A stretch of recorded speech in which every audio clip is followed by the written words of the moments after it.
Hello. The warring factions in Sudan have agreed to another ceasefire. The past two ceasefires failed to hold. This is the sixth week of a conflict between the general commanding the Sudanese army and another general leading the Rapid Support Force. Essential services have all but collapsed in Sudan. Last week, armed men attacked foreign embassies, ransacked and stole things. Peace negotiators in Saudi Arabia hope this latest ceasefire will hold and give room for the restoration of services in the capital, Khartoum. At the G7 meeting in Japan, the African Union's chair delivered a message to the group of 7 most industrialized countries in the world. In his message, Azali Assoumani said that Africa would not accept to remain a source of raw materials for the rest of the world. Africa, he said, must be taken seriously as a trading partner. This new posture is happening as China and Russia battle the West for influence in Africa. A new government will be sworn in Nigeria 8 days from today. Bola Tinubu, the president-elect, will take over the affairs of over 200 million Nigerians, while the case challenging his election is still ongoing in the courts. He will be taking over from Mr. Muhammadu Buhari, president of Nigeria for the last 8 years. Under Buhari's government, more Nigerians fell into poverty. The front page of today's newspaper stated that 63,100 Nigerians lost their lives due to insecurity in Buhari's 8 years. The country's debt went from $60 billion to $150 billion. And Nigeria will use 100% of its revenue this year to service debts. Insecurity also increased across the country under the former general, and unemployment reached 26.3%, while youth unemployment got to 42.5%. Meanwhile, the Nigerian National Youth Service Corps (NYSC) program marked its 50th year last week. It is a program started in 1973 to help unify Nigeria after the 1967 to 1970 Civil War. On our show today, we bring you an incredible story of a young Nigerian doctor from Adamawa State who went to Abia State to serve. After 15 years of living and working in the Southeast, the people conferred on him the title Anya Oha of Aba. Dr. Muhammad Nasidi, Country Director, Remedy Foundation, Netherlands, will be our guest. He will speak on his experiences living with Igbo people in the Southeast Nigeria and how we can understand each other and build a better country. Dr. Muhammad, welcome to the show. Thank you for having me. Welcome to the show, Mohammed. Thank you so much for making time to join us. Thank you for having me, but it seems like my microphone have a problem that I can't hear you properly before. Oh, I can hear you. I can hear you. We can hear you. I think we can hear you. All right. That's good. Thank you. Thank you so much. Where do we start? Let's start with issues in Nigeria today. So how do you feel about the election and the transition to a new government that will happen in 9 days? So me and you were born in the United States, so we are seeing what is happening in the television every day.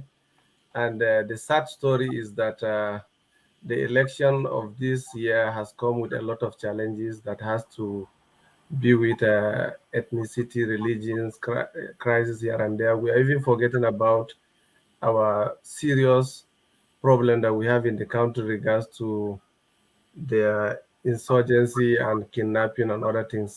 Today, our front banner in Nigeria is about our ethnicity and religion issues that are going on. which is quite unfortunate. Yeah, it's you are very, very, very the right person to talk to at this time, especially with your experiences. But before we do that, what are your expectations from the incoming government? What are you expecting they should do to help heal the country? To my own advice is that presently we call ourselves Democrats, and we always like to showcase democracy in our system in everyday's life.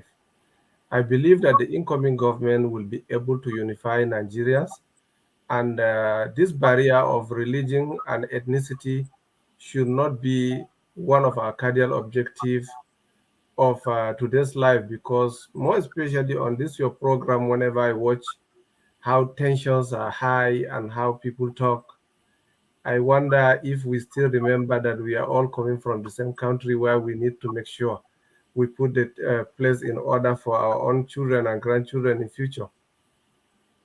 Okay, all right. So, but when was the last time did you follow the election in Adamawa? There was something that happened in Adamawa, your home state. Did you follow what happened? I follow what happened. Okay. Um, What do you think about about the governorship election there? the governorship election has come and gone, but all I know is that the situation on ground is that we still have that symptom of ethnicity and religion in every part of the situation we find ourselves in Nigerian politics, because the politicians has realized our weak points, and they see that majority of us believe in our uh, ethnic group or religion per se. So because of that, I'm not surprised of what happened in Adama, because it's just about politics, and politics is all about winning, and winning is all about for one to put your best online and see how you can survive your own terrain. That is it, because there's nothing new compared to what happened in Adama. It happens almost everywhere in Nigeria on everyday basis. So I don't see that something new in my few years of being part of the political arena in the country. Yeah, yeah, I know. I noticed that you were involved a little bit in politics. You helped Buhari to during his time of running for president. You were there with Obasanjo also. I saw that you. What's your relationship with the political class? My relationship is simple, because I am someone who vouch for the less privileged people in my society, and I always work with the politicians to gain the privilege of getting them help, and also finding a way to get a donation or getting support from the political elite to support their people. And most of the programs I do as a medical practitioner is just to source funding for the less privileged people in terms of providing these outreach programs that I have been doing for years. It's the politician that fund it. So that is my way into the politics. I realize that if you cannot beat the system, you join the system, but you have to find people who support others. We cannot let the people dying when they don't have means to survive. At least we have to do our own best. So I use my medical practice to get support from the politicians in order to sort of humanitarian service. Mhm. So let's go back to your life story. Why we invited you on the show, which is what took you to uh, the southeast. Can you tell our viewers how you ended up in the southeast? Yeah, the Southeast journey was experienced, because before I was sent on my service to Imo State first is where I landed, and it was in the north. When you have never been to South, the agitation is that if you go there, there is a lot of challenges you will face, and that fear in me was making me feel like it's going to be very difficult task for me to survive in that environment. But unknown to me that when I arrived there in Olu, Imo State, And I found there's a even Igbo Christian Muslim community in Olu. They even have their own central mosque in Olu. So it gave me a little break to see that what? I thought that there was no even Igbo Muslim. I was thinking that it's only Hausa, Fulanis, and other people from the north that are Muslims. But I came to the south, I found out that they still have the same people we have. And that is my number one shock of my experience to counter the Igbo land when I arrived in Imo State. So where were you posted after the orientation? Where did you start your service? I started with Owore Teaching Hospital. Then later I found out that there's a place in Olu around uh, around Afogidi. They call the place Afogidi. So there is a Ihoma Road where they have Niger Optical Center.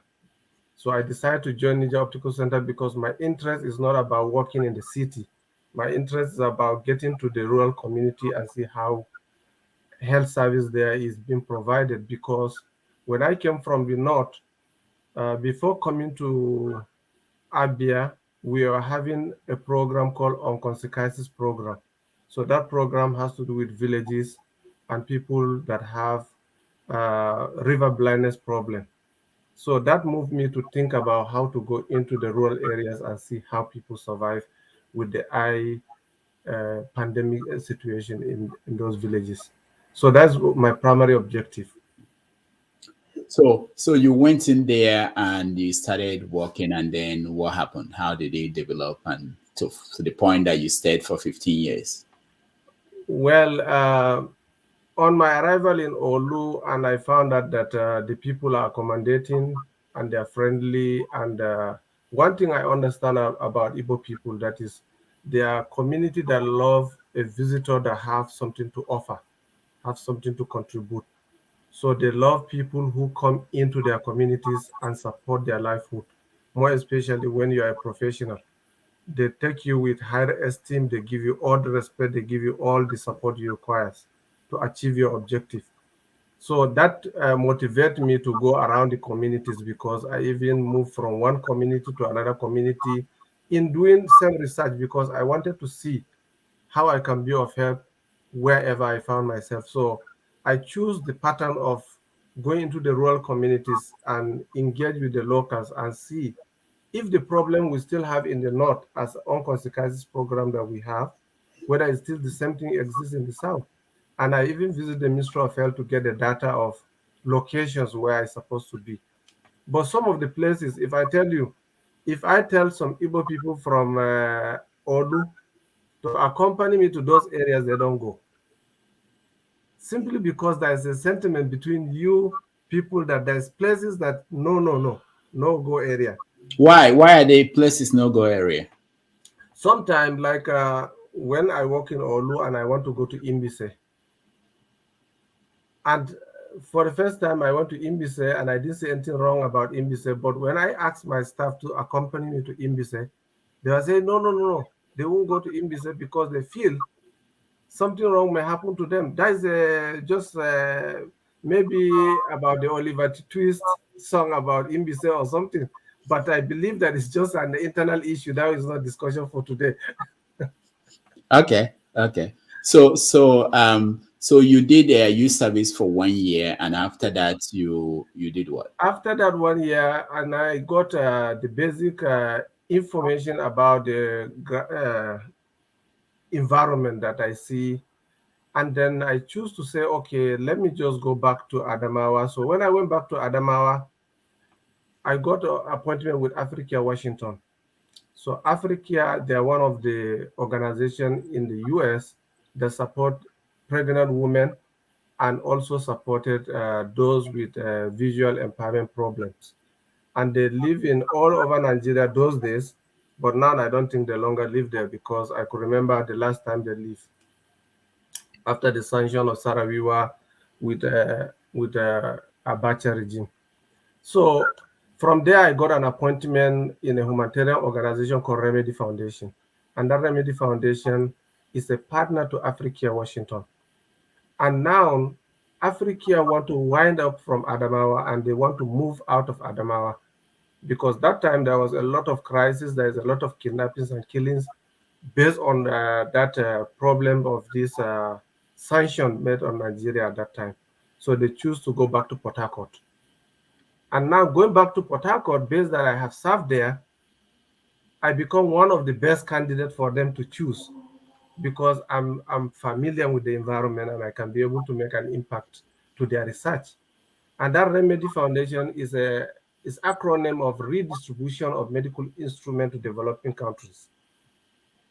So the institution is only supporting the Africa in achieving the global vision project. And they were having a program that time for 5 years plan, and I came in. So when I happened to be in Port Harcourt, I choose to be in Aba because it's a center that I can be able to reach to very easily. I can be able to go to Umaya easily. I can be able to reach Anambra easily. So I found that place as a spotlight where I can reach out to many communities around me. Because I can tell you that my experience in Igbo land, I know more communities than some individuals I meet in the north who are Igbos. They'll be even asking me names of those communities. Yeah, interesting. So you were based in Aba, and then you run the organization. Yes, I coordinate the organization from Aba because I have responsibility of 5 states, which is River, Cross River, Akwa Ibom, Enugu, Abia, Imo, in Okay. that location, Anambra. Okay. So what were your responsibilities? What were you doing in that role? My role is that we are doing research on the ONCO program, and that ONCO program is to identify communities that are having epidemic infection of these flies that we call uh, house flies. There's a house flies that is located in a water stream areas where they have a lot of bushes where farmers are infected with river blindness, which we call onchocerciasis. So because of that, my duty is to research, identify a spot, and report to the Ministry of Health. Then the Ministry of Health have their own DEX office where we have a training program for community health keepers. We call them CDC. And that time, my responsibility is to identify the spot and notify my organization, and my organization will now alliance with the Ministry of Health to figure out how to handle the situation in those communities. And that time, I have been very young and able to reach out everywhere without fear or favor of the environment. So you were there. How were you received? People in Aba, how were you received? Actually, for the first time, Aba as a city, I was not having a problem of how I've been received because I established a small clinic in Aba because when I came to Aba, I found out that they only have two major hospitals, Delta Eye Clinic and Niger Optical Center. And that Niger Optical, they have what they call NOSCO, their own hospital. So these are two places where people go. So I happen to now have my own small clinic to be able to now refer patients that I visit in communities where they can find me. So I couldn't have any challenge of establishing about, but my experience is more about the villages because the villages is where I go there without anybody knows me and I meet people who never met me and I interact with people who never expect I will be there. So I have a very unique experience in that aspect. So tell us, how do you see the Igbo people? Yeah, to me, if I will analyze who are the Igbo people, I will tell you that Igbo people are people who love to see somebody who add values to them, somebody who respect their environmental culture and tradition, people that love to work with people who understand their own business. Like now when I'm in Aba, I go to area market, buy medicine for my clinic, but I believed because my patronage to those people who sell the medications, they give me beyond what I think they can give average Igbo man. Because sometimes I would collect medicine without paying. Sometimes somebody will come to my clinic and ask me, 2 weeks I didn't see you. Hope all is well with you. I'm fine. Maybe I don't have what it takes to go to the market. He will bring the market to me. So if you are patronizing their market, they will do all their best to protect you because you are one of their success. So I believe it's one of their ultimate goal in business. So I love that when it comes to socializing with the Igbo people, I'll find out that their culture and tradition is something that I love so much.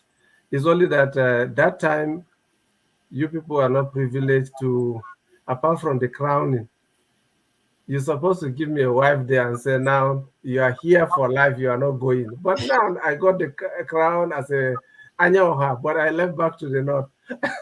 Wait. Yeah, let's talk about that. Who gave you that title? I Which was nominated traditional? that time. I was working for Abia South as a eye consultant because Dr. Jisi Duru was the chairman of Abba South, and he made me to be doing programs in Abba for Abba people. So every week we have free eye care for Abba people. So because of that, they have council of chiefs that come to the council for meeting. And in that council, they say, you see this guy, he has been here for a long time, he has been helping our people. We need to recognize him. So that very day, I was taking it as a joke because I feel that you have to get money before you're being given a title. And I was seeing myself as somebody who has no money to buy a title. So how will I be getting a title when I didn't know that the chairman was giving an invitation for a title as Emeroha one of Abba. So now the Council of Elders that visit him, they now decide to say, oh, we will also honor your doctor that is working for you. So that's how my own came in, because they came to the council while I'm working in the council. So I was just being given a privilege to come and thank them because I didn't even know who and who is there. But I know that Ezekwene is there. Now the late barrister I Naku of Etiti Ohazu, Abba. So he's the autonomous traditional ruler of Etiti Ohazu, Abba. So I was privileged just to be part of the title maker because of my hard work there, and the people see me everywhere they go. They say, "Oh, this Fulani man is doing something for us. Let's honor him." So I got the honor. I appreciate that. I keep on. That's one of the ties that I keep maintaining. Even when he died, I went to be part of the chiefs that honor his burial. Mm. So what are the privileges that came with the title? You said they didn't give you a wife. What were the things they gave you? What were the privileges? They gave me access to the whole kings around Abia. Anywhere I'm going, I'm part of the chiefs, and I'll be given 3 boza. Did you have the regalia? Did you get a? Yeah, I do. You have a. You You have know, a. if you see on that picture you're showing, I have a regalian, and they're the one who bring everything for me. Wow. The day I was coming there, I don't even know. I was just being given a package and said, "This is what you dress to come." For the first time, I tied wrapper. My wife was laughing at me saying, "The men now wearing wrapper and the women wearing trouser, right?" I said, "No." So where is your red cap? It is now in Adamawa because I'm in the In US, the but museum? no. It's one of the secret that I kept to make sure my children also will be seeing my regalian as a chief in Ibola. And I want them to also recognize that their father is a chieftain's title holder in Ibola. And I was honored the way I was honored in my hometown. You see? So in Adamawa, I'm a title holder as a not Anya Oha, but I have a title that called Baura of Adamawa. So that makes me proud to say that I'm part of the Igbo people all the time. Now, you said that in Adamawa you were also given a title. Was it after the Igbo title, the one you got in Aba? It's after the Igbo title. Okay. Because the Igbo title came first, then I got the Adamawa title, because Adamawa also is because of my contribution in my own society, and I happen to be part of the emirate. Okay. Yeah. Very good. Now, what about, how do you see Igbo food? Which one did you like? Which ones did you eat? Do you know how to? I don't know if you cook. You know how to make any of those? Yes, even as I'm in the US now, I can't do without amala. That's not Igbo. I'm so sorry, apu and oha. Where do you see Oha in the US? We have they bring the dry bitter Okay. leaf, Okay. and you can prepare your own bitter leaf and Do you know how to ogusi over prepare them. it? Eh? Do you know how to prepare it? Yeah, I know how to prepare some, because when I live in Ebola, I tried as much as I can to know how to do my own ogusi and apu and gari. So I have my gari always here. Now I you can't live. I can't stay maybe 3 4 days without eating gari. It's impossible. what soup do you have now in your fridge? What soup? At the moment, I just finished what I have as a bitter leaf yesterday. Who cooked the you cook the bitter leaf? No, my wife cooked the bitter leaf. I'm not the Okay. one who cooked it. Okay, your wife. Will your wife live with you in the east? Yes, For how long? about 5 years. 5 years. Okay. So do you speak Igbo? Why? Why? Why? Why? Now, what about your kids? Were they born in the east? I have my first son, but I have my niece that I raised in Aba, and all of them they went to school in Aba. One graduated from Abia State Poly, and one graduated from Namdi Azukwe University in Oka, and he's still even living in Oka as I'm talking to you. Wow. Now it's not just good stories. You were there in Aba during in the southeast during the crisis of I think 2000. Was it? Yeah, that is the Aba crisis in regards to Kaduna crisis, what that have like a religion crisis in Kaduna, and I think somebody bring some cops to Aba, telling them that some Igbo people were killed in Kaduna, and the youth in Aba cry out for Eyimba, Eyimba, and they now start going after anywhere Hausa people live. But one good thing about that is that honestly, uh, the problem did not affect the real Hausa community that reside in Aba, because most of the time I think this is an Igbo culture. If somebody is under your care, you provide him a proper protection. Because I realized that somebody came to me like on Sunday and say, Mohammed, I say, he say, tomorrow there will be problem in this city. If you have your family around, take them away even to Port Harcourt. Let's see what will happen. Because these boys are coming up with something that we don't know. And I sent my family to Port Harcourt. And I said to myself, it will never happen, because I see Igbo people as peace-loving people, because I have been in Imbise and I found a situation where if I were maybe in the north or somewhere, maybe I will not get the judgment I got when somebody tried to defraud me. So I couldn't believe it. But around 12 in the afternoon on Monday, 28th February 2000, the city was on fire, and a lot of people were killed. But my greatest surprise is that on my way to my friend's house, we find a lot of cops on our way that people kill some of. There's a lot of problems. So I stayed in his house for 2 days before coming to CPS. But when I came to CPS, I found a population of Hausa community in CPS. I was shocked. I thought that everybody was dead. We At that time, I was the secretary of the committee because they were looking for somebody who would speak English to Ojuzo Kalu entourage that come to prepare buses to send people back to the north. So I was privileged to talk to Ojuzo Kalu, and at that time, I was like a spokesman to Hausa community.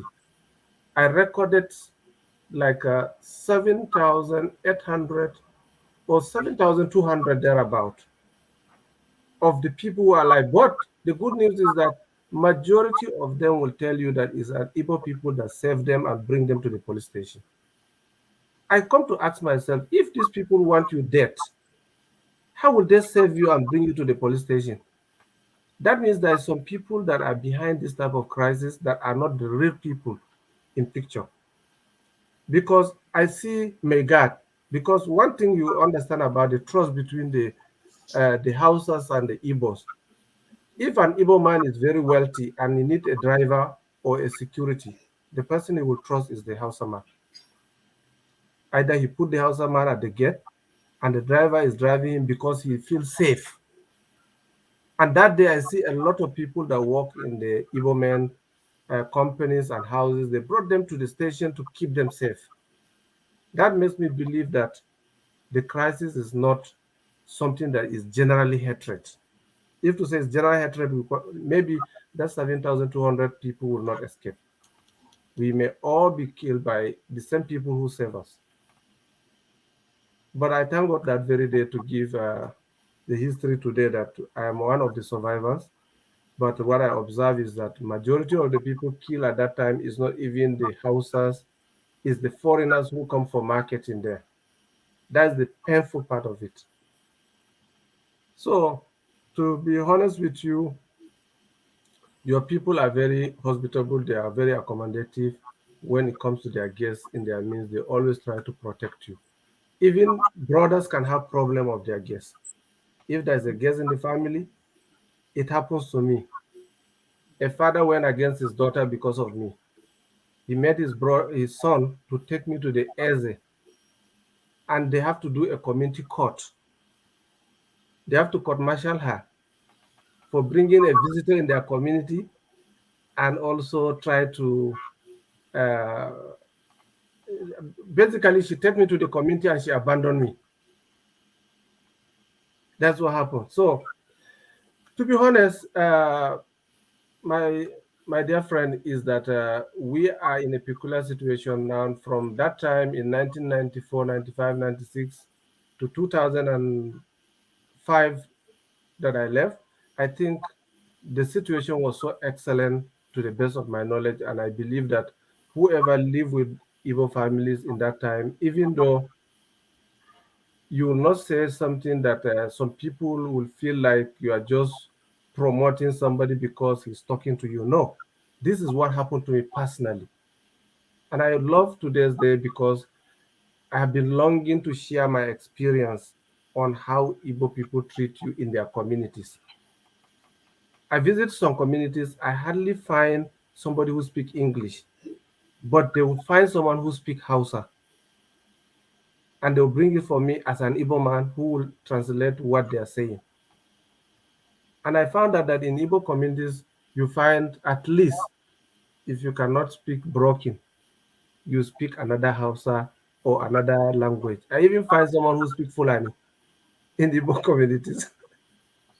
So, so because of that, I'm just saying this because it's part of my experience. It's not like I'm just advocating for somebody to help me and say, I do well. Now, are you still in touch with people in the Southeast, people in Abba? Are you still in touch with them since you left? Yes, I do, because you see, I grow in the political system and I found myself in a situation where I work with more politicians like Rochas Okorocha, like people like Ojuzo Kalu and other people that I know. Apart from that, in Abba main town, I still have people I contacted, like my friends that I never forget their help, like Eze Genti Raymond, that is from Idiato, but he is one of my very best friend in Aba as a lawyer, and I live with him. He's even the one that saved me from the crisis when he came to my office to pick me up to his house. Okay. So, but you have families still in the southeast? Of course, of course. As Okay. I'm talking to you this morning, I talked to some of my junior brothers, asking them how about the IPOB. They said they don't see them. I say, but I learned that everywhere they say sit at home, do this, do that. They say just forget about that. It's the media things. They do their things on their own, but we don't see it. We live here very okay. We are comfortable. So I talk to them almost like every 2, 3 days. So since 2005, if you think about Nigeria today, especially relationship between different ethnic groups, do you think things have improved or things have gotten worse? To me, I see that it's not improving, like it's getting worse. Because I could remember those days when I'm in Igbo land, I live without thinking anybody will hurt me or anybody will harm me for any reason because the confidence I have in the people I live with. But as of today, even let me tell you, to be honest with you, even this your program that you're doing, if some Hausa people will be watching the program and see the reactions and how some other of your people talk, is sending a fear signal in an average person mind because you cannot uh, you cannot fight. Two wrongs cannot make a right. We have to learn how to understand that if you are fighting with government, you should not be fighting with the people. If you are fighting with the people, you should not fight with yourself. Because what is fighting with yourself? I have my brothers living in Iboland. You have your brothers who live in the north. What is the essence of us fighting in the media regards to the political situation?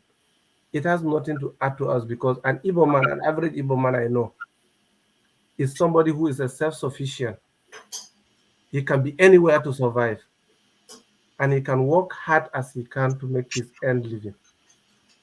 So, if Nigeria is a country where everybody belongs to, we found out that the people who enjoy it most is those who trade with the population.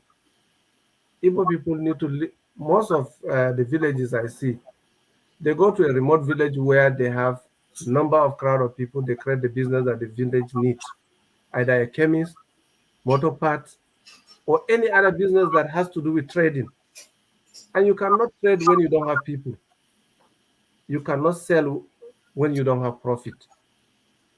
So I see it like it's not something that is a welcome idea for me at this point of time.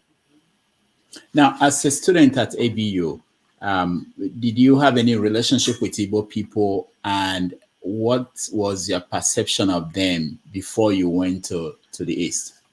Actually, to be honest with you, in ABU, I don't have even one single Igbo friend there because uh, we in the north we always have these two things. One is that what we grow on is about our ethnic group and also our religion culture. So mostly even I'm not involved in a lot of activism and other activities in the campus. I'm always a student that go from the school back home and come back and go back. So I didn't even have a social life in the beginning. So, but I have a good life when I was in the Igbo land because I was free like a bird. I go to anywhere I want. So, So, what campus of ABU were you in? Which campus? There are which one? Samaru. Samaru. Okay, okay, Mm. okay. Yeah, but there were Igbo students in Yeah, US. Igbo students, but because of we don't know ourselves, so Okay. we just keep our ties to ourselves at that point.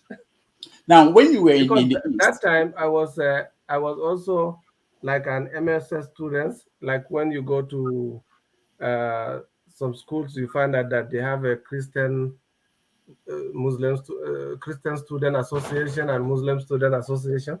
So I'm more concerned about my Muslim student association. So I'm more familiar with that because it gives me that pleasure of belong to my religion and culture. mm, mm.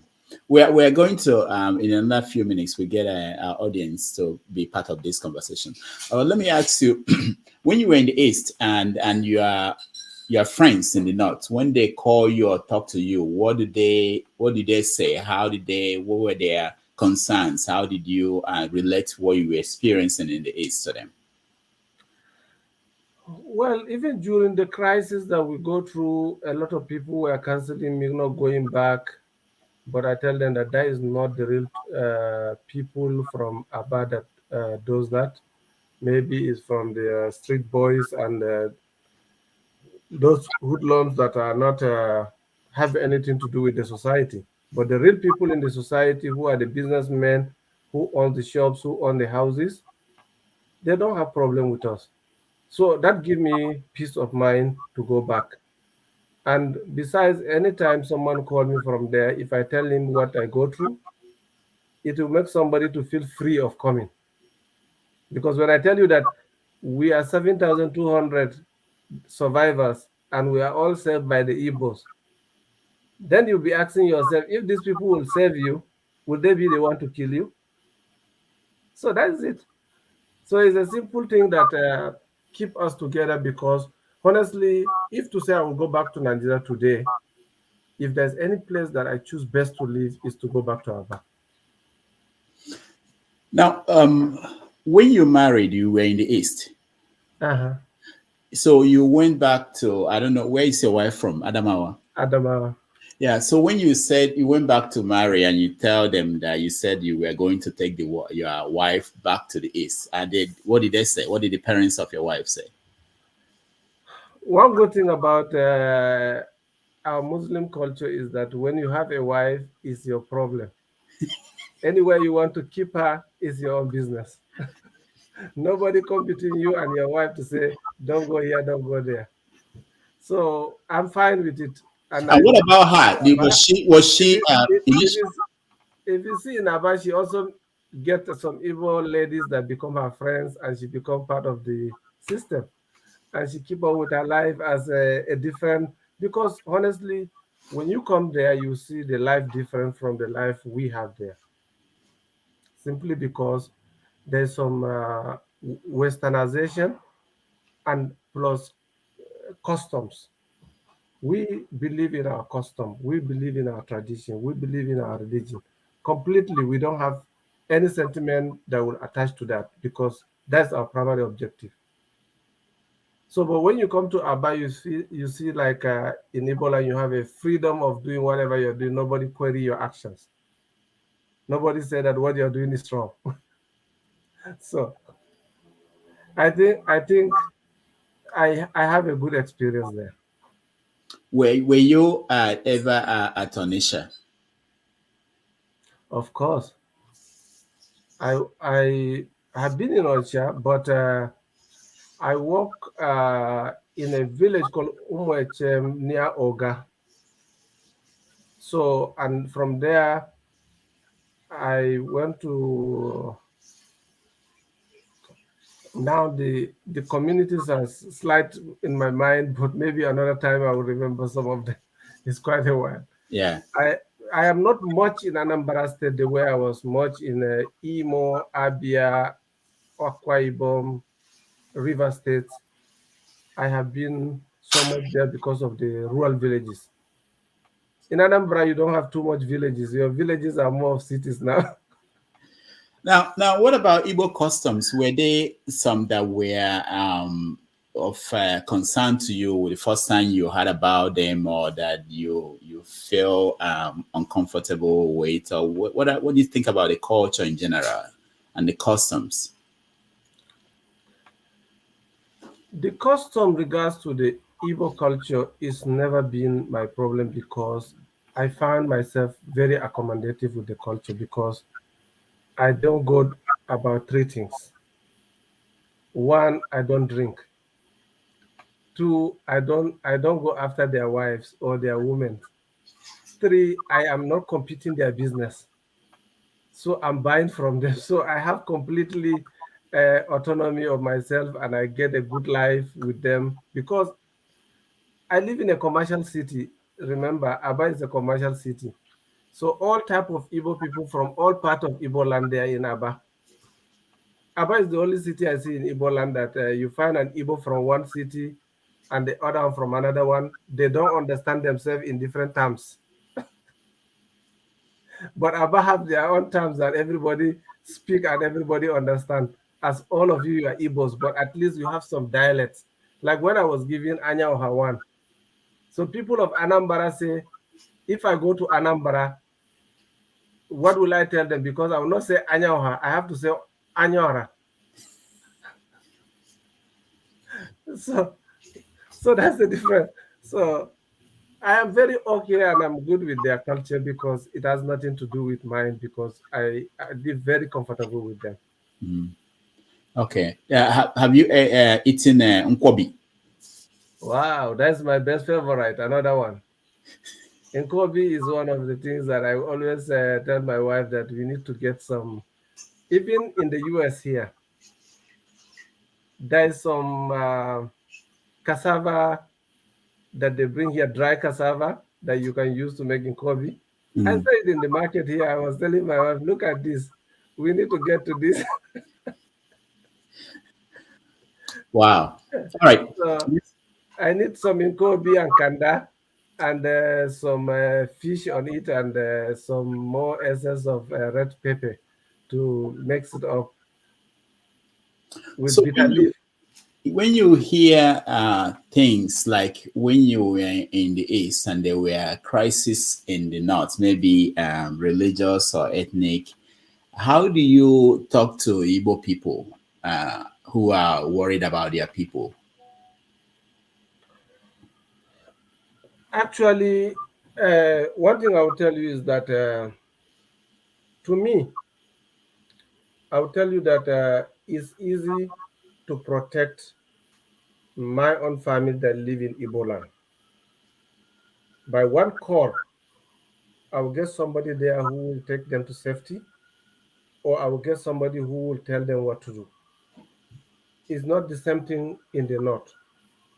Because in the north, the Igbo people who live in the north, they blend more with the people there than the relationship that I have with them there. It's in Igbo land that I feel that we are few, but in the north, almost like every community, they have an Igbo merchant. So and there's nothing happen in that community because in the north we see Igbo people as people that provide us with necessity. Anything that we don't have, if there's Igbo man in your village, you will get it. Because there's nothing in the trading business that you will not find Igbo man in a particular community providing that service. So it's very difficult for them in that communities because if you see all the crises happening in the north, you don't hear that they attack somebody in a village. It's always in the cities. And that cities, the way we have the hoodlums in Aba, we still have that hoodlums in Kano City or in Kaduna or anywhere. So the problem that happen in the main cities is quite different from the problem that happen in the rural areas. That's to my belief. Mm. Now, about the religious differences, how do you think that we could bridge the gap, between these different Christian and Islamic religions? You see, religion is a very sensitive part in our Africans' life, in our human life.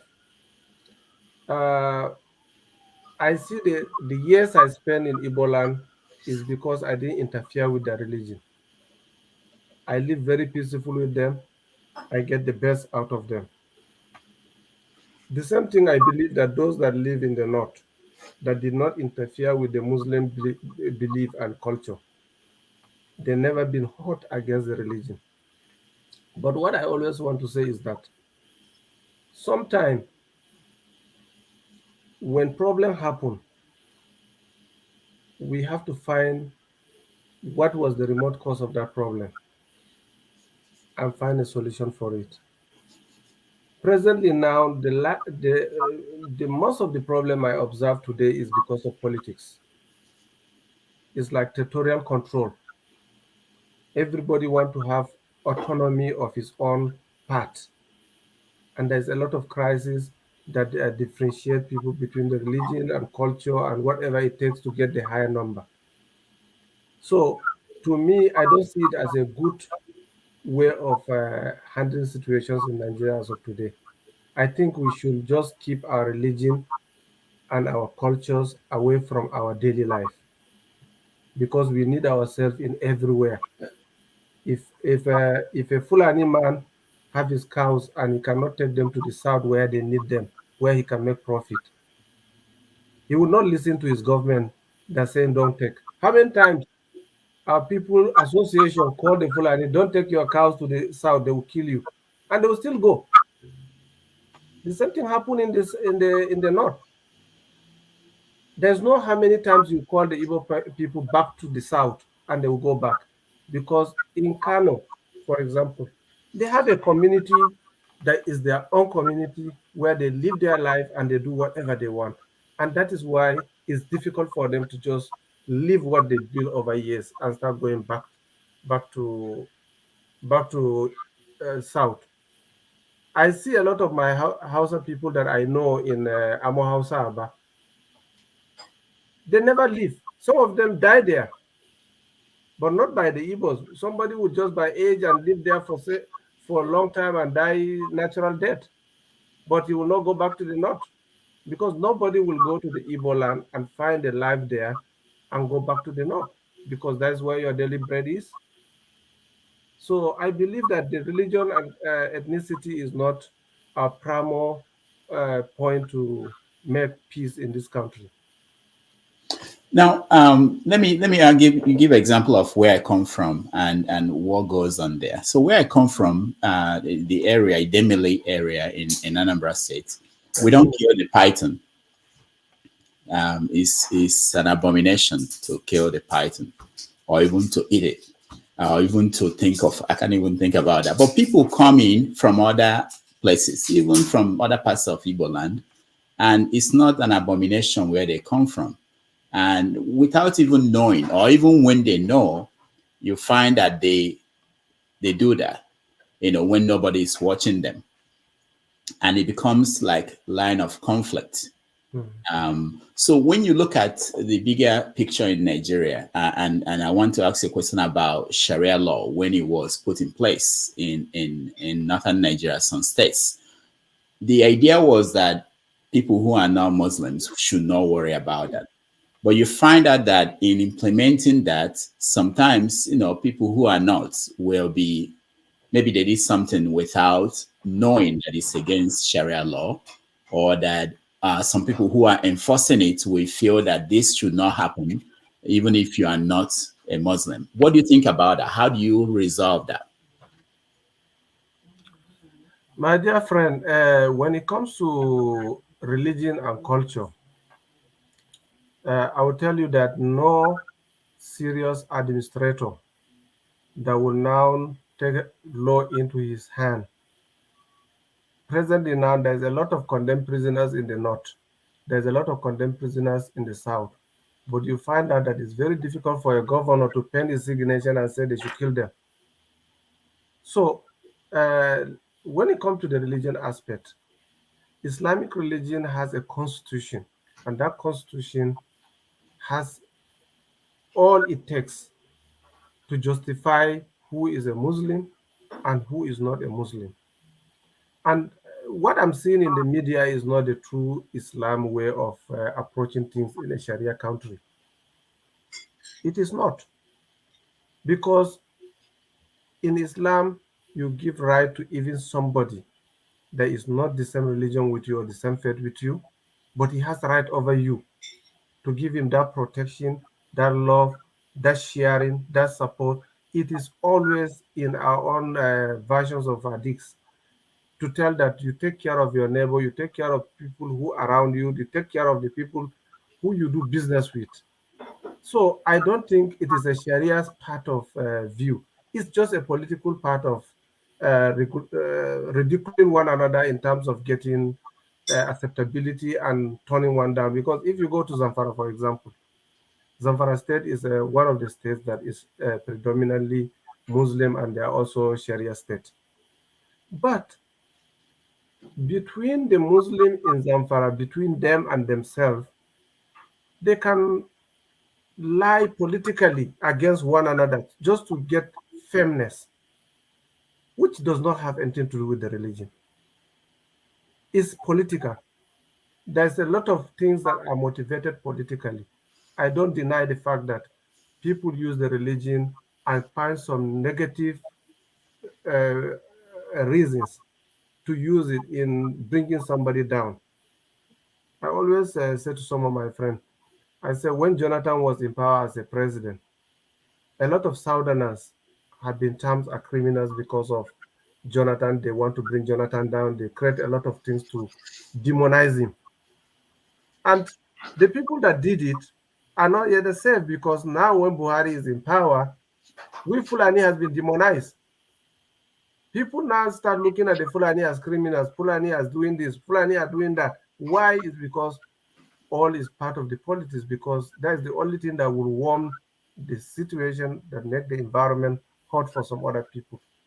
I don't believe it is a religion problem. It's just, let's say, it's a way of getting someone trust, or way of getting someone loyalty. That's it. But it's not about the religion. Okay. Is there anything you learned while you were in the East that you felt would be useful if it's adopted in the North? Yes, I have even adopted, not even to say it will be adopted in the North. What makes me to be multifunctional in my society is because of my living in Igbo land. Some people in the North call me that this Igbo Fulani, every time you think ahead of people, you try to do things different. No, if you live with people who think about themselves and find a way of survival, you find out that the people will think deep on solution to problems. And now in Igbo land, if there is nothing the Igbo people have done in the world as a tribe or as an ethnic group, it's for them to get one recognition from United Nations on that entrepreneurship support. My boy. Yes, so now it become a norm in the North that if to say I will advise the Northerners, I will say, just take that idea from the Igbo and build yourself into this. It will make you to have enough business to deal with, that you will not be concerned about the political arena, that you will not be concerned about the political system, but you will not be worried about the religion clash and other things like that. Now, because of that, when COVID came, I was in Nigeria. I look around the clock, I see that the business I was doing is community outreach program, and now COVID has stopped the community outreach program. I quickly go back to drawing board and create special aid for bright future. I now bring all the youth together, start training them on how they can now be a self-sufficient, how they can be able to work on their own. And that thing made me to have a recognition in FCT to support in educating people about the dangers of COVID.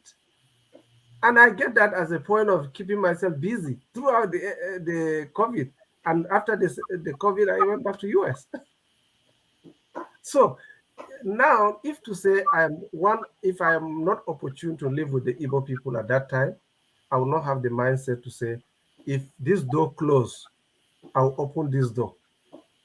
Like I'm now in the US, I'm telling you that I'm no longer even thinking about my practice alone. I'm thinking about what will I be able to make from the US that I'll bring back to Nigeria and make more people part of it.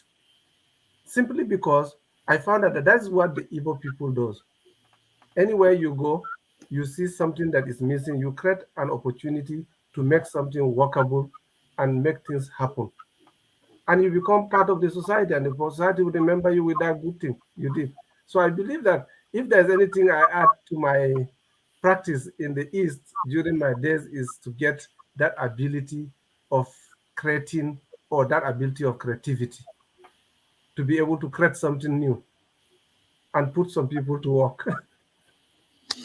Yeah. Do you think that if they they've been in the North, they've been dealing with their Majori system, if it's if they adopt something like the mentorship, the Nwa Boy apprenticeship system, that it could be a solution to that? Of course, it will be a solution to that. But the problem that we have in the North about Al-Majri system is not about inability. It's about culture. It's about custom. It's about nature.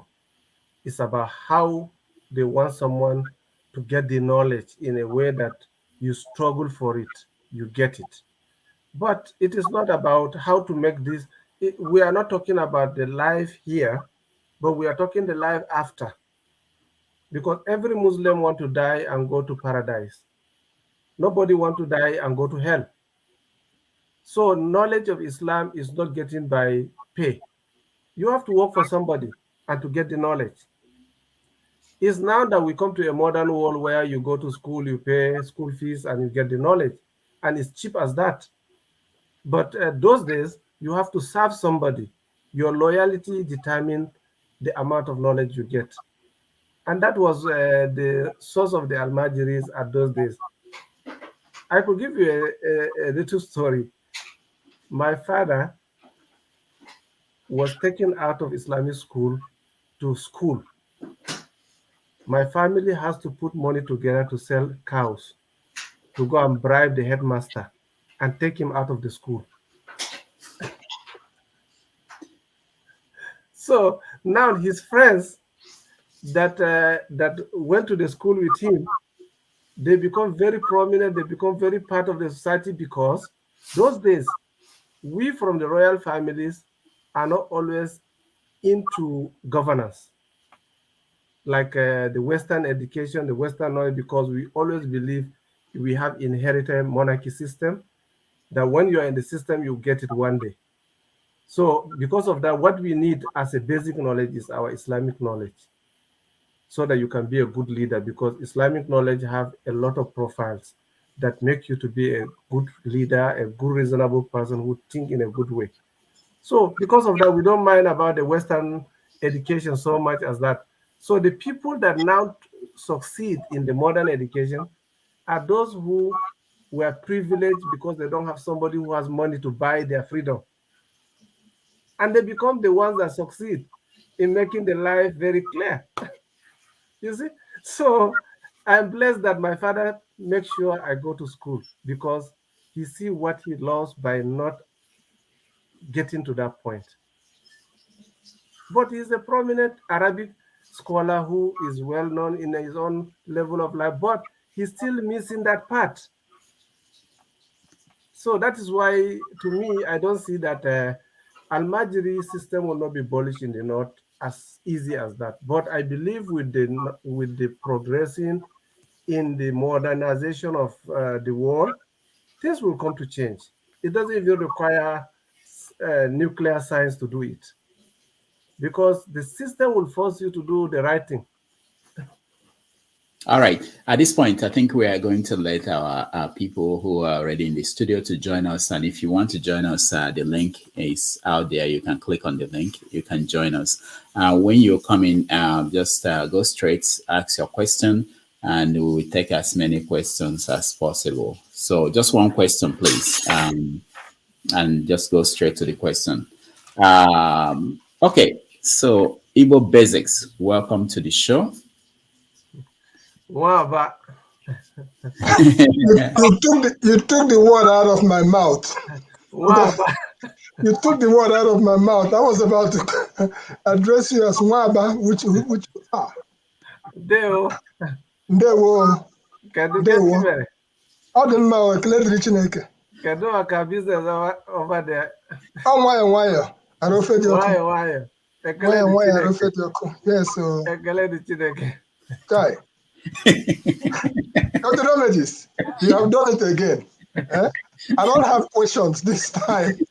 But you know what? We need more of Anya Oha, all of us. We need more of that for our country, Nigeria, to be a better place. Anya Oha, Anya Denkpa, I'm sure that you know 38-40 as a road. That giant building which was bequeathed to one of my kingsmen by the USC. They gave that building away. You know that facing Ekoha Market. Yes. And you probably will know the little ones that we are doing Anya Denkpa in that area. Yes, that's also from my town. And most likely you may have gone to Ibere. Ibere? Yes. Uh-huh. Because you mentioned OUK and what you did during the time of the crisis in of course, yes. 2000. The NYSC. What year did you do your National Youth Service Corps? This was far back, 95. 1995. Well, my dear brother, it's really a pleasure to meet somebody who has actually spoken the mind of a lot of us. Something you said during the conversation with Rudolph, you talked about the Igbos being the keepers of their guests. I'm sure you know what this is. Yes. Okwanzo. Yes. And that translates to if you come into the house of an Igbo man as a guest, he takes a personal responsibility of you and anything that happens to you that is on him. So you have the experience.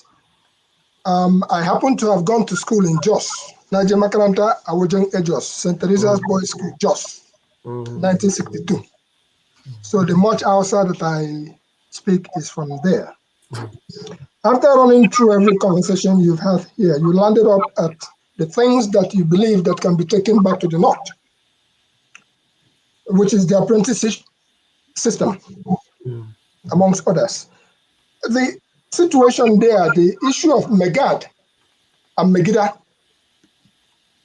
the situation where the little ones at the end of the day come back to the Megiddo's place and expect to be doled out things. I don't know how we're going to tackle that, but it's a good thing that you talked about how to take the entrepreneurship back to the North. Because we have this conversation, I would say,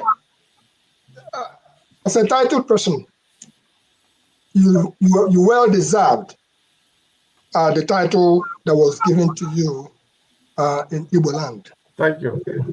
And you, in fact, as we put it. Okay. So all I would say, in as much as you are in America, if you permit me through Dr. Damages, that your red cap that you have. Yes, sir. Okay, if you give Dr. Damages your particulars, make I talk like we. Okay. I will make sure I say we'll send you one. So you go keep them for here because we go need them. Okay. The other one where you go need. Now this one. Okay. Okay. And that completes it. Why am I saying that is that we need to the political people, but you've spoken here. You talked about you don't drink, you don't go after their women, their wives, and you don't compete in their business. You put that up front. And that's great. One of the things we need to do, because you live in an environment where we're enlightened, you said you want to take things back. That's what some of us hoped for when we came out here to Sojourn. We can partner to do all that. Permit me to just simply thank you for all you have said here today. And I liken you to another Abba boy, Dr. Charles Apoki, who is now there. So we need more people to experience what you have experienced. And we indeed, let me end by saying this way, because if I start having a conversation with you, it could be very, very long. Because I grew up briefly in the North, the relationship between the Igbos, the Southeasterners, and the North was very strong before the war. But that relationship has been so damaged as a result of politicians. What are we going to do to rebuild that basic trust that has been there? What are we going to do about that? Even through the National Youth Service Corps program or whatnot, what do you think we can do to reestablish that trust when it comes to the West? Because I said something here, that's where I'm going to end it. It seems to me that the real problem here has been the Western Nigeria always looking at the Eastern Nigeria as the person, whether they smuggle or they drag the beautiful bride, which is the leadership of Nigeria, with. And that's how come if you, what can we do so that that can be taken away? Because without going deep into it, I'm not going to go into the politics of the whole thing. What can we do to, for posterity's sake? We are here. What can we do to find the light over there? Thank you, Bob. Can I respond to it? Yes, yes. Go ahead. Okay. One thing I will tell you, my dear brother, is that somebody who lives in a house that knows where the roof is leaking. So the problem we have in our political system today is that divide and rule system that we already inherited it from our colonial masters. So that divide and rule system, if we continue it, we go nowhere because the enemies will continue advancing in our territory at all times. The best thing we can do ever is to protect ourselves by providing that trust, because you say the trust is gone. The trust is not gone. To be honest with you, I only know Igbo people when I was young in my villages, in my market as a traders. I don't even know they have a state where they come from. We believe that like we are all grown up together in the same place. Because I could remember the primary school I went, I have one or two Igbo people that I know in my primary school, secondary school, but I cannot remember. I remember them by their names now when I went to Igbo land. Is when I remember when somebody is Augustine or Konko, it may be coming from Igbo land. So we have that ties. That is why we remain doing business together for a very long time. But as long as we choose politics as a way of expressing our feelings by using religion or ethnicity, we will not succeed in this united Nigeria issue. Because if you demonize my tribe and you expect me to held you up, saying what you say is true is never going to happen. The same thing that there's nobody would demonize your tribe and say you are living like a devil, then you now believe in it. It doesn't work like that. We have to be as self-sufficient. We support one another. In any situation we find ourselves, we give ourselves that protection.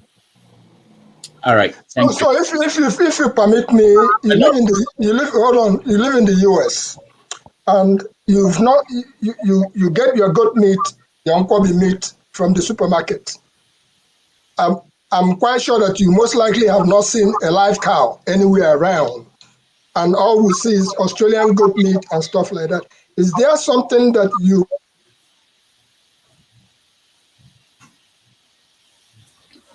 All right, he's frozen, but that's also what I want to tell Igbo Basic is that modernization has a room as a civilization for everyone to change. The moment the Fulanis find themselves in a situation where those cows are no longer available, they will find a way to take care of it, because what makes them traveling is because looking for a greener pasture and also getting that peace. If that peace is not there, nobody goes there. People will find a solution for it and make sure it works for them. So it is not something that we are seeing. It's because we have lived in a place. America has been existing for more than 300 years with this, their government and their system. So we cannot compare ourselves with them because they have been facing those challenges and they make solution for it. We are now getting the challenges and we have to get solution for it. As long as we find that incursion into one's land is a problem, there must be a solution.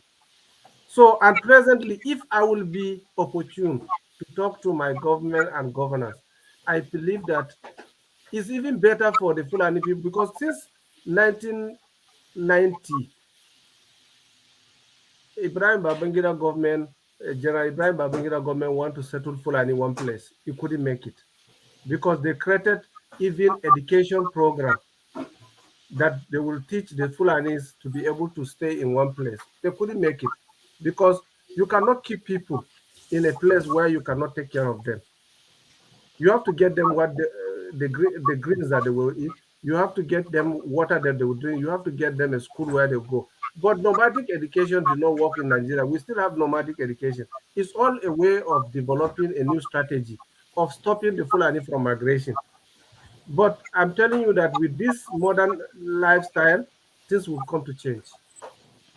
All right. Narrator. Take three. All right. Thank you, Igbo Basics.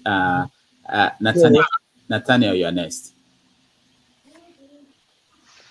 Thank you, Mr. Dr. Rudolph, and thank you, Doctor. I appreciate you as a person because somebody like you is no more common. The question I want to put to you is that since the politicians, both in the north, south, and everywhere in Nigeria, the only way they can advance their cause is to make sure they bring problems between us. Is to make sure they use religion, they use ethnicity and so on.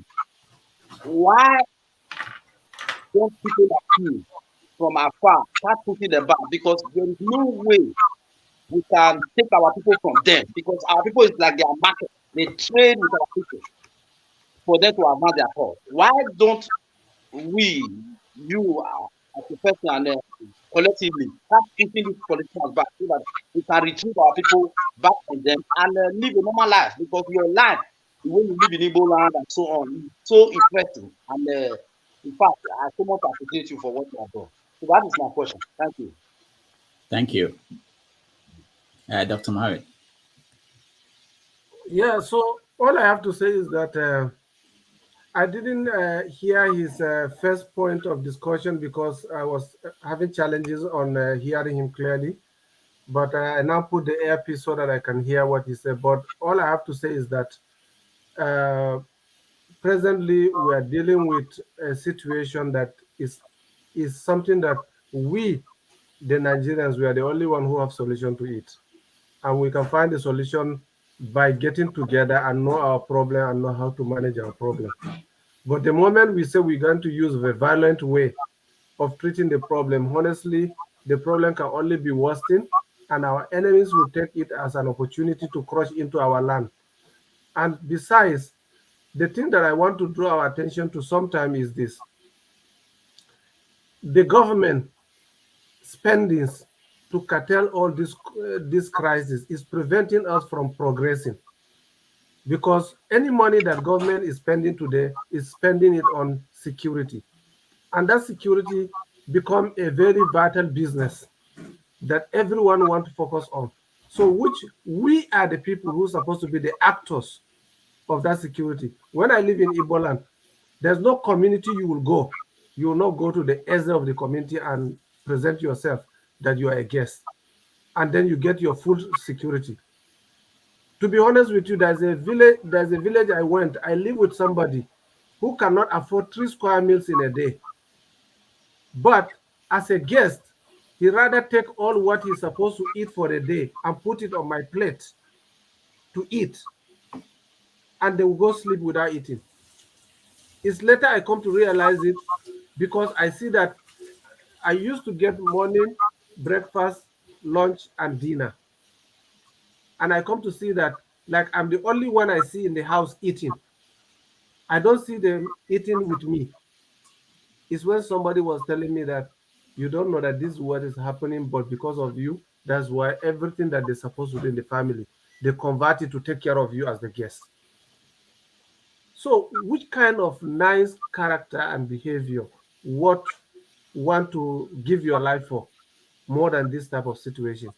If I would be privileged to tell my people the good things being done for me, believe me, no, that no single Igbo man will be hurt in my own premises, in my own environment, because of how I was treated. All right, So, thank you. Thank you. Olumide, you're next. Okay, thank you, Dr. Damages, for giving me this opportunity. And Dr. Nasidi, thank you for being a part of this forum. And I've listened to everything you've said. And I'm happy that there's someone from the other part of the country that is here to kind of mingle with the rest of people from the southern part of the country. And I'm happy that you've also mentioned, you've said a few things when um, Dr. Damages was asking, Rodolph was asking you some questions, and then you did emphasize that your religion and your social circle was a primary part of your life. And also, I was hoping that, I mean, all of us from the north and the south will kind of put this into perspective when we live our daily lives, that our religion and our culture and our social life is always a primary part of our lives. And in the last 8 years of a Northerner being in power, I am going to go to that part, and I'm hoping that I'm not trying to be personal here. A Northerner has been in power for 8 years, and we've seen the way some people, especially who are not of the same religion or the same part of the country as a president, have been treated.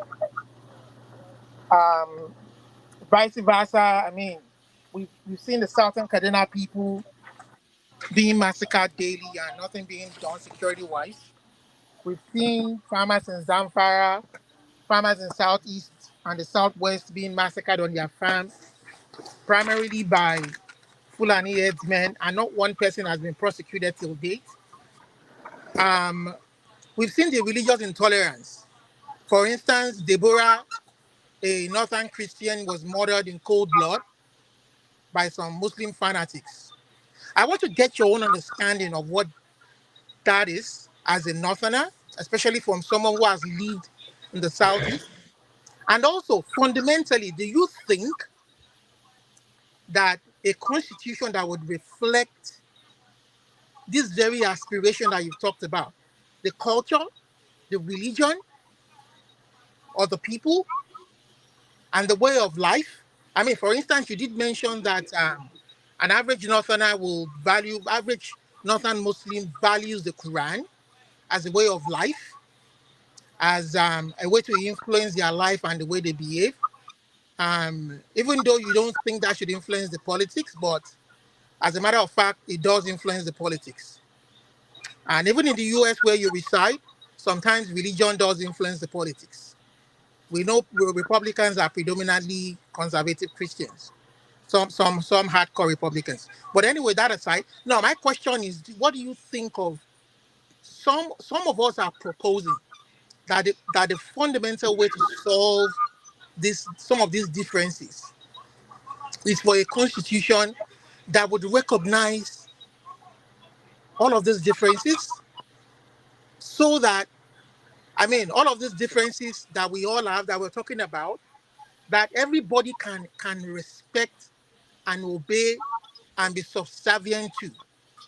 And if there's a need to amend it, I mean, a constitution that reflects the will of all the peoples of Nigeria, the indigenous people of Nigeria. You understand? Not what was handed to us by the military. It seems to be a problem what they handed over to us. And the way things are right now, no, despite all the amendments since 1999, things have gotten worse, like you did say, since 1995. So do you think that all the people, indigenous people of Nigeria, coming together to write a constitution that reflects these differences in religion, culture, our way of life, is a very, very vital solution to some of these issues? okay, thank you, my brother Olumide. What I want to tell you about this is that Nigerian Constitution is is a unique constitution to my own observation, in the sense that it gives the three people of the country the right to do whatever they want to do. If we go to the southern Nigeria, there is a customary law that the southern I know, but Nigeria what I'm saying is that I know, I understand. I don't mean to I am, cut you, Dr. Nasidi. I'm uh, talking about the 1999 Federal Constitution. As it is, I don't want to, what is your own opinion? no, I'm giving you my opinion because I don't want to alter the constitution. I'm not a lawyer, right? No. But I'm just saying. I'm saying as a layman, as a citizen. Okay, as a I'm not citizen, a lawyer myself. as a citizen, what I want us to do is that let's respect our boundaries. Let's respect our cultural difference. Let's respect our values. Let's understand who we are as human. If you are What human, about the law that governs us? the law has already been stated in the Constitution. Olumide, can you let him speak? And after, if you have a follow-up question, you can. The Constitution we adopted is a Constitution that has the 3 tiers of government. And that Constitution gave a right to non-Muslim and Muslim and pagans. But you say we adopted. You mean the military or the people? No, it is adopted by the Constitution. The Constitution have the clause that say that every Nigerian has a right to practice any religion you choose to. Is that not true? But some of us are finding fault with that Constitution, though. That's what I'm saying. Because what I'm saying is that if you want to be an activist, you have more than 91 way of become an activist. You can choose one of the Constitution that you don't like and become activist on it. I'm not talking about being active. I'm not talking about activism. I'm talking about nationalism. I'm trying to tell you that we cannot be a nationalist when we have activism. Okay, the reason why I'm asking is because some of us don't believe in that entity called Nigeria the way it is right now. That is your own part of way, and that's how you think. You are entitled to your opinion, as always Rudolph say. Have your say, and you're entitled to your opinion. Say your mind. Okay. That is your mind. But what I'm saying, as an individual who is part of the Nigerian political system, I will tell you that the way we think in America is different from the way people think in Nigeria. We have 2 different perspectives. And our own leaders, the people that come from Igbo land and the people that come from Hausa land and they meet in Abuja, they serve one purpose. And that purpose is that every one of them is getting his salary from the National Assembly or from the government pocket. No.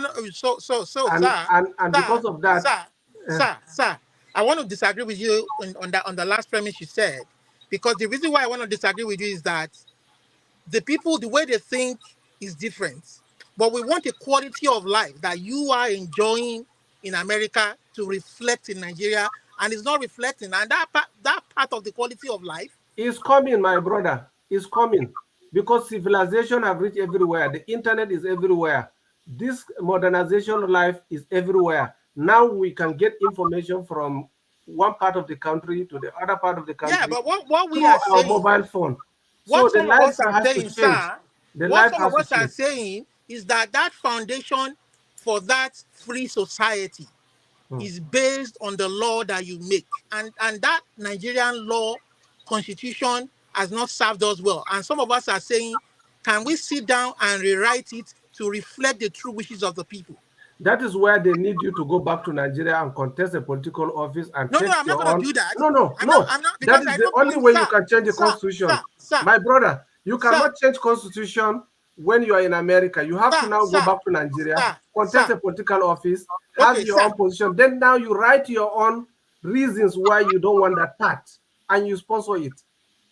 You debate on it. All right, Olumide, we can you can think about your follow-up question. When we come back to you'll probably get a chance to ask it. Let's go to Lexis. Lexi. Hello. Good morning. And Dr. Damages, you've done it again, like Igbo Basic said. You brought this gentleman for us to interact with today. And he has been very kind with his words. I am impressed. I personally have Fulani relatives. An uncle, they were born before me, they're older than I am.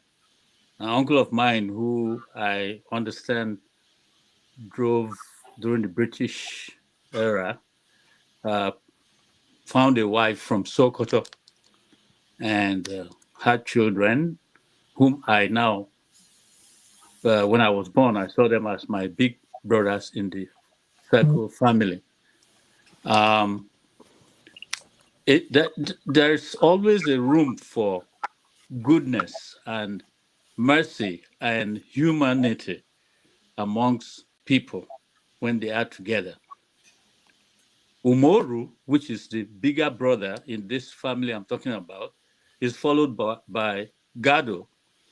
And then the third son has an Igbo name, Okaga, that they are associated with a luxurious bus transportation service between Sokoto and Owerri. You see, Rima Valley Transportation Limited, they owned it. And they have been like any other relative of mine. So there's no reason for hard feeling because somebody has a different, we call it tribe or whatever. And then we are so related.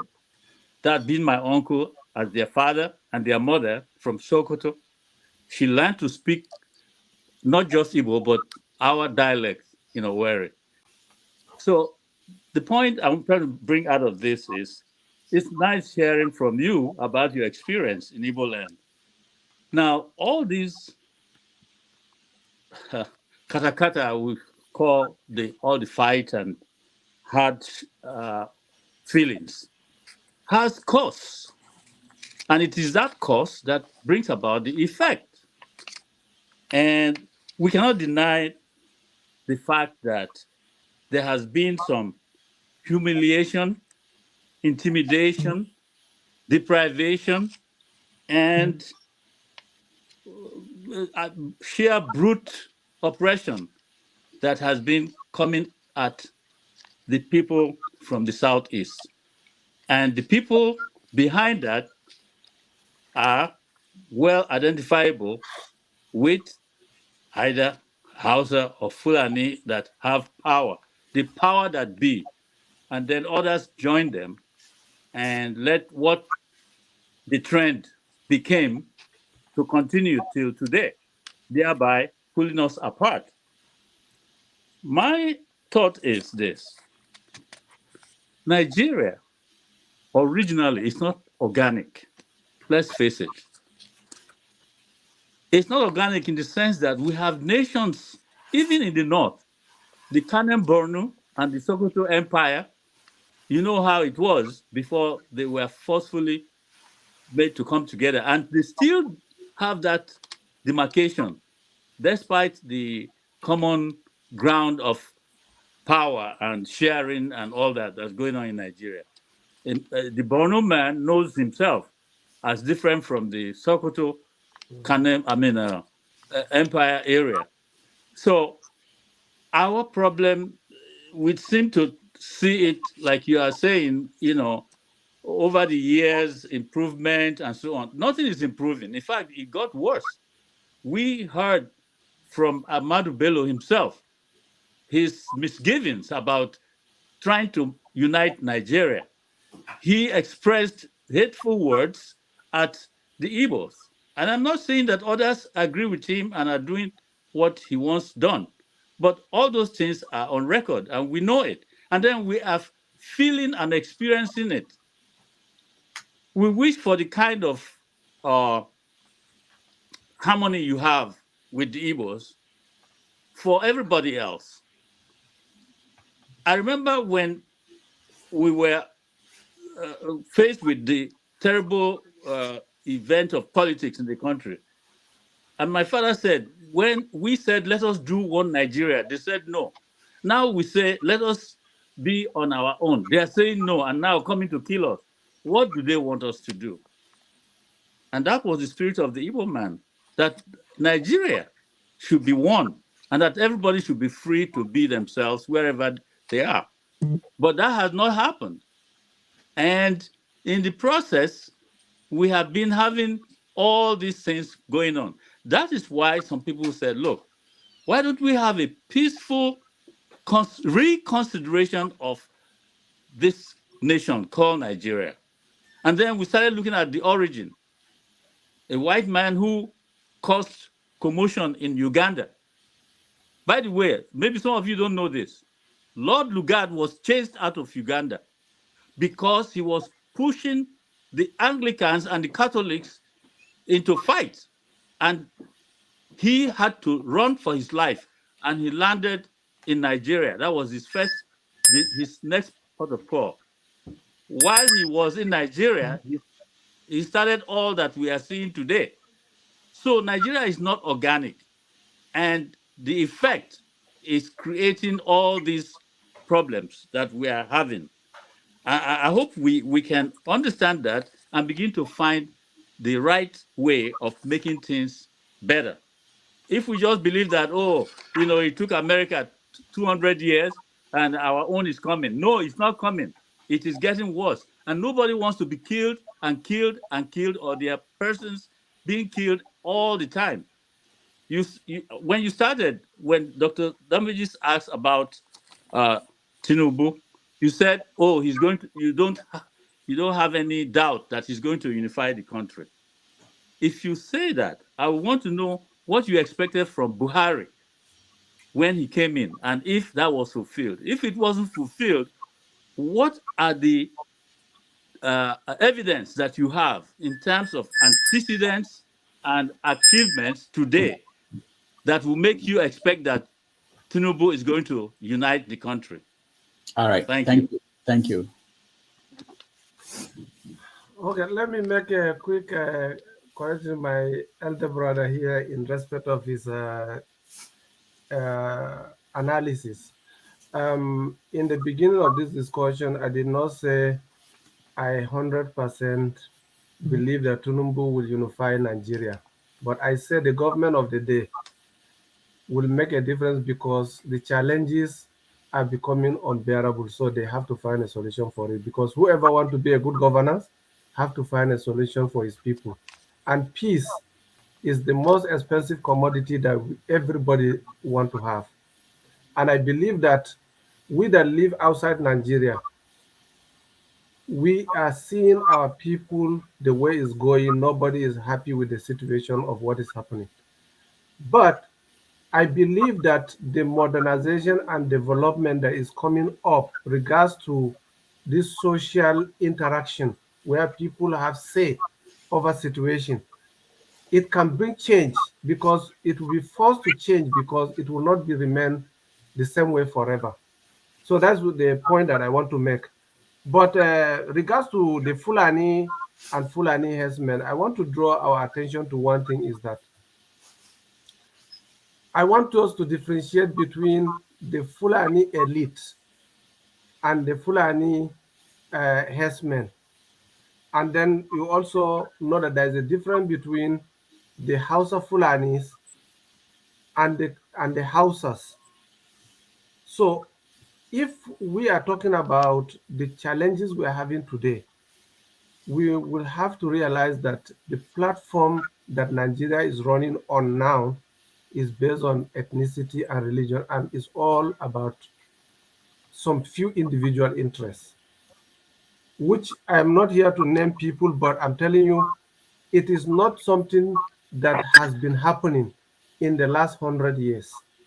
It's something that just come to be as a public domain at the point of election and other things that are happening now. That's why I mentioned that I said when Jonathan regime, they demonize a lot of people from the South because of Jonathan, because they want to rid of Jonathan, and they succeeded. And Jonathan lose his second time election. And now when Buhari came in, Buhari also have a lot of challenges. And those challenges, one of it is demonizing Fulanis. Fulanis has been living with communities for years and hundreds of years. They didn't have problem. Why now? So that is the question that we're supposed to ask ourselves. Why now that they have the problem so open, so peculiar, so unbelievable? because they are also human. They live in their own life for centuries in the places they find themselves. But it is a discussion that we cannot be able to finish on this platform. It's something that we have to just take time to put it a bit by bit. Maybe we can find an everlasting solution for the situation. Because people are taking advantage of a weak societies to create trouble, and that trouble is making money. And that they are not looking at number of people dying. They are looking at the number of amount of money making from the security system. So let's keep that for another day discussion. It's a long uh, issue to deal with. All right. Thank you. Thank you, Dr. Mohammed. Janaba, you're next.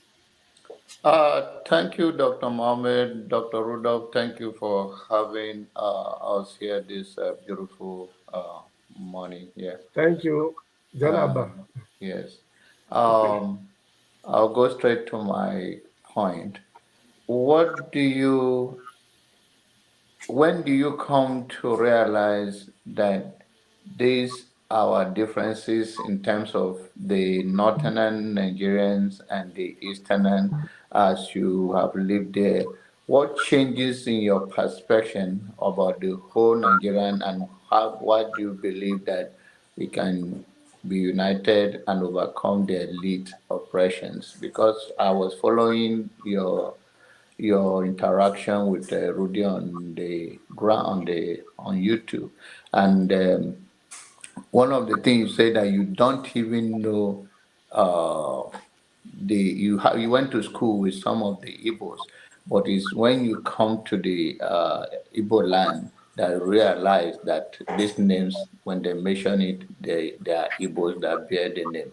So in your course of your traveling or your service in Igbo land, how now can you put it in a perspective that there is a hope for one Nigeria, and what do you think is the bigger problem of our society?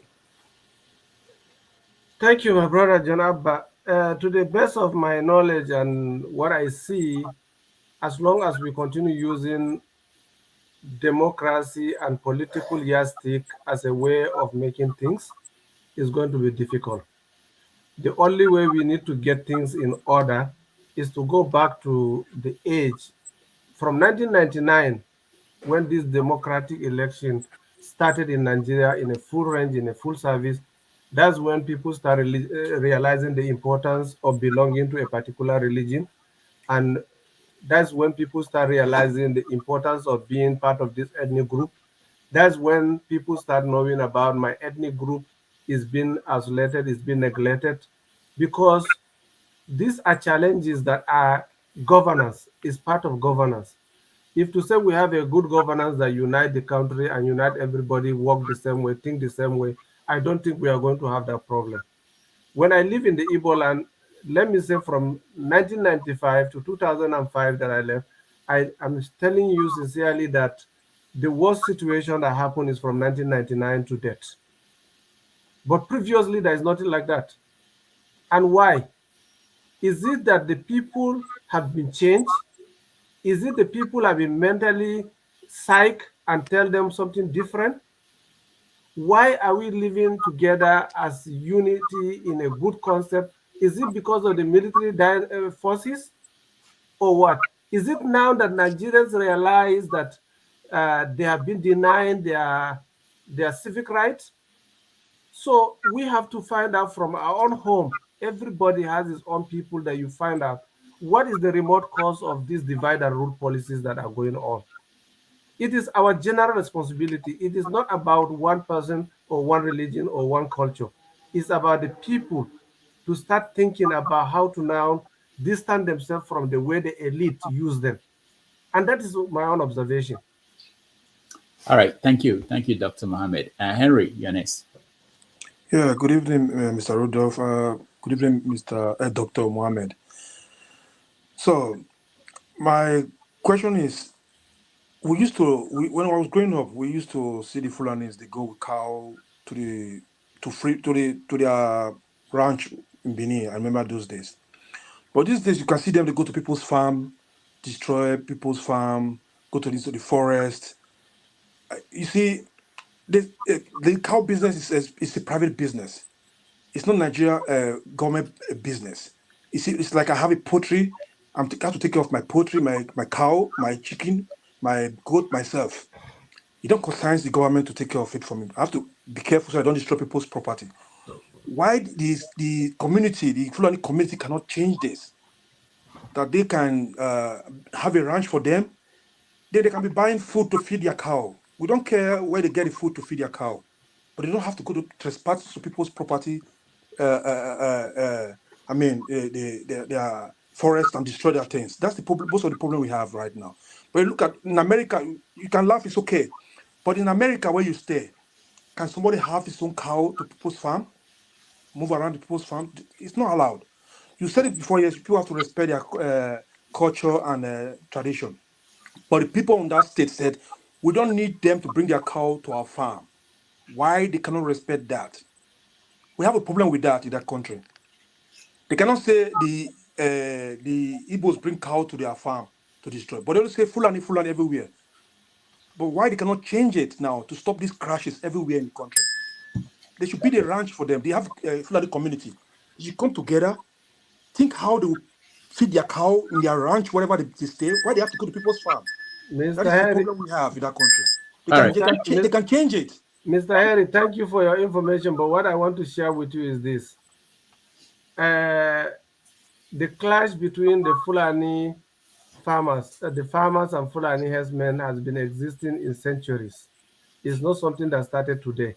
But the law that exists that bind them together for a long time is because if a Fulani mistakenly take his cow to a farmer's farm, he will now be taken to either the district head or the Eze or somebody who will tax him what was the farm that animal ate. But what I'm trying to tell you is this. They have been living together for centuries because they balance themselves. If my cow go into your farm and eat, I will sell some of my cow and settle you for the farm and we continue living together. But today, it is not the same thing. Today, I will take you back to Gembu. Maybe if Rudolph will permit me one day, I'll bring you some pictures of what is happening to minority Fulanis in Gembu, Taraba State. There's a time that some minority groups advance into their cows and kill all the cows and ask them to leave, where they live for centuries. And now when you divide someone with his livelihood, what do you expect him to do? He can be vulnerable to anybody who can use him for any reason. But now what is happening, like in where John Abba come from in Benue, it's a politically motivated crisis. Benue, everybody know the Fulanis and the TVs, they are related. They have the way that they call themselves like cousins. They have jokes. They have way of life that they live together for centuries. But because it's politically motivated now, it becomes ethnic cleansing. They kill each other without any reason, and people pay people to go and do some crime because they just want to make money out of it.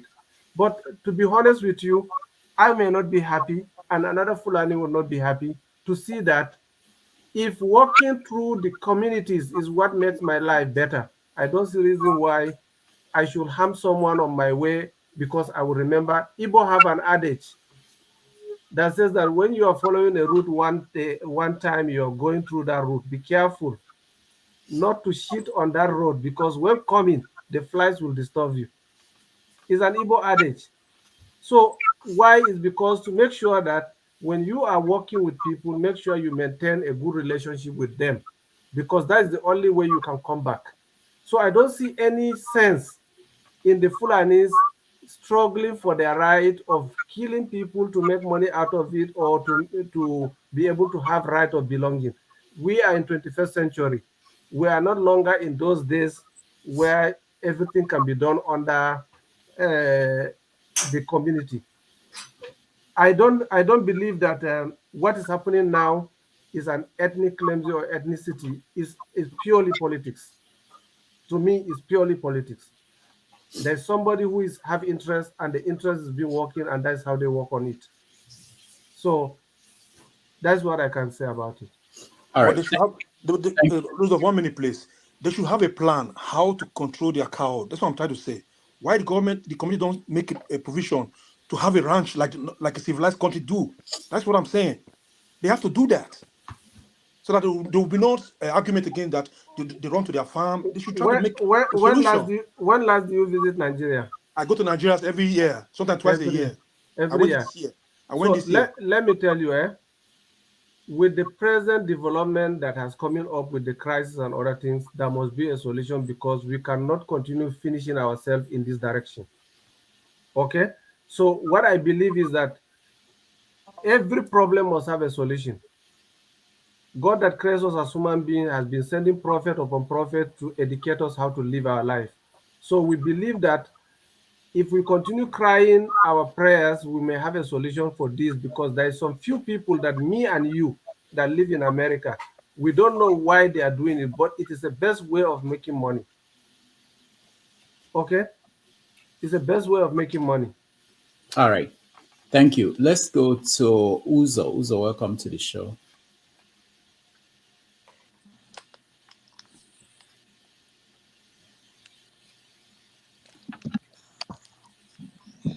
Mute myself.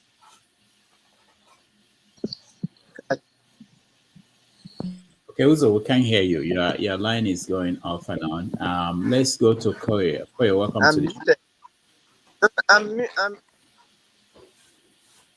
Uzo, I'm looking at your audio. It's going off and on, so I don't know what is going on. I'll come back to you. Try to log back in. Okay. Go ahead. Thank you, Doctor. Thank you, Doctor. The two doctors. Thank you very much. To my mind, I think there is a clash of civilization, a clash of culture, and even tradition within Nigeria. It seems to me that the North, because of maybe tradition, religion, culture, is more or less quite backwards. And the rest, say for example, in the West and the South of Nigeria, are more like quite sort of more forward-looking in terms of progress. And this, I believe, is a very big problem. Although we might want to sweep it under the rug, it keeps on, setting us back as a people. Now the question will be, how do, and you have similar sort of tension even in the Western world, where, for example, in the UK here, you have a lot of Asian originated people, like the Pakistanis and the Indians and the rest of it, and those that practice Islam. They tend to, live, in the same area. They tend to, not mingle so much, and then you have the rest of the country. Not that the white people don't do that, but they don't do it to an extent as the Muslim cultural people do it. So that in itself, like a country, Nigeria, that is made up with a lot of people that is quite sort of backwards in terms of their, education and travel and what have you. Like yourself, you have traveled. I suppose you have learned a lot of things from your travels and stuff. That's why you can sit here and then, profile these solutions in terms of the way forward. But you have a lot of, people in the North still very, very much backwards, and, try to drag everybody else, towards their own reasoning. I believe that this kind of reasoning is what led to the diabolical regime of Buhari that just, is just about to end, because the man is just so backward, so entrenched in that religious, cultural, backward way of thinking that he doesn't see anything else. He doesn't want to move with the time. He just wants everything to tick clock according to his own culture, which to me is a very, very big problem. So the question will be, how do you, as as a person, profile a solution in terms of these cultural differences, in terms of these cultural behaviors of peoples? To me, is a problem needed to be addressed. And another thing I wanted to ask you is, in terms of, I know you have spoken glowingly about Igbo people, how we are hospitable, how we, protect visitors and the rest of that. So I want to ask you, what kind of criticism can you offer as an outsider that have lived with Igbos? I know that as an Igbo man, sometimes I quite find it very, very disheartening, the kind of behavior we display amongst ourselves, being Igbos, nonetheless, an outsider coming to live with us. So I wanted to sort of criticize us a bit, what we needed to improve on in terms of story. So He did. He did already. I don't know. I didn't get the criticism. I didn't get criticism of what he said. Mbise and Olu. All right. Sorry? Let's okay. Thank you so much. Let's listen to Mohammed. Okay, my brother, civilization is a big weapon that clear every doubt.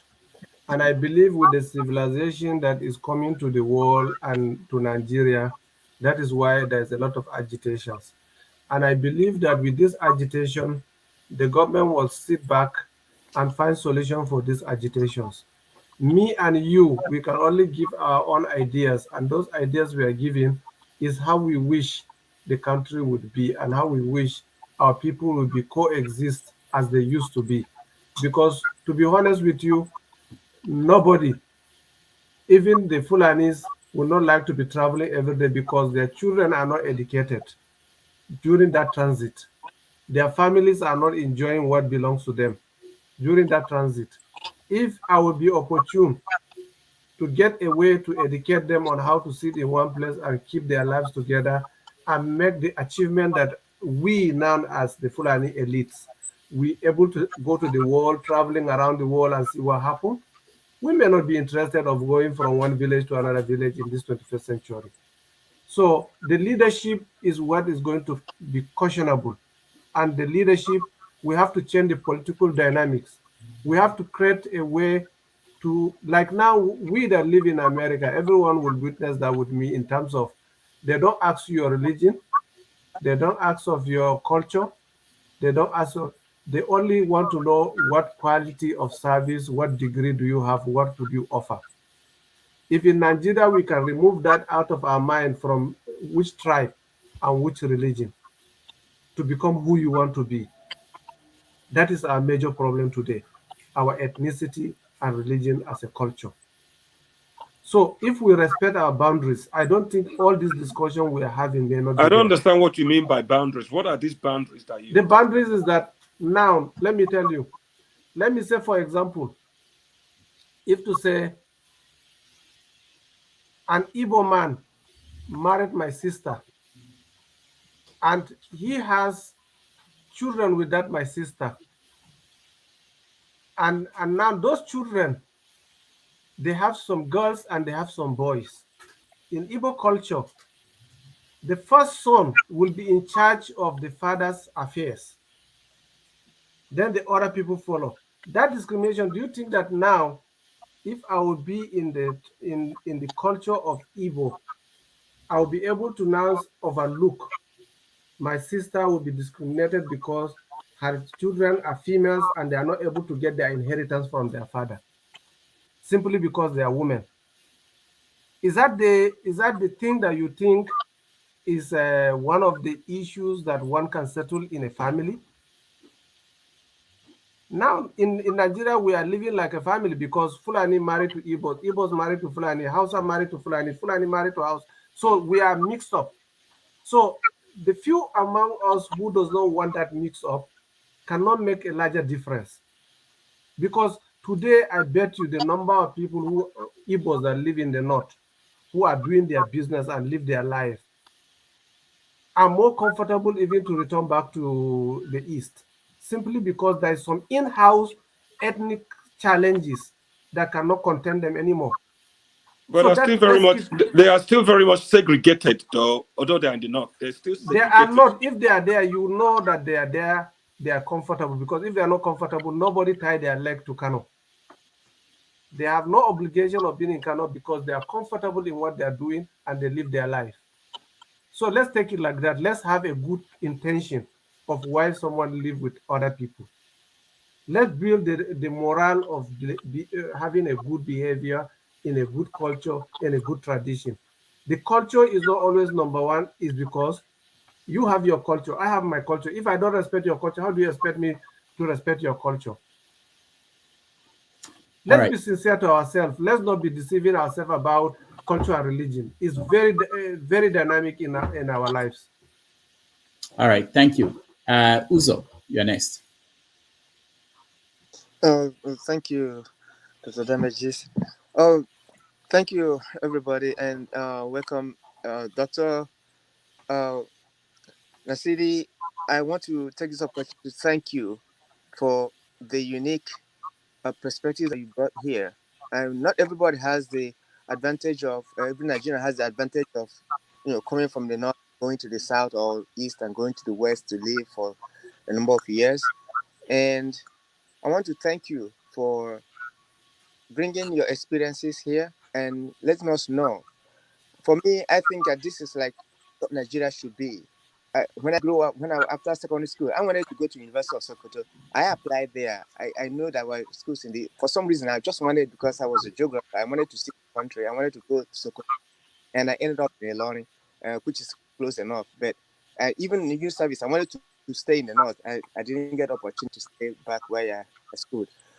And one question I have for you is there any way that you can, apart, Dr. Damages, I brought you here, which is good, praiseworthy.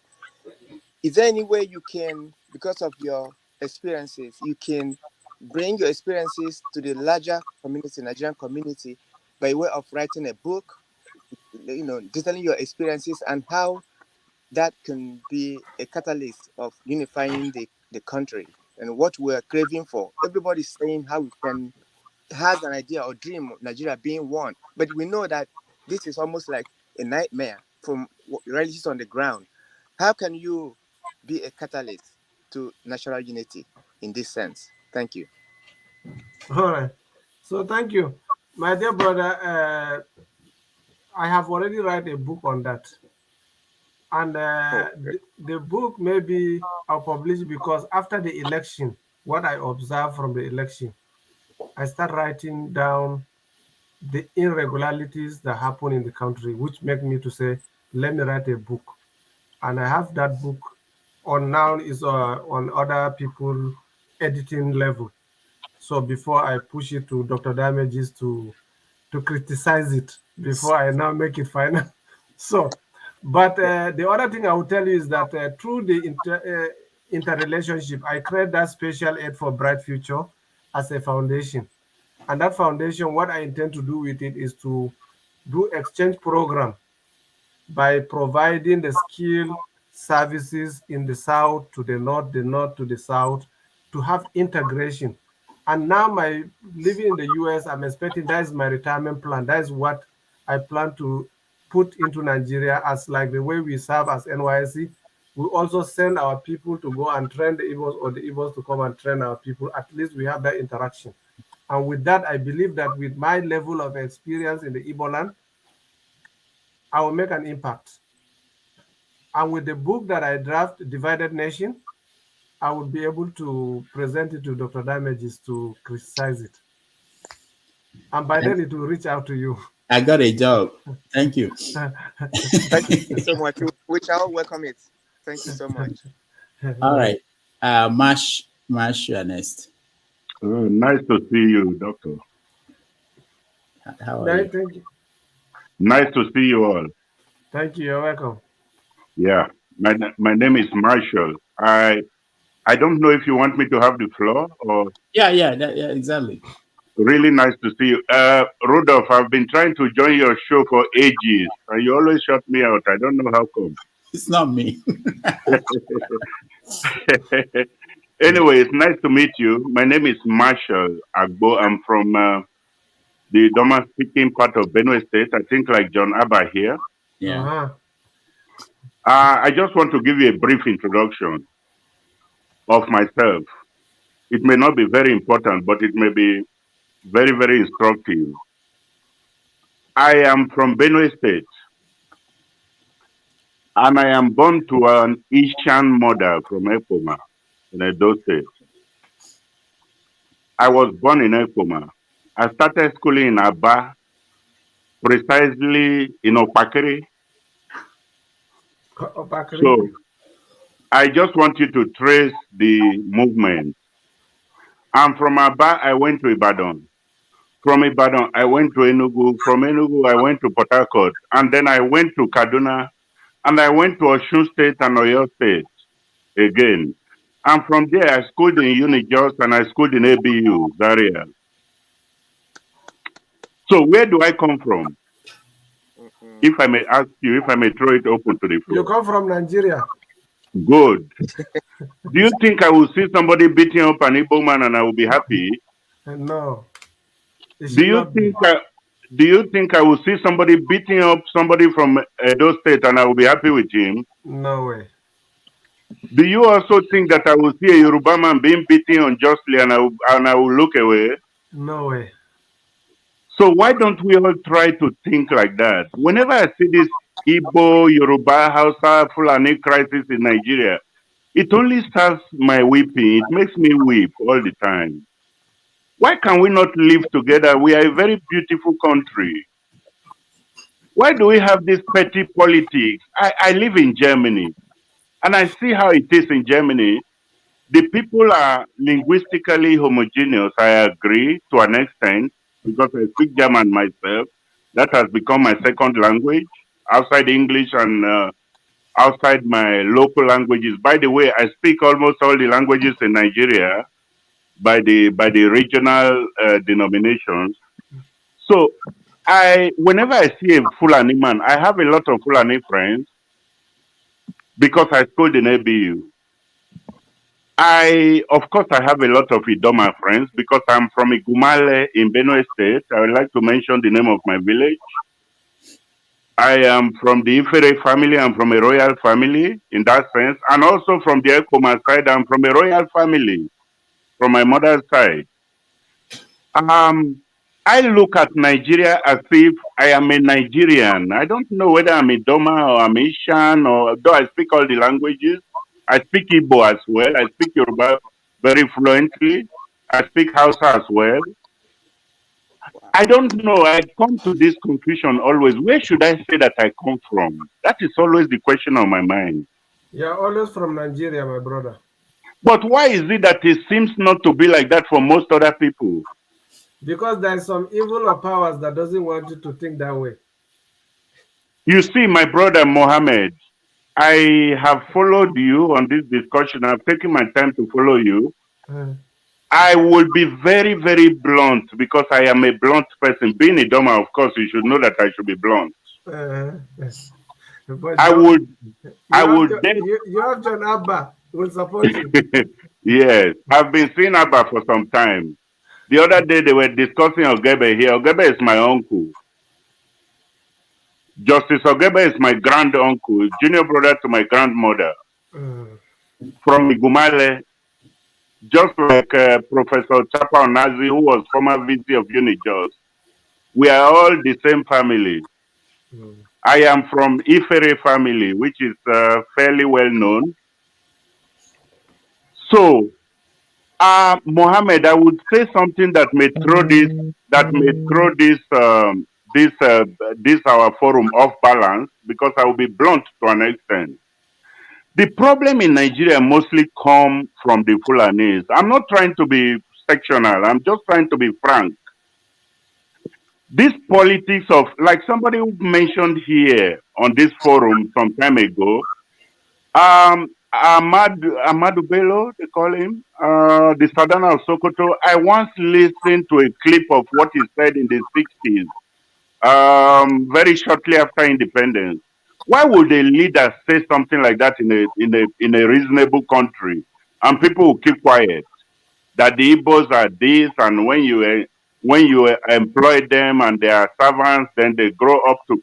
What is wrong in anybody excelling? If an Igbo man wants to excel and a Fulani man or an Idoma man does not want to excel, is that their problem? No. I think we should see each other as simple human beings. Okay, I'm in Germany, you are in the US, Mohammed. Would you see a white man beating me and you will look away? No. Would you not think that, this man, he's black like me, he's first of all my brother? Don't you think like that? Sure.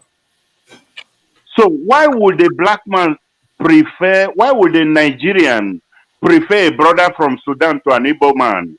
Just because he's Muslim or something like that? Why don't we first of all say, okay, we are Nigerians and we must face the outside together? Why do we look at it as if I am more related to somebody like our Buhari normally says? Buhari seems to think that his Niger brothers are more brotherly to him than the Igbos. Why does he think like that? Why do people think like that? That's the interview I was referring to. I think I can recognize it. Okay, Marshall, hold on. Okay, let me play a little bit of that. Yeah. One thing I've noticed, Premier, while I've been here, is that Northerners seem to have, I might almost call it obsession about the Igbos. Could you perhaps explain that to me? Well, the Igbos are more or less the type of people whose desire is mainly to dominate everybody. If they go to a village, to a town, they want to monopolize everything in that area. If you put them in a labor camp as a laborer, within a year they will try to emerge as headman of that camp, and so on. Well, in the past, our people were not alive to their responsibilities, because you can see from our northernization policy that in 1952, when I came here, there weren't 10 northerners in our civil service here. And I tried to have it northernized, and now all important posts are being held by northerners. Is this policy of filling all key posts in the north solely with northerners and not with other Nigerians a temporary or permanent one? In actual fact, what it is a northerner first. If you can't get a northerner, then we take an expatriate like yourself on contract. If we can't, then we can employ another Nigerian, but on contract too. This is going to be permanent, I should say, as far as I can foresee, because it will be rather dangerous to see the number of boys who are now turning from all our learning institutions, coming out with having no work to do. I'm sure whichever government of the day might be, it will feel rather embarrassed, and it might even lead to bloodshed. Doesn't this damage the idea, sir, of all people in all regions in Nigeria being fellow citizens of one country? Well, it might, but you are, new to our region, but how many northerners are employed in the east or in the west? The answer is no. And if there may be 10 laborers employed only in the two regions. All right. That's the interview you were talking about. Yes, very correct. Okay. Why would somebody say something like this in a civilized society and he will not be reprimanded, even at that time? I'm not trying to be partial. I'm not a partial Nigerian. I'm just stating the obvious fact. So let me respond to you before I forgot the point I have in mind regards to that. Okay. Number one is that every leader of a community try to project his people first before others. And no matter what it is, that time, if you remember, it was a political era whereby everybody is now finding a relevancy to his people and want to have a position that will count to his people's progress. At that time, he has his security as a Christian. He has his bodyguard as a Christian. He has his cook as a Christian. He has people that are from different parts of Nigeria that serve him, include the man who earned his life. If to say the way he talk is how he regard Igbos, he will not keep Chuku Kaduna in his house to a point that he can take him to NDA, Nigerian Defense Academy, to train him as a soldier. Besides, I want us to go back and learn from what happened in Rwanda genocide. In this life, whenever we continue reflecting to our past, we'll not correct our mistakes. Simply because when we realize this is a problem, we need to find a way to unify our people and take away from the. Remember what happened in Rwanda. Every one of us know what happened in Rwanda.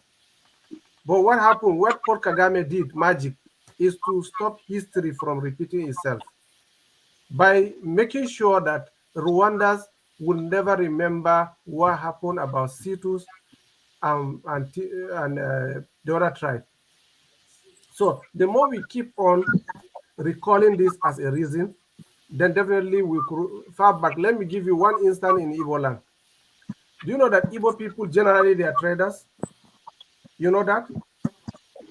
I know the Igbo man very well. So being a trader, nobody crushed into his territory in the trading place. If you want me to tell you, I will tell you categorically, there is no go area for Igbo man. If you are in Aba, the whole big market in Aba, you cannot find a single shop that is owned by a northerner.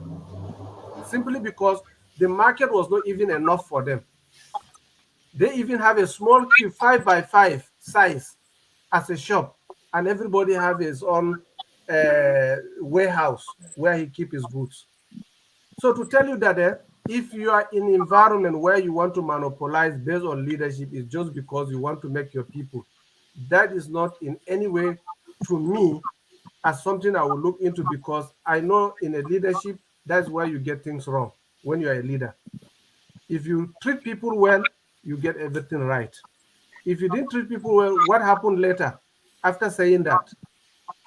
It becomes a proper way of eliminating him for life. And that is the trigger between the North and the South that they have as a problem today. So let's keep that away from the. Let's talk about after that time. Why do we have close to 50 years of living together in one piece and trying to live together in a harmony? What do we do differently? Do we forget that there was Biafra before we accept ourselves and go back to our life and do what we're supposed to do? So my brother, let's try and always look front and look back. Now we're in another century. We're in another level of life. If Buhari said that today, that would be a different thing altogether. But this one is pre-colonial time that these people, everybody is trying to bring his people to the light line. At that time, who are the most educated people in Nigerian army? It's the Igbos. What did they use the education to do? Is to plot a coup. And how do you expect that happen? Is because everybody want to have a piece in the cake. So let's not go there. It is a problem that we have to bury it and create a new phase for our people and create a new generation for our people. If we continue remembering that we'll never be together because we are just like having a wound where whenever the wound dries, we peel it off. And it is not good for us because our children, we don't want them to even remember that moment in life. All right, thank you, Mohammed. Let me say this. Rudy, before you go, let me correct my brother here. Except he's taking the Igbo for therapy. If not, you are not allowed to smoke while you are on TV here. Who is smoking? I didn't see. Oh, okay. All right. So let me. Yeah, please. I don't even know you can smoke in the house anymore. Okay, but maybe he's home. Yeah. Okay. Let me say this. This is not Javier said. This is 90 Minutes Africa. So I'll put in a little bit of my opinion. It's always important to remember that that video of Madubelo, if you had videos of people like Azikiwe and Awolowo speaking today, there are so many things that they all said during that period that may not be acceptable to us today. So it's not just Amadou Bello that you can catch making statements like that. But also, you have to put those historical things in context of their time. But I want to go to something about moving forward and the solution. I like what Marshall said, the way he portrayed himself. But a lot of people are not that experienced about Nigeria. I happen to come from the East. I schooled in the West. I served in the North. So I have a different perspective of Nigeria, which will be similar to that of Marshall and so many other people. And I know there are some people who just live their lives from in one part of the country and then got out of there and they're abroad. So their perception of Nigeria is totally different. But the point that I want us to think about is today's Nigeria. There are some issues. I'll give an example of one that I've been confronted with that by different people. Mohammed, let me frame it for you this way. You said that you are just like Atiku. Atiku, Atiku would have been. Atiku was the father was put in jail. This is a story told by Atiku because he didn't want Atiku to go to school. He wanted Atiku to go and join him in farming, and but the local authority at that time, white people who were in charge, decided that if your son doesn't go to school, we'll lock you up, and that was how Atiku went to school. And today, I don't think there's any child of Atiku that wouldn't go to school. And the same thing with your story about your dad. I don't think your children are going to school. I think your children's children will go to school. So, so you can see that there is something changing, especially for those who have seen the benefits of education, Western education, let's say it that way. Because there's also something that was said here that is not totally true. There's also a form of education, traditional education, Islamic education. Those are forms of education, but you can say that they are not beneficial to anybody today. There are doctors in Igbo land before the Europeans came. They are doctors, but the fact that they were overtaken by time, people are now going to Western medicine does not mean that knowledge that they had, if we still have them today, to be useful. But let me go straight to something that people bring to me. I don't have an answer to that. And that's for you, Mohammed. Maybe you can help us understand. Yeah. So they said to me, based on all the things we've talked about today, people will agree that if we have merit, a system where we believe in merit, that it will solve some of these problems, which means that anybody who is qualified will get a position, apply and get a position. But we don't have that. And I know that in America, they have affirmative action in other parts of the country to help people who are disadvantaged. So people have presented this to me, and I want to present it to you, Mohammed, and see what you think. They said that unity schools, for example, in Nigeria, for many years, more than 30 years, they've been having this quota system where someone from Edo State will score 140 to get in, minimum score. Someone from Osun State, 130. Someone from Anambra State, 140. And then someone from Zamfara, they'll say score 3 and you will get it. And they've done this for 30 years. And it hasn't changed. It hasn't improved the scores of someone from Zamfara. So the thinking is that this has not worked, apparently. One is, why is it continuing? Two, wouldn't it be better to say, you know what, let's just like JAM. Let's say 100 is the minimum. If you want to get to this school, you score 100. And that if you have that system in place, more people will struggle. They have incentive to struggle to get to that 100. Since we've tried this for 30 years, people are still not getting anything different from 3 and 4. So what do you say to that? Because that's something that for people who do not have this kind of worldview that most of, some of us have, because we've lived in different parts of the country, we can say these are certain things that are good about this and this. All they see is that I'm being denied opportunity because of this provision. The same thing with some white people in America today are looking at this affirmative action and saying, oh, my kids are being stopped from going to school because we are trying to accommodate all these different people. So what do you say to that? Okay, what I would say to that is that everybody has a monopoly to power, but you may not have monopoly to knowledge. Knowledge is something that you have to work hard for it and get it. Before the independence in Nigeria, we in the northern Nigeria, we concentrate more on our Islamic education. And because of that, now it is the time that we change from the Islamic education to the Western education. So why the quota system is because to enable some individuals who are interested to go to school, to get them a way to get into the school. Like me in Adamawa State, we have Abia as our quota system. We have students from Abia that come to Adamawa, and we have students that from Adamawa that go to Abia, because it is our quota in that aspect. So, but when it comes to why it doesn't work for 30 years, it is not a fault from me or you, it is a fault from the administrative system. And when we are talking about this, we talk about, let's take it back to the Igbo land.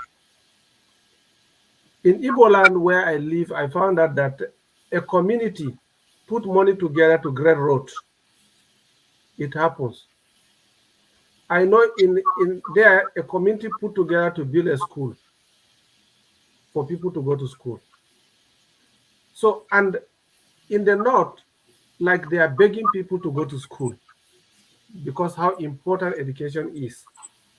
And there's a lot of gifts that have been made, even at that time, to convince people to go to school.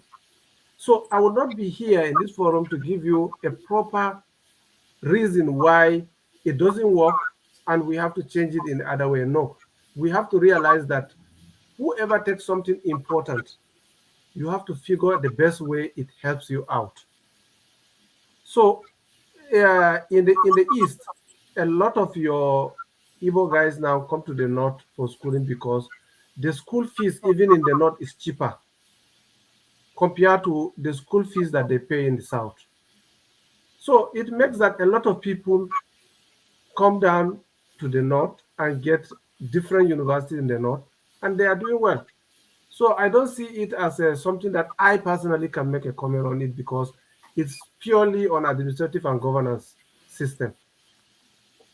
So Dr. Damages, do we now have the same standard in terms of why I was asking that question, and Dr. Muhammad, during my time, when I left Eastern Nigeria to go to Jos, go to school, I was busted one class down because they had standard 7 or class 7 there. And when the war ensued and I came back to Mahia to continue school, I was busted one class down. So do we now have same structure? Like, is it up to standard 6, be it in the North or in the South? You know now Nigeria is practicing 6334, the system, right? So basically that is what happened everywhere, part of the North and the South. But the difference now, we are talking about the quota system. And the quota system is originated from the federal character system, where some group of people are not favored by getting into the school system and so forth. So what we are saying here is that it's based on the way the government program it and the way that it get access to people that they want to draw their attention to schooling. But what I'm trying to put here is that even there will be change, is our government that's supposed to sit and look at it and say it is not working, and how will we make it work? Because even the WAEC today is not everybody that get admission for medicine anymore, because the quota system in getting to medicine is very high. You have to score a certain score, right, Dr. Damages?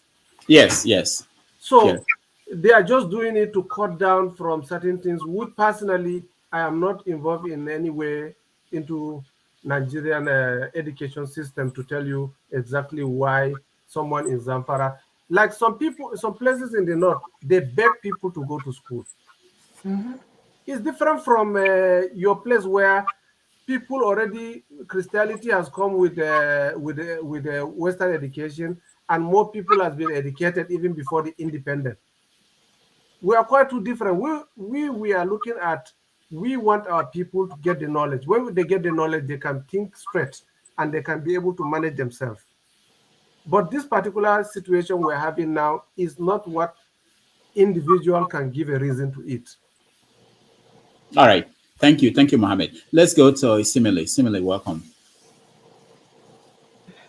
Hello, Dr. Damages, and hello, panelists, and everyone listening to us. Thank you for joining us. Hello, Dr. Muhammad. Nice having you with us here too.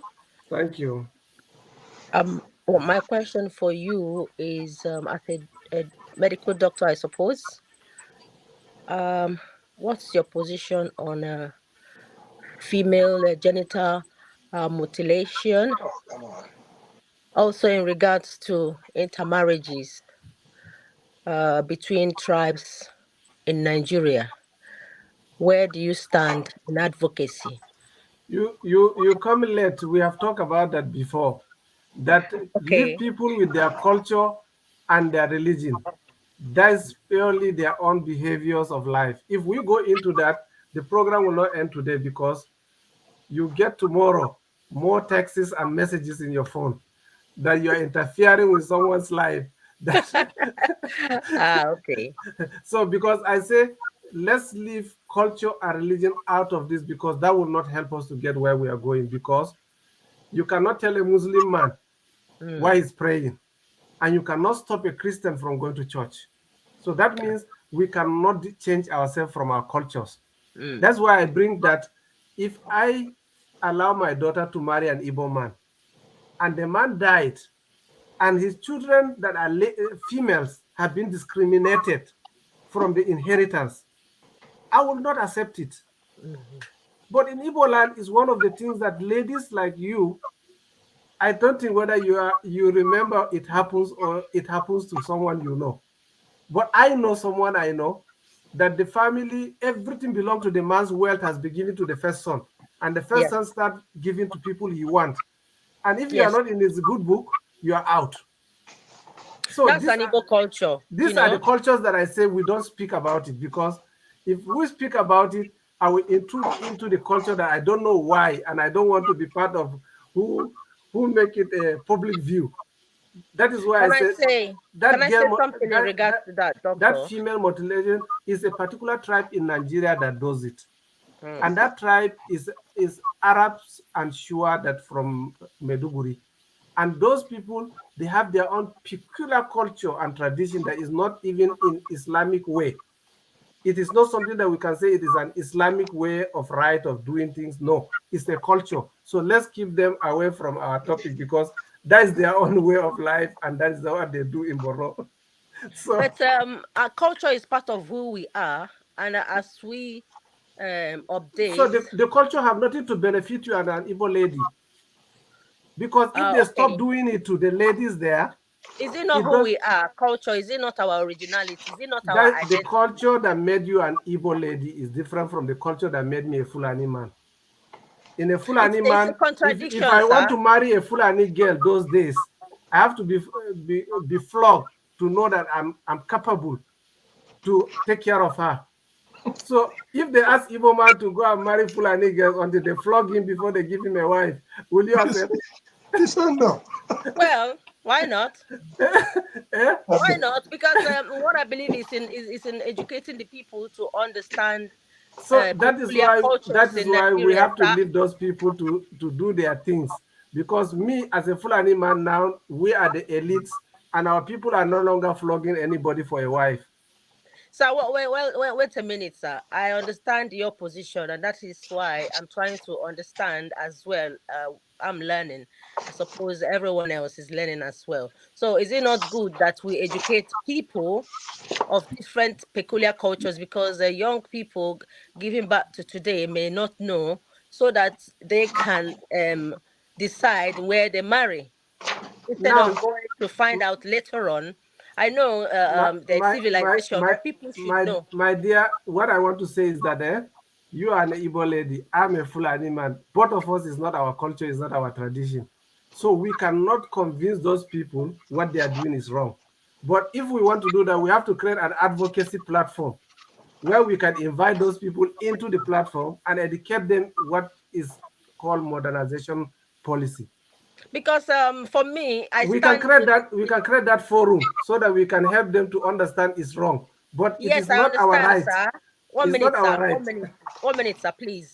I understand your position from a cultural background, but as a female myself, I do understand it to a certain extent. I'm not saying the Western culture has infiltrated my mind, but then I find out somehow that possibly by the point I see around that females are being um, um, mutilated anyhow, do not enjoy intercourse with their husbands, and that could lead to marriage problems. I know in the olden days they will say, okay, people are doing it to make their women not wayward, but in Okay. essence, What will you say about those that have their right, those that enjoy their relationship with their husband, but they end up of not inheriting anything from their husband? What will you do about that? in Igbo land, Yes, the first son have the say. When he take everything, you stand to yes, fight for your right. there's nothing wrong with that. Like where I come from, So the first son takes let's everything. keep that discussion for another day, because their relationship with their own people has nothing to add to you that live in the UK. And It me, as has. a Fulani man that live in US, I cannot make a difference on that culture that exists for more That than it 500 has. years. We can't keep pushing important matters forward and saying for another day. That is why I've come to ask you the question, and Because I deserve I'm an not a answer. I specialist to understand that, you. my dear. Okay, I'm not a if you say that, specialist to I that, because understand that, I don't sir. even know the criteria of getting to that point. I don't Yeah. know, because it's not my culture. Okay. And I have not married a woman that is being done in that way. Talk less to give you idea how she feel and how she is. All right, but I don't have problem. The first son inheriting everything. Even in my family, the first son is going to inherit everything. But then females are still then what wait is 1 minute. Females are still allowed to contribute in those properties. So it depends on the family. It's not rigidly the way you're thinking about it. Not in all Igbo or families. They can reach a conclusion on how things are being managed, particularly if the male is not stable mentally. There are ways things can be settled. It's not just boxed in like that, the way it's been explained. what of how you treat Osu?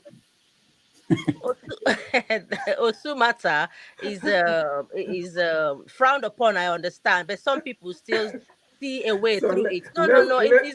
It's not all let's black move and away white. from this. I'm It just depends trying on to let you personal know view, that sir. I That is know your more. personal view. I have my personal I try view. to let you know that I know more than what I'm supposed to say and not to say. No, say So it. let's Say it. stay Don't away from, no, say it. culture is something that is peculiar to people who live with Mm. it. There's We don't nothing need to to hide, sir. There's nothing to be we ashamed don't of. need to Say it. intrude into that.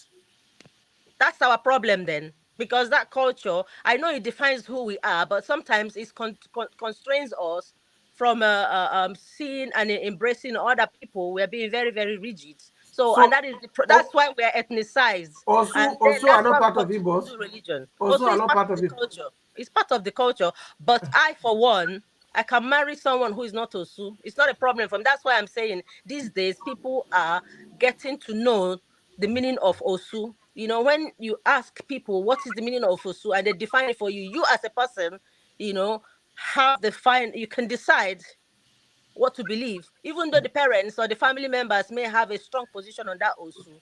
Do you want me to go to Igbo land now and tell the community how to manage their land?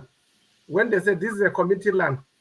I'm asking you of your view, sir. I'm not saying you should go to the community and All But right. it's I'm all, asking you of your I'm view. telling you that I'm done anyways. it's not Thank my you very much. territory. It's not my territory. Insimiri, I was looking for the article we wrote in the Igbo Basics about circumcision. Yes. Much ado about something, and then circumcision, much ado about something else. Yes. From what I understand, Dr. Muhammad speaking here, he has been saying separation of culture, ethnicity, and religion. He's been talking about it as a way forward. And in fact, I've just picked up the 3 volumes that I have here. When I find that, I'll pass that to you, to you through Dr. Donagis. That was a true story. All I could remember as we titled it. When you read that, I think your answers will all be there. Let's leave that alone I for will now. read that for Thank you that's so why I much, say sir. she should give me chance to come another day so that I can now read that culture You can and go read and that make more tradition research. So you and don't come have up with opinion it. about it now. Okay. No, I don't have the knowledge. All right. What about the faith, the people of the faith No, who don't get It is not circumcised? part of the faith. So let's not go there. I already disclaimed that I say it's not part of Islam. So it's not part of Islam. So it's not something I should know. It's personally as a culture. So as a culture, I'm not part of that cultural group. I cannot be able to make any significant reason or point to it. That's why I give an example of Osu. I give an example of land ownership in Igbo land. And those are the crises that is only Igbo man can settle that. Let me say this about the inheritance. That's what you guys are talking about. The Supreme Court already ruled that it shouldn't go to just the male children. So there are sometimes that the society has a way to intervene in all these things. They don't leave it to a particular group because this is an Igbo issue. Somebody can sue, and somebody did. And now you are allowed to share your inheritance to your female children, including land. Anyway, Ify, go ahead.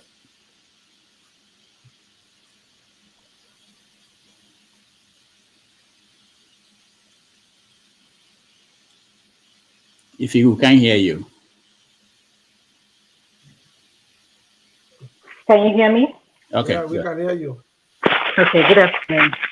Dr. Muhammad, how are you? I'm fine, thank you. I was listening in and out, and I think I've had a conversation with you previously on this show.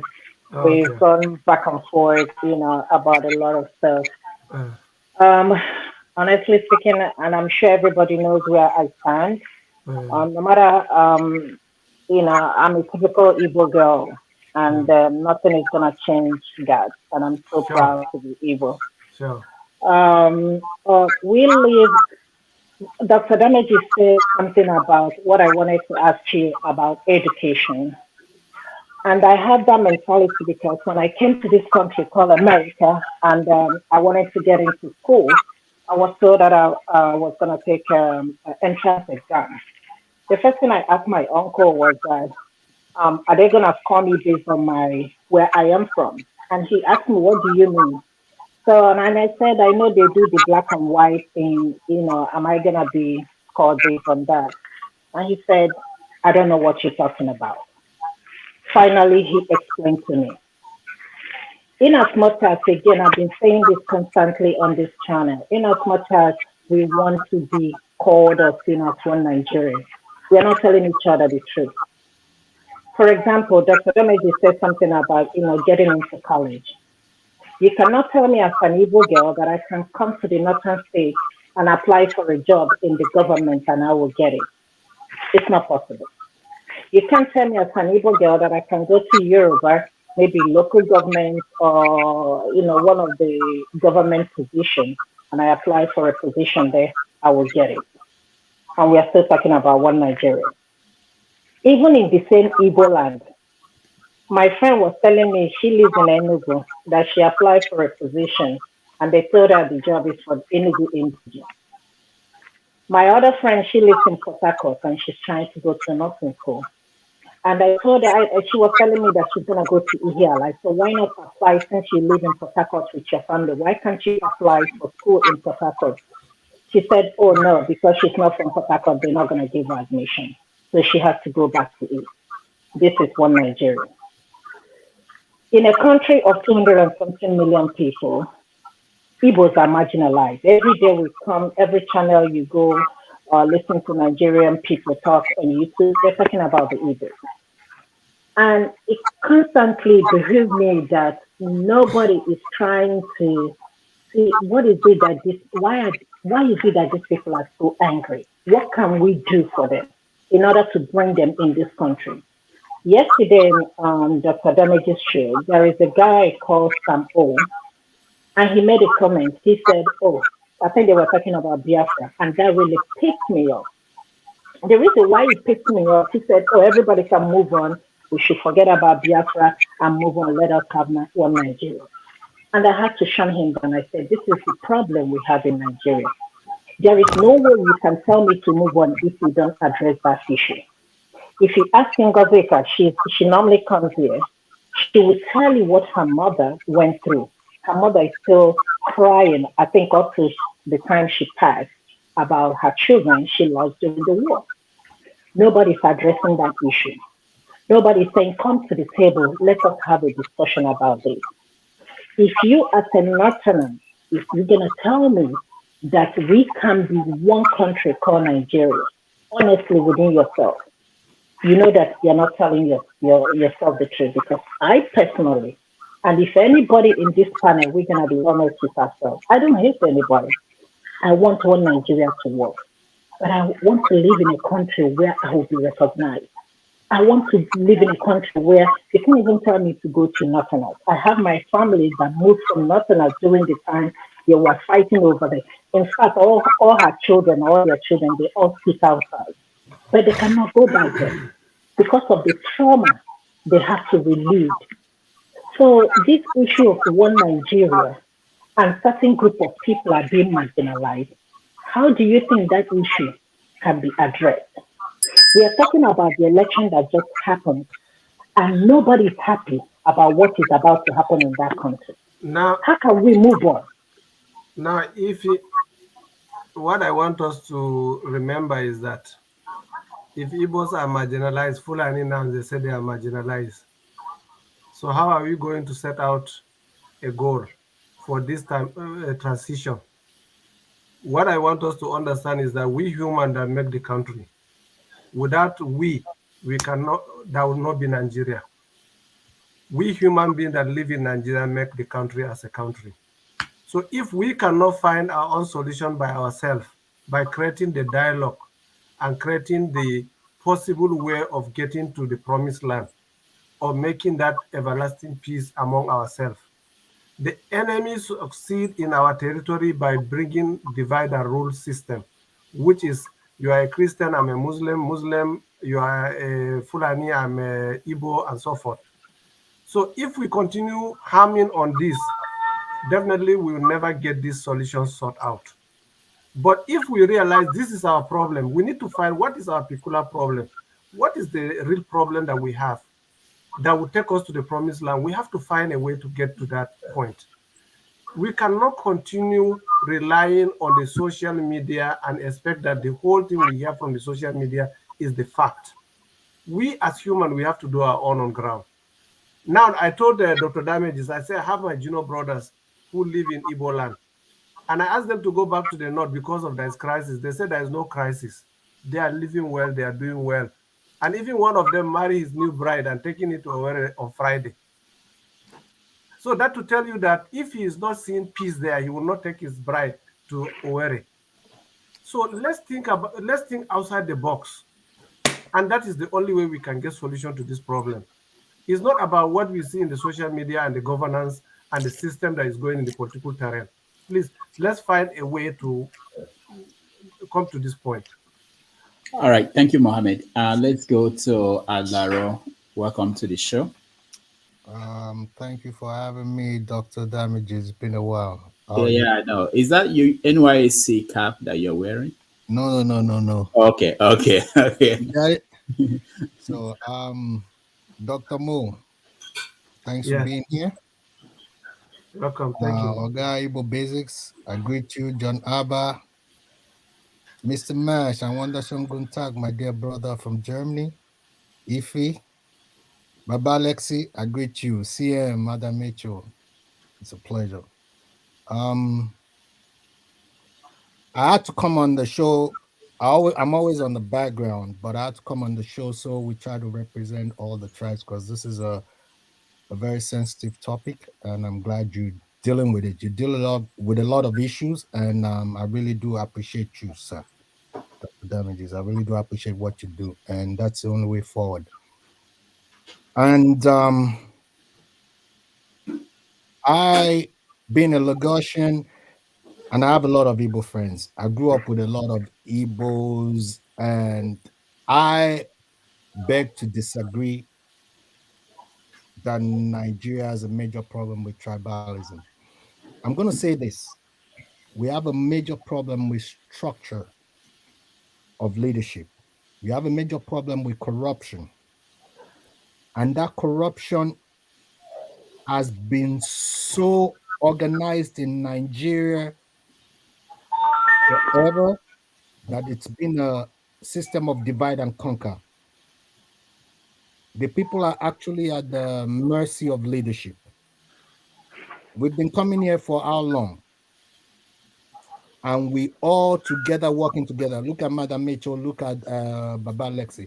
We all have what tells us we are mad about the situation the way it is.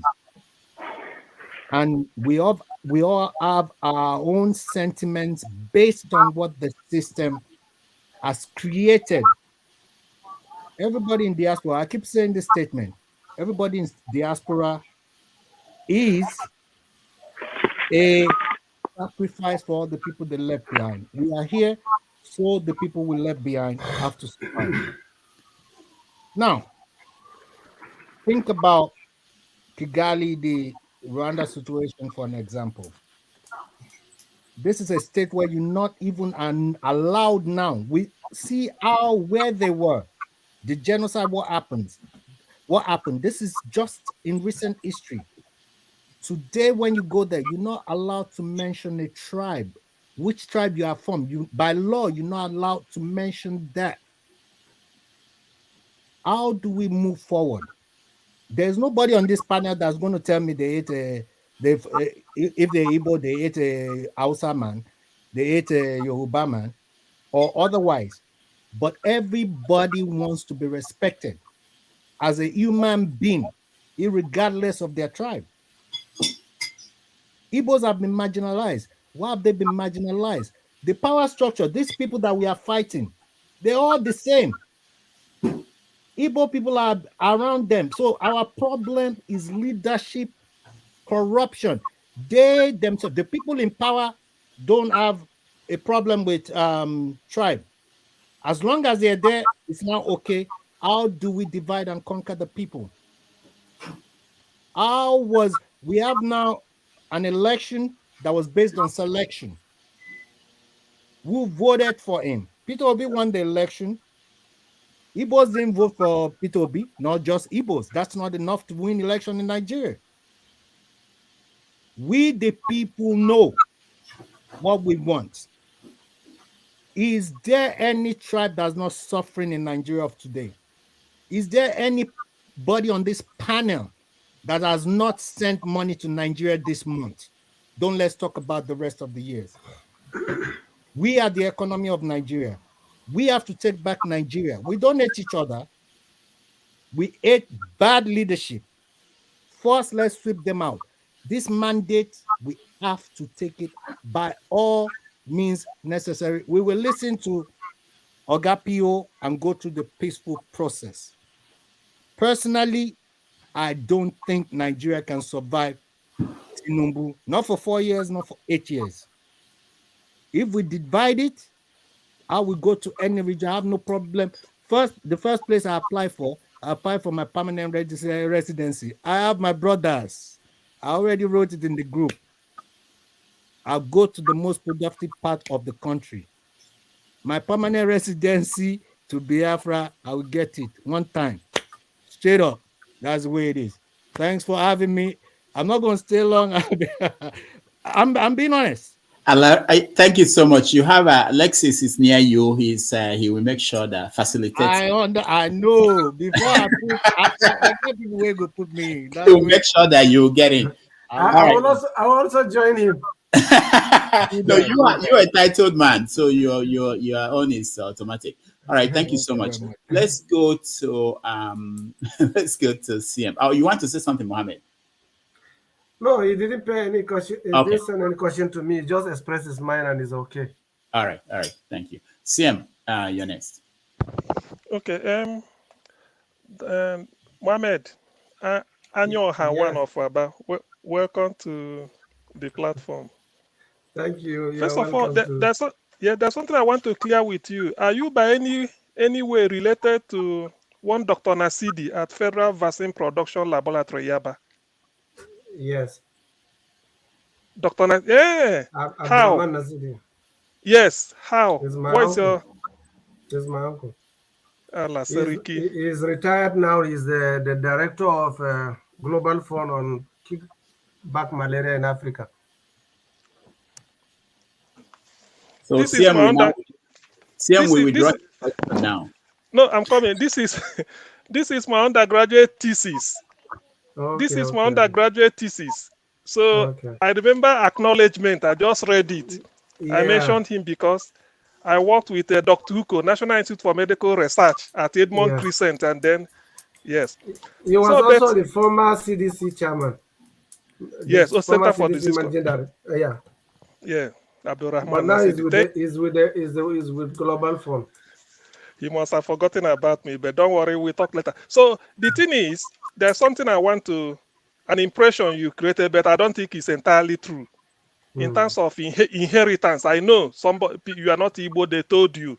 It is not entirely true that the first son inherits everything. No. What this first son inherits as of right is the homestead, that family house where the father built or maybe bought the land or what, just where they are living, that fenced house in the village where everybody was born and all those things, and probably adjoining lands, front and back. That is what is of right. What of I'm the coming. ladies? I'm coming. Wait. As of right, that is what belongs to the first son, non-negotiable. If the father has maybe 20 houses all over the world, everywhere, new thing, that one will be shared equally among the four sons. I mean, among the children, the sons. Yes, the ladies, if you like, you give them, but by law, it's not. But then there's also, if you look into the culture, like in marriage, there's also a way the ladies are beneficial more than the men, but I don't go into it. I just want to let you know that it's not everything owned by the father that the first son inherits as of right. It's just that compound and whatever is there, we don't share it because he No, will be there. I know He will about be that, CM. I know about that. But what I try to show Ishimiri is that there's some cultural norms that you can't walk into it to say you are making a solution. Because if no. somebody said, this is my culture, leave him with his culture. Let him deal with it. You get my point? I know you are not making it. Just you only saying because that's what we were told, And or maybe what no, you it's not. learned when you were in Aba. It's not. I'm told. I live. There's some of my friends that their fathers died in my own presence, and they have a katakata up to today. They are still in court. He is the first son that is being wicked. I ordinarily won't hear it because It's what not. it It's then not. means It's I'm not. come It's not. and I'm come. Do No you know no you? no. Do you know you? You Do you know you? it's Unubi now. You is my Uche uncle. Okafo. You know Uche Uche Okafo. Okafor is from Unubi. He's from Unubi. It's from Inubi. I went to Inubi to bury him Yes. when he died. Yes. I I live in know his house in Aba I know. Maybe it should be as a Danfodio. triangle. As a triangle, there's so many in Danfodio and in Docky Road. So many. The thing is, but So what I want, UOO is a cultic man, so there's a reason to that. I won't delve into it. let me tell you. Do you apart from that, there's other people that I would name to you. I don't want to be on the media because I know that there is a lot of challenges of this nature. I don't want to go into that because it is not why Okay. we're here. So Okay, CM, thank you. what belongs to the last born? That's what I'm saying. The last born is usually the mother's, whatever the mother gets, the mother in our culture, the last born gets whatever it belongs to the mother. You don't share it, you give it to the last born. The mother. That belongs to the last born. Dr. Damage, But anybody you in have to between. attend Igbo No, Culture Day. no. Okay, well. Let me go to this thing. You see, the issue, when you mentioned education and all this, what Rudolph said about admission to Unity School and everything. Yes, the intention of having differential cutoff points for people from different states and by implication different tribe. Because if you say Imo State, you are talking of Igbo. If you say Anambra, you are talking. If you say Oyo State, you meant Yoruba. If you say maybe whatever Akwa Ibom, you meant Ibibios also. So what I'm trying to say is that the framers, those that thought out that policy, thought that it is to bridge the gap to help those that can score high. That is the essence. That's what I was saying. That's what I Okay, was saying. I said I cannot say much about it because I was not part of.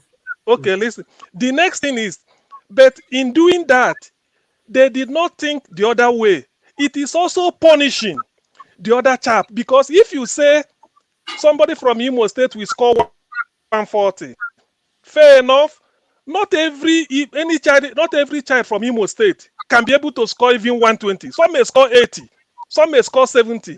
However, that 70 or 80 or 60 is still higher than what somebody from another state will score. And that person will be admitted. Then this person will be punished despite having a higher mark, but because he did not meet artificial point being given to them. So that is, you are punishing the person for getting below 140, which is appreciable, maybe 125, 130. But the chap who has 7 or 11 is going in. Why himself is not going? And if you put it, the implication in a wider sense is that if you bring 100 people, 100 children from the area you want them to score 11%, the chances of 100 of them scoring 11 can be up to 90 or 80. But the chances of bringing 100 people where you give them 140 to score 140, the chances may be 30 or 40. So you see the implication. That's what, when we look at it, it's not progressive. Since you are from Adamawa, you must have heard of Professor Jubril Aminu. Aminu was the best student ever from College of Medicine Ibadan. Here in the UK, MRCP takes you 4 years. He did it under 1 year, everything. It's a record till today. So it does not mean that people from there, and you're also a good example from that side. So it does not mean that if me and you should compete now, I don't need to score more than you. We have a Professor Bakar, the professor of mathematics, and him as a professor of cardiology. Exactly. Yeah, Obaka Computer Center at ABU. Yes, I remember. He's a mathematician. So when you look at it, so it is time. I feel that if they allow everybody to compete evenly, it will improve. To be honest with you, all it will take is you change the system, not the children. Instead of lowering the cutoff for the children, rather you recruit a super teacher and tell them go to that school. You find out that those chaps that are scoring low is because they weren't well taught. It's not because they don't know it. It's because of the quality of teaching. Sorry, you're on this platform. If he was just saying now that even in Anambra State, there is a cut mark for employment. If you are indigenous of Anambra, your employment will be different from when you come from Imo State within the Igbo land. So it happens even in the north. Every state want to get their own quota system to favor their own people. So it is common in Nigerian system, but we need to look into that because it is not the best way of thinking about things, but always we should find the best way by dialoguing issues. All right, thank you. So let's go. Thank you. Yeah, let's go. You're welcome. Thank you. You're welcome. Thank you. Thank you. Yeah. Mama Echo. Yeah. Mama Echo is here. You see, Igbo, Yoruba, Hausa, I am begging you people, stop giving us headache. I'm done with this. Three of you that claim to be the major tribe in Nigeria, you have a headache. Because when you people talk about marginalization, we have over 270 something more tribes that are being marginalized. But because you people in your own myopic thinking have bossed this tribe in what you call minority group. When you come every year, every day, we fight only one battle, marginalization of the major tribe. Where did they worry you now, self? Where did they worry you now? Now be the tribe when they inside Nigeria. Now we get the independent. We that are from the Niger side, where the whole oil comes from, we are suffering. Yeah. Our land is being polluted, spillage everywhere, but you don't come here and cry over the impunity and the nonsense that is being done in this region. And we still try to overlook and try to speak on how we can work together. No. Marginalization. Man, stop this nonsense. Some of you will not say the constitution is not good. If the constitution has a mouth to speak, will it defend this nonsense you people are defending? Will it? Will the constitution defend this nonsense?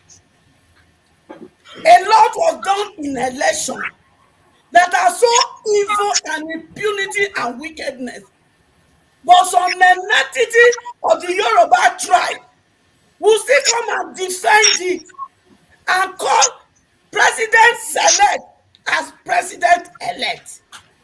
If the constitution that says somebody has to meet this criteria before he can become the president of Nigeria, if that very constitution get mouth to talk today, he go come to Lubu president-select. Will he call him president-select? But the constitution cannot speak. He has me and you to speak. And the only thing we can tell to talk on behalf of constitution is to present to my children president-select that was so obvious as president-elect. And we go come here, go come, they do divide and rule. What a shame. I only tell you now one thing. There are only two tribes in Nigeria. The tribe of the oppressed and the tribe of the oppressors. Because when you go to the sixth political zone, these are the things that reign. Instead of who are oppressed, see the music they are playing for us. So that we refuse to dance for it and unite together to fight these oppressors. No. Because it's Yoruba, I must support him. I don't care whether I kill everybody to become the president-select. We don't care. So let's stop this nonsense. This nonsense, when they talk, we not bring our Western world. Are we not operating in this thing here? Why is that my brother in jail? Is it not a Nigerian person that sent that brother to jail? Not me Nigerian person. Why is that Nigerian brother not got his paper in this land? Who reported him or her? Not be us. Nigeria. We are wicked. We are evil. Let's stop it. If we don't stop this evil and wickedness against ourselves, we will drown ourselves in the global world with our wickedness and impunity. Thank you. Thank you, Mama Echo. Mohammed, Dr. Muhammad, any comments?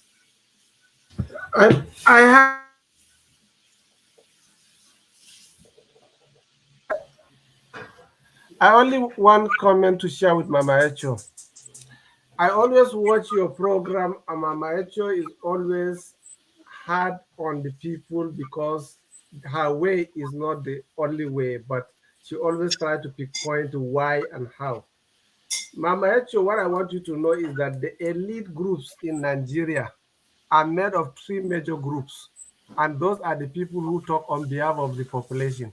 So whether we like it or not, we that are the oppressor and the oppressed have to come together and agree on how to make sure that elite will not be using us as a tool to leadership. Because what one of my friends say, Alero, is the fact about Nigeria, the corruption has unified the three people that are fighting to be able to govern people by divide and rule system. That's why religion is there. That's why culture is there. And when the election is over, the problem is over until another election come up. So because of that, what we need to do, like my purpose of coming on this platform is that I want us to reason like Nigerians. Let's start thinking about which way forward. How can we be able to tell our people back home how to be able to now know who are the leaders? Who did they supposed to? It's not like somebody who will come and say, because I'm your pastor, I want you to vote for this. Or because I am your imam, I want you to vote for that. So let's understand who are we as human and what type of leadership do we want. And we're supposed to do it from the grassroots, not from the top. The top, we cannot reach there. All right. But Mohammed, before we do that, I know, Mama, we have a work of feeding these people. We have a work of putting source of living in them, because their value system has been replaced with poverty and lack. We have dehumanized them. So it is the person that put food on the table for them in 4 years, that is the person they will listen to. So instead of us to turn ourselves in the Western world to ATM machine, because that is what we have been doing, putting money in their hand. We should begin to find a way in the next 4 years before 2027 to put economic power in their hand, because we have the number. Economic power plus the number will deliver from local government to presidency to our hand. So let us begin to think in that line. I agree My with you. answer, Thank that you. was what Mohammed advocated earlier on. And we came for solutions here. And I meet my brother Mash here. Mash, if you're still listening, Emmanuel Ogebe, who happens to be your brother Mash, this is directed to you. I have met Emmanuel Ogebe, and if you go to basicsexpress.com, you will see the presentation of Emmanuel Ogebe, where he went to Nigeria to participate in this election that just took place. He came back and he was talking at Nadeko the other day. His presentation at Igbo Basics is on Arise Television. That's where he went. So I'm directing that what we have come here and I'm seeing is to find some solutions, which I see that are being outlined. And for Mohammed, what I've heard from Mohammed has been, can we eschew ethnicity, religion? It's like put culture aside. Can we separate church and state and try to focus on what is going to move Nigeria forward with all the experience we have here? All right, thank you, Igbo Basic. Let's go to, please, if you're not speaking, can you mute yourself? I'm hearing a noise somewhere. Let's go to Thomas, and then I'll go back to other people who have had the opportunity to speak. Thomas. Yeah, good morning from Australia. Yeah, to the doctor. Wow. Um, I salute you. What I've been hearing is how the Northerners they are illiterate. They can't even speak English. But I salute your brain, your exposure. Dr. Rubel, thank you as well, and to the all the panelists as well. I salute to them. Doctor, can we ask about politics? Are we allowed to ask? Yeah. Anything you want. Yes, yeah. Doctor, what do you think about the last election? I've been hearing people saying some mandate was stolen. So, what is your take about this noise about mandate stolen? Because, in my opinion, I don't think any mandate was stolen. The person that won the election won it last night. That is my question. Thank you. All right. Okay.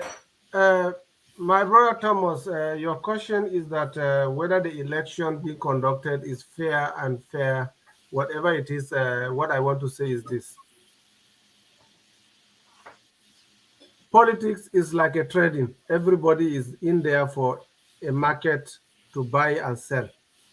So if you don't have people that represent you in other part of the country, your profit margin will not be the same with the people who buy your products.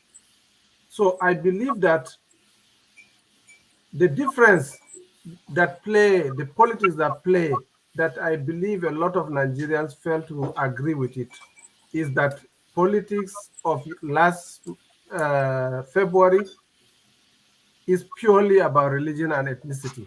Purely. No difference about that. And religion and ethnicity play a vital role there because of three things. One is that Tinubu selected his running mate to be a Muslim because of that Muslim majority in the north would not allow a Christian minority to represent them. That's the fact. Tinubu go to the election because he has already established his friends and network for more than 5-10 years. He empowered people to be there for him, and they work for him. So whether it's stolen, whether it's been taken away from, his homework has paid him. Okay, so and when we come to our obedience, the biggest challenge that the people fail to understand today is this. If we take it on a religion ground, we have 19 states of the north. Out of 19 states, we can take 10 states out of the north that are predominantly Muslims. So if obedience are not having a Christian kingdom in that 10 states, how can they have a proper representation in that particular 10 states? That's where the problem is. Even if it is stealing, this man has stolen because he has people to steal for him. Why the other person did not engage people that will help him to steal? Because there's nothing like free and fair than somebody who has the right to do something have done it in the right way. And in the right way, in my own knowledge, is that he has his network. He built people. He has network. He take care of everything that needs to be taken care of. He play his cards the way it should be played. He didn't play it outside the box because he take Muslims as his priority. He take Christian as his priority. And now the other groups help him to win by dividing their votes. And when we understand that, we now know that it's quite clear that it's a battlefield between the parties and everybody want to win. And everybody went out to win. Nobody went out to lose. So let's leave that aside because we cannot convince anybody to agree with the way I think or the way you think. But what I believe is that somebody who play his card on the table openly and invite people of his own that he already planted is going to be different with somebody who does not have representation over there. That's my own take. All right. So Mohammed, hold on, Mama Ito, hold on. To mail, to steal is the way we should teach our children. That is politics, right? That's what I'm saying. I say if they take it as a stealing or they take it as a stole. But people were I don't even know about it because I already know this man has played. Was given. This man has played his own card on table. Okay, no problem. He plays his card on table because he brings in people that work for him. For Nigerians, make them ready to dance the dance. Because this man in caution, with whatever it takes, he empowers 70 people, Nigerians, right from when he was a governor before he became a presidential aspirant. So he built his network, he built his bridges, he makes sure everybody is being taken care of before he becomes. In this Buhari administration, even the Northerners does not get much appointment as the people Tinubu introduced to the government. All right. Thank you. Thank you, Mohammed. Let's go I think it's good you people use the right language, not everybody. Ike, you're next. Thank you for allowing me, and thank you for Mohammed for coming here today. I appreciate everything you're saying, but the slight question I want to ask you on your last comment. He built all that. I understand there's nothing wrong with building all that. That is the game. But my question, why didn't you let it play out the right way? If you build all that and you have confidence in all that, why my question is, when the system worked for two groups, the National House of Assembly and the Senate part, why is the presidential didn't work? If you have confidence and build all that network and put your card, why didn't your card play for you in the right way? That is all I have. I understand that he built his network. I understand that. But at the end of the day,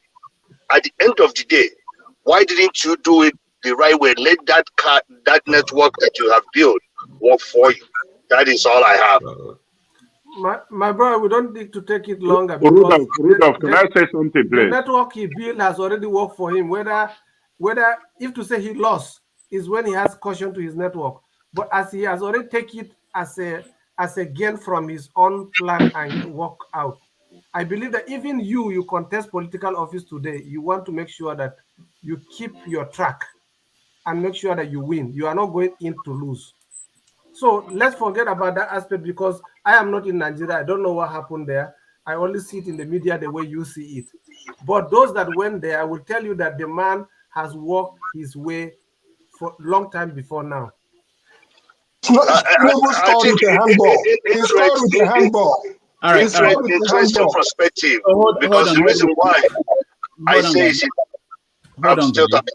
Marshall, you shouldn't talk. I have to call. Maybe I know you are new, or maybe you didn't follow. There's a rule here. I have to mention your name and say you can now talk. Otherwise, we have this chaotic thing. That's not what we want. So for me, I understand that perspective. Like you're looking at it in Western world, people still build network. People still plant things. But at the end, the game have to follow a rule, and that rule is where I have a problem. You see where I don't know if you understand where I'm coming from. Building network, it happens in Western world. But at the end of the day, let the game, the rule of the game, be played the way it's supposed to play. I don't have any problem because if the rule was followed, I don't have a problem who wins. But where I have a problem is the rule wasn't followed. All right. Thank you, Ike. Thank you. Let's go to Dan. Dan, go ahead. Yeah, good evening, everybody, and Dr. Muhammad, thank you for your... You're welcome. On which I really did not enjoy very much. I was just trying to manage your explanation all the while. I'm sorry, this is a program where you have your say. So you said it yourself, so this is my say. In as much I enjoyed your explanation today, there are a lot of things I never agree, and I will never agree with you. Because number one, Nigeria is in trouble, big trouble. And we cannot, I didn't want to come in, but when that brother failure brought another trouble in the program, so I said, let me take my 10 minutes, my few minutes to just chip in a word. And I was only surprised the way you explained it, that the way Tinubu came into power, you don't have a problem with it because he has been working hard. This is where I get problem. Like the other brother said, if you come in the right way and you win in the right way, I will be the first to congratulate you. But when you come in through the dirty ways which Peter Obi and that he has fighting, almost 95% of Nigeria have been trying to clean up, and you tell us to keep quiet. Mamecho was trying to clear something there, but I know many of you people don't appreciate her. But the truth have to be said today of Nigeria of today. That's what I want to say, Dr. Thank you, sir. All right, thank you. Mohammed, do you have anything to say? Yeah, just for me to add to what he said. Look, we are all out to make Nigeria. We are not in any way against one another, but politics has never been a clean game. It's a game of defeated. And whenever people are planning, they plan ahead of time. They plan to see what the outcome is. So please, I don't want you to get me wrong that I'm supporting one or the other. The game itself, it is not been properly put to the best of my knowledge as a way that you can get it the way you get it. Buhari contest 4 times. And if population would make him win, the 4 times he contested, he still win, but he lost. Simply because it is not yet time for him. And what I expected that this forum we can do, we already have obedience that are supporting a better Nigeria. And what we need to do is just to bring ourselves together, strategize, and see how we can build a network across the bridges. But we won the election. Didn't we win? How do you know you win? Are you asking me that question? Yes, me and you, we are not there. We are here. What of those who were there, all the pictures and everything? So brother, you say already you disagree with the way it's been explained. So when somebody say I disagree, there is no way you can convince the person to agree. Okay. So, but what I'm trying to put to you is that we are not in any way contesting who win and who lost, but we are trying to find a solution to bring us together and walk a way forward for this country because we are not getting it right in terms of the crisis that we are going through. All right. Thank you, Dan. Let me say this. Fix. I'll come to you next, and then it's up to Mohammed if he wants to continue. He will tell me, then we can take more questions from everybody here. but he agreed to do 90 minutes. This is 90 minutes Africa, and we have done 3 hours and 30 minutes. So, Fix, go ahead. Hold on, I'll come to. Okay, Yeah? I'm going for a meeting, a quick one before I go. You All see, Oga Mohammed, our generation has failed the younger generation. And we are in the process of repairing it. And in the process of repairing it, let's call a spade a spade. We all saw what happened in the election. Let's condemn it with all impunity so that the younger generation will know that is not the way to do politics. We mustn't kill ourselves to get into power. Let's call it how it is. Then let us say, let us redefine it and prepare for a better way of doing it. But the situation we coat it like this with sugar and honey. We are our generation is still tolerant. Oh, you see this Gen Z generation. What they are even currently doing, if we don't change their language, Nigeria will scatter in our eye because Mama Echo, that's why we need to go back to drawing board and but see why people like you shouldn't be telling this us happened and that we block it. Tinubu worked for it and he didn't allow the process to play for it. He has to kill, he has to steal, to take over. And you saw it and you are telling us you don't know. It's wrong. It's wrong. Let's stop it. We can't continue like this. If not for anything, because of these children, the children you and I give birth to, they are seeing everything. All right. Thank you, Mama Icho. Let's go to Fix. Yeah. Thank you, Mr. Rudolph. Good evening from this side. We are welcome. Thank you. Oga Mohammed, but I heard what you said, but I think we should just say things the way they are. Me, I have started witnessing Nigerians rigging elections since 2007. So, but what the difference now is Oga Mahmoud Yakubu to go to every channels, every DC promising us heaven and earth, then taking our mind away from the normal way they used to do it. It's just like you went to the whole the pot of soup they're supposed to use and serve everybody. You went to the main pot and carry the pot away. You know, so I've been witnessing this thing in my state, in my local government, in Ebonyi State. There was no election at all in 2007. But later that evening, they called a certain governor Elechi that he won. Not single, they don't not even a ballot paper. Then we understand that is the game that they are playing. But this one, you are promising us with the electoral act and everything. And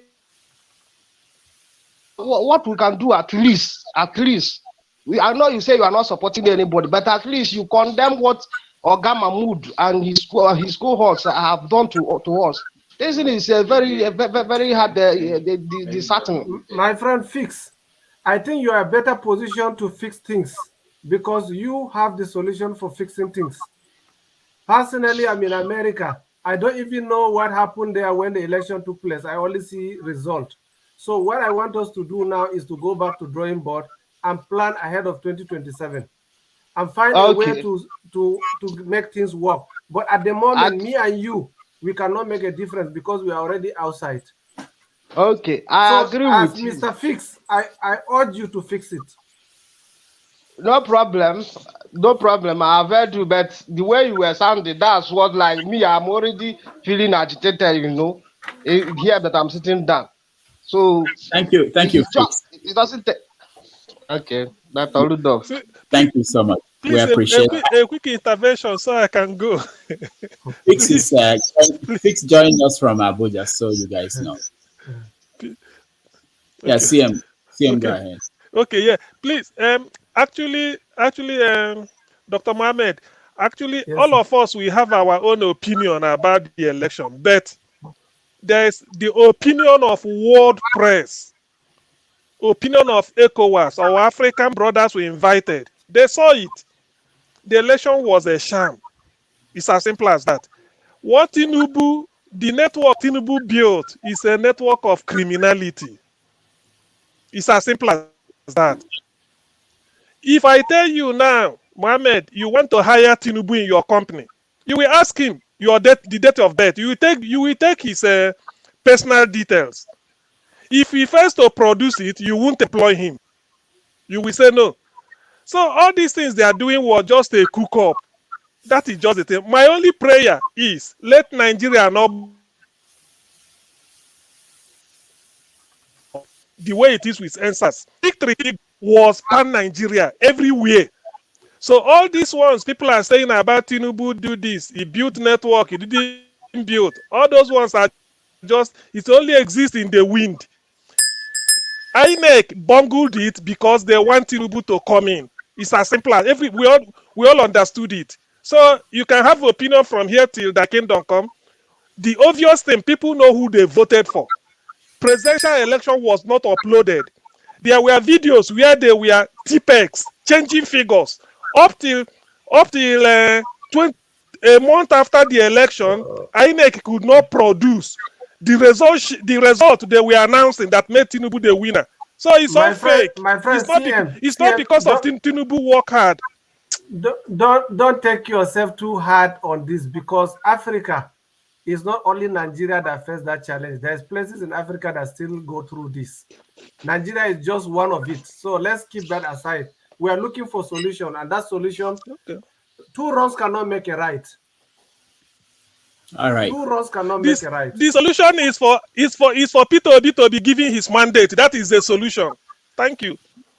All right, thank you. So let's, Mohammed, I'm hoping that you want to continue. I just see two of my friends that come in, Kene and Augustine. Let me answer them and leave. Okay, all right. Because I have been seeing them. They are participant in this platform. Okay, all right. Kene, you're next. You didn't even find it funny. Where is he? Okay, go ahead. Welcome, Anya Oha. Can you guys hear Kene? I can hear him. Yes. I can hear him. Okay, go ahead. You're welcome. Yeah, thank you. So, when I got the notification that you served 16 years ago, I was like, hold on. When did Kene actually serve? And it happens to be 16 years ago as well. Fortunately, I served in Niger State in a local government called Shiroro and in a town called Kuta. So there was this federal government college there. So that was where I served. So 16 years ago. So I think we have that in common. No, Thank 16 you. years ago, I live in Aba, not as I serve. Oh, okay. I served 20-something years ago. Okay. Now, were you given a traditional title in Niger State when you served? In Niger State? No, I wasn't actually, because I was very angry while I was serving. Because I saw that as waste of like Kene was angry.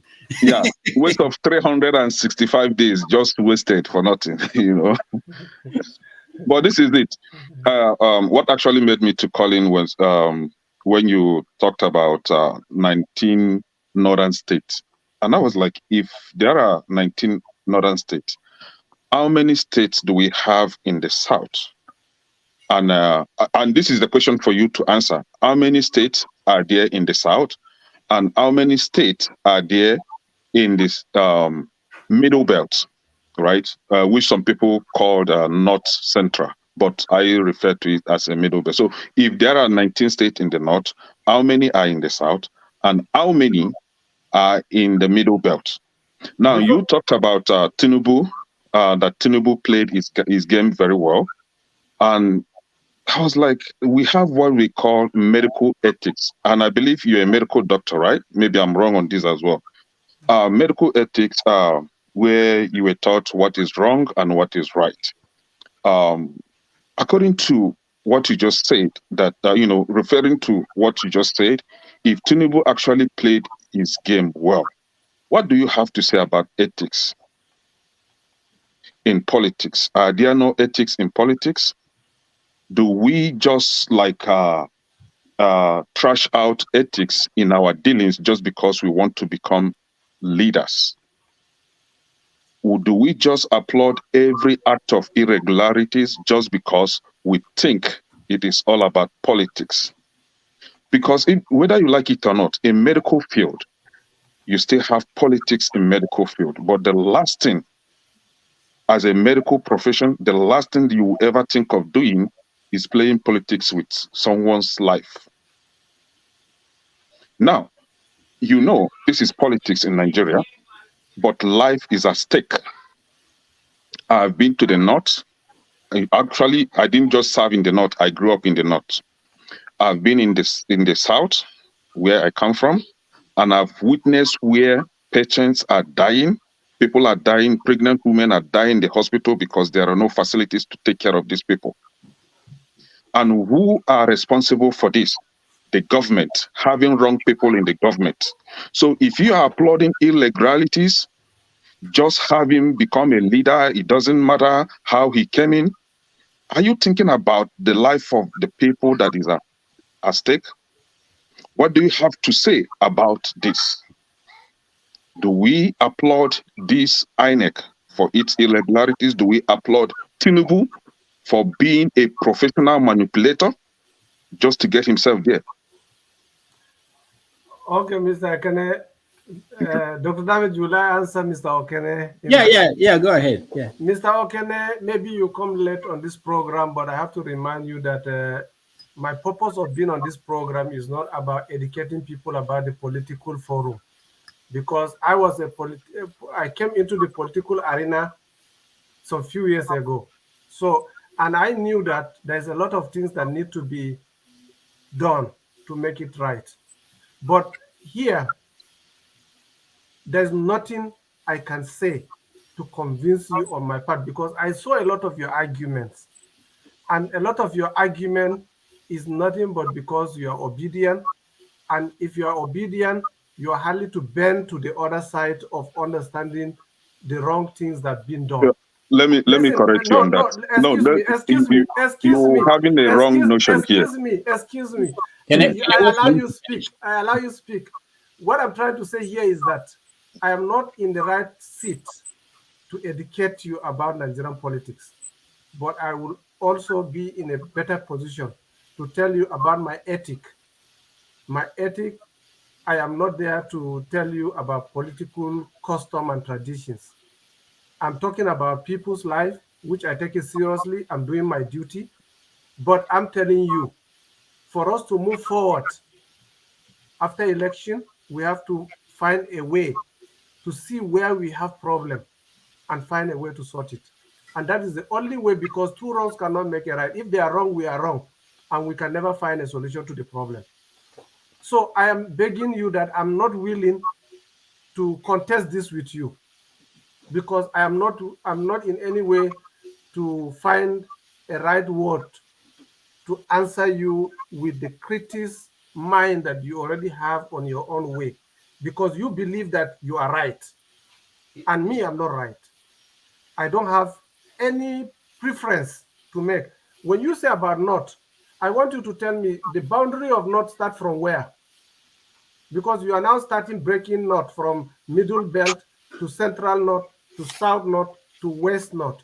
Where the boundary of North starts? The boundary of North starts where North actually starts. Where is and it? the boundary of South starts where South actually starts. I just want to know the boundary of North. When they say Northerners, where are they? What is the basic?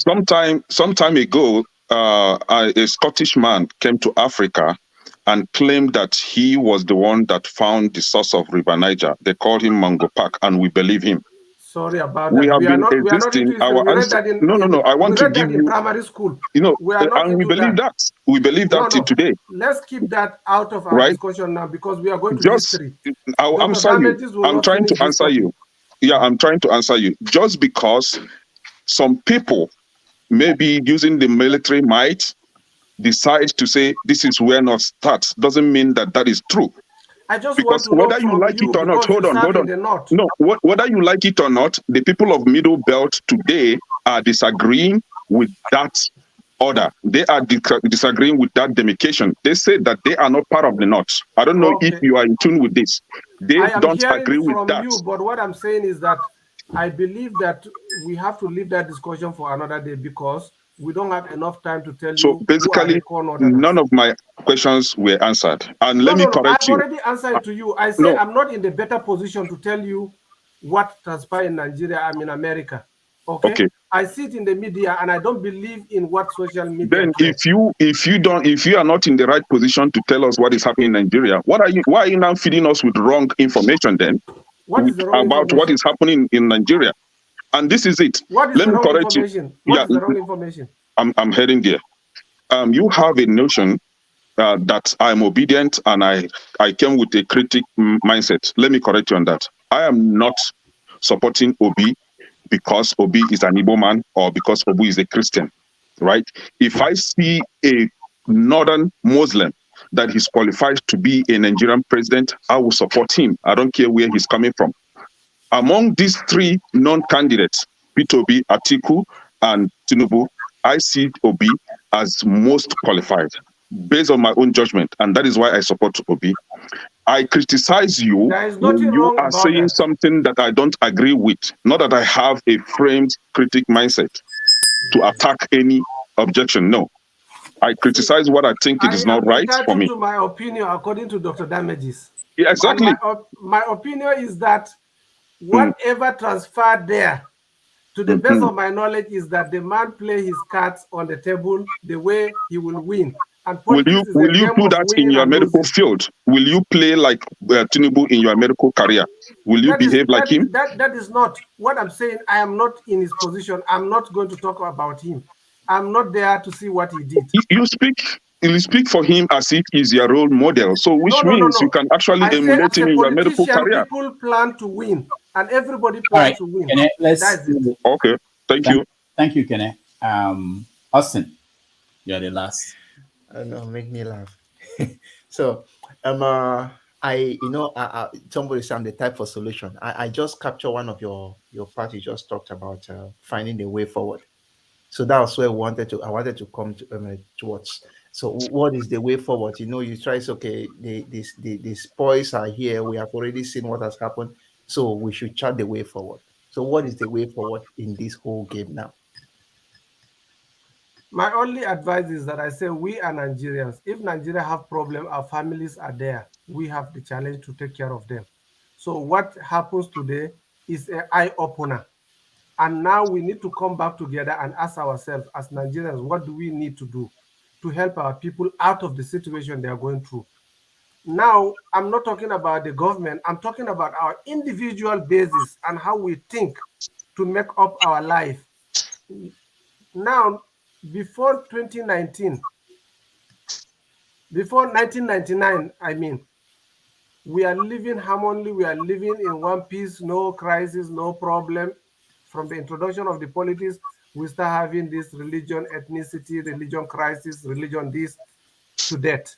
So I am seeing it as we need to go back to the drawing board and find a way to get ourselves back together so that the way I used to enjoy my living in Aba can continue with everyone that live in the north without thinking about you are a northerner, I'm a southerner, you are a Muslim, I'm a Christian. We need to keep religion and ethnicity out of our day-to-day life. That's why I mentioned to some of my friends here in the US, I said they don't ask you your religion, they don't ask you your ethnicity, they will only ask what you can provide. And that's where you can now be relevant.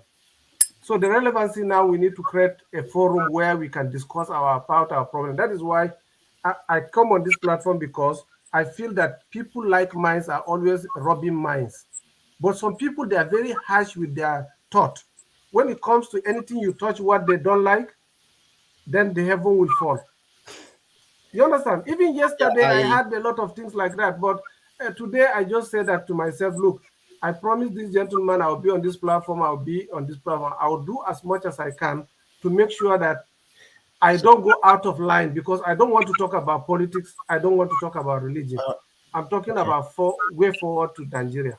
Okay. I think Dr. Donja, can I give a comment? Can I go on? Yeah. Okay, I think for me, I understand you perfectly well, and as I said, I trust your judge. I respect your judgment. Let me put it that way. So, generally, it's good you have lived among us. For me, I'm also from the east, but I always want to make one thing. I make one thing clear. I served in Bauchi State in the military barracks. There was one day I just went out to look at something. I'm a Catholic. I'm a Roman Catholic. I went to the Catholic family house to do something because if those who served would know, I was the housemaster. The housemaster take care of the house. Mm. So there was a day I was coming. I had a bicycle. I like bicycles, So I was just riding this bicycle as I came out, and I came out of the gate as I was riding. This Hausa man knocked. He used his. I have a bicycle, and the man has a bike. So he knocks me with the bike. Somehow my bike did not break. I had no scratch, but somehow his own bike, my bicycle did not break, but his own bike was broken. I don't know how, and I don't know how it happened. His own bike was broken, but me, nothing happened to me. My bicycle, nothing happened to me. Him also, to a certain extent, nothing happened to him, but all his things fell on the floor. He had potato he bought from the market. So with that, I helped him push the bike up, picked the potato for him, put in his bike, put it. So when I was about leaving, the man started making problems that I will not go anywhere. I started talking, he was speaking in Hausa, and people started gathering. That was during my service, as I said. But why this was almost getting, how people can be lynched in such situation. Another Hausa person who saw me and saw my countenance, he came immediately and had to solve the situation that was happening. I had to talk with them. And he just told me, if you have anything, give this man. I just removed 200 naira from my pocket and I gave him. He collected the money, climbed his bike, and went home. So when I reached home, I'm the type that I like reflecting on everything I do after each day. What have you done well? What have you not done well? I started thinking that is this how I could have died in the Hausa land because I was on my lane. He was the one who hit me, and he was the one who was even hurt. And I had just a bicycle. He had a bike. I said, see how I could have died because I came to serve my father's land in Bauchi. But on the opposite side, I said the person who also helped me is an Hausa person. So it brought me to one conclusion that we should learn to blame people who are bad or good depending on themselves, not on their tribe. Because every tribe has good people, every tribe has bad people. If this could have gone wrong, maybe I could have died because an Hausa person had to put me into trouble. But yet it was still another Hausa person who came and solved the problem. So I just feel that even my best friend back then in during service, he's a Yoruba person, Ayo. I was the one who taught him, how to save money because he used to eat his money anyhow. But after that, he saved a large deal of money and he told me he used it for a very good training that is getting him something abroad. So I think there are good people, bad people in each religion or in each tribe. All we need to do is to put each of them that you did this thing, not that the Hausas did this, the Yorubas did this, or the Igbos did this. And that's one thing I think will help us in the future. I don't know how, but I know it will. Thank you, Austin. Mohammed, there's this guy called KJ. He's become a regular guy here. Do you mind taking a question from him or comment from him? Let me hear from him, sir. Okay, KJ. Mohammed, Dr. Mohammed, thank you so much for coming. Ordinarily, I would like to start by hailing you your traditional title, which is Anya Oha, one of Abia. And I would like to greet you in the Igbo greeting, which you have to respond. And in my tradition, we say, Cho, Cho, Cho, Igbo Kwenu. Igbo Kwenu. Yeah, you have to answer here now. Because Hey. you're not title holder, And then thank you for the service you gave to, part of Igbo land. We appreciate that so much. Some of us also on this platform had the privilege of working and serving in the north. I went to University of Abuja and I served in the north also, like I served in Abuja. I've worked almost in every part of the north. In fact, there's no single part, except for Medogri. I think I was in Medogri just once. But every other part of the northern Nigeria, I've been there, and I have friends there. I've listened to you because while I was in church, I was listening to this what was going on. And I appreciate some of the comments you made. Some of them are you speaking right from your heart, and some of them I would view as political. Like I said, I have been in the north, so and I read my first degree is in theater, and we particularly chose an Aldo, I mean a Ruga, to do our community theater project, and we were there for 2 weeks, and we had the opportunity of staying with the Aldo in his domain with his many wives. And so what I'm trying to say next is that I understand a bit of the culture of the Fulani people. So, like I said, you guys, the Fulanis are more politically aware than almost every other tribe in Nigeria. And sometimes, from my own perspective, sometimes they don't really come out to tell you exactly what's in their mind. And so, but they will be able to give you exactly what you think they should say. Somehow today, I have not seen that you have been able to maintain your position, and you have also disagreed with some of the things people have said if you don't agree with it. Now, my question would be, you have said you want a way for us to move forward. And we said yesterday that for us to be able to move forward, we must examine what had happened in the past and how to put things on ground that will bring us into the future that we all desire. And one of those things we have always constantly pointed out is the flaws that is the Nigerian constitution. Will you be in agreement and support of an ethnic nationality meeting that will bring about everyone in Nigeria, irrespective of whether there are 2 in their tribe or there are 1 million in their tribe, to sit together and recraft the Nigerian constitution to what every one of us can accept, removing all those bottlenecks that have been in the constitution? Will you accept to that? Will you give credence to that? Will you give support to that? Of Thank course, as somebody who is not willing to be a critic, I always like to find a way to bring people together in my own way and my own understanding, simply because I didn't want to use any political terminology to identify how people feel.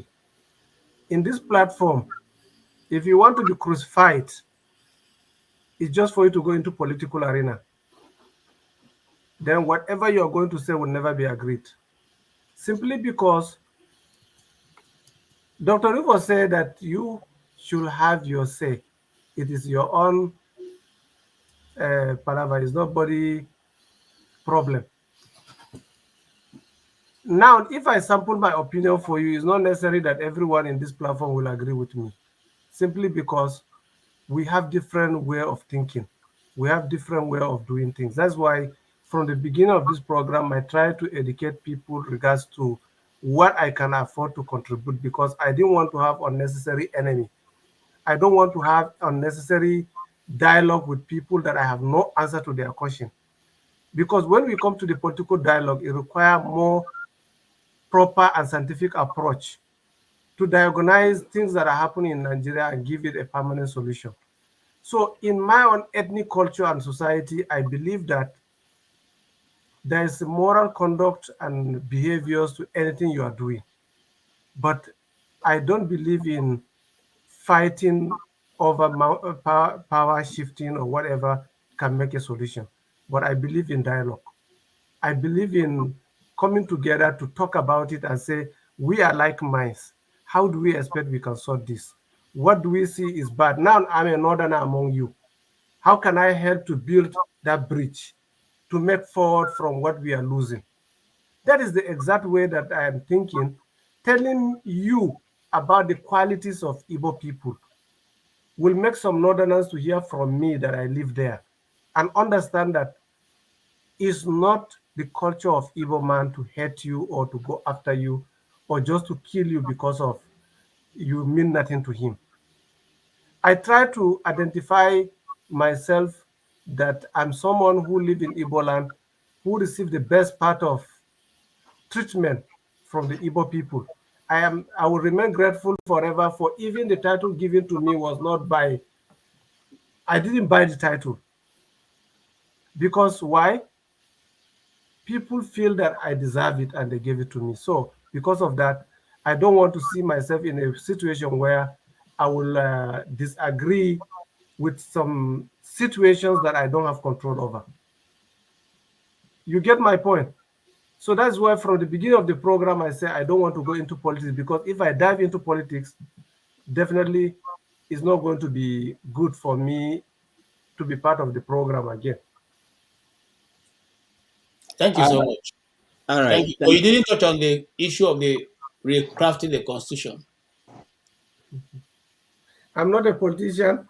I'm not a lawyer. So I don't even know how the nitty-gritties that make the constitution work.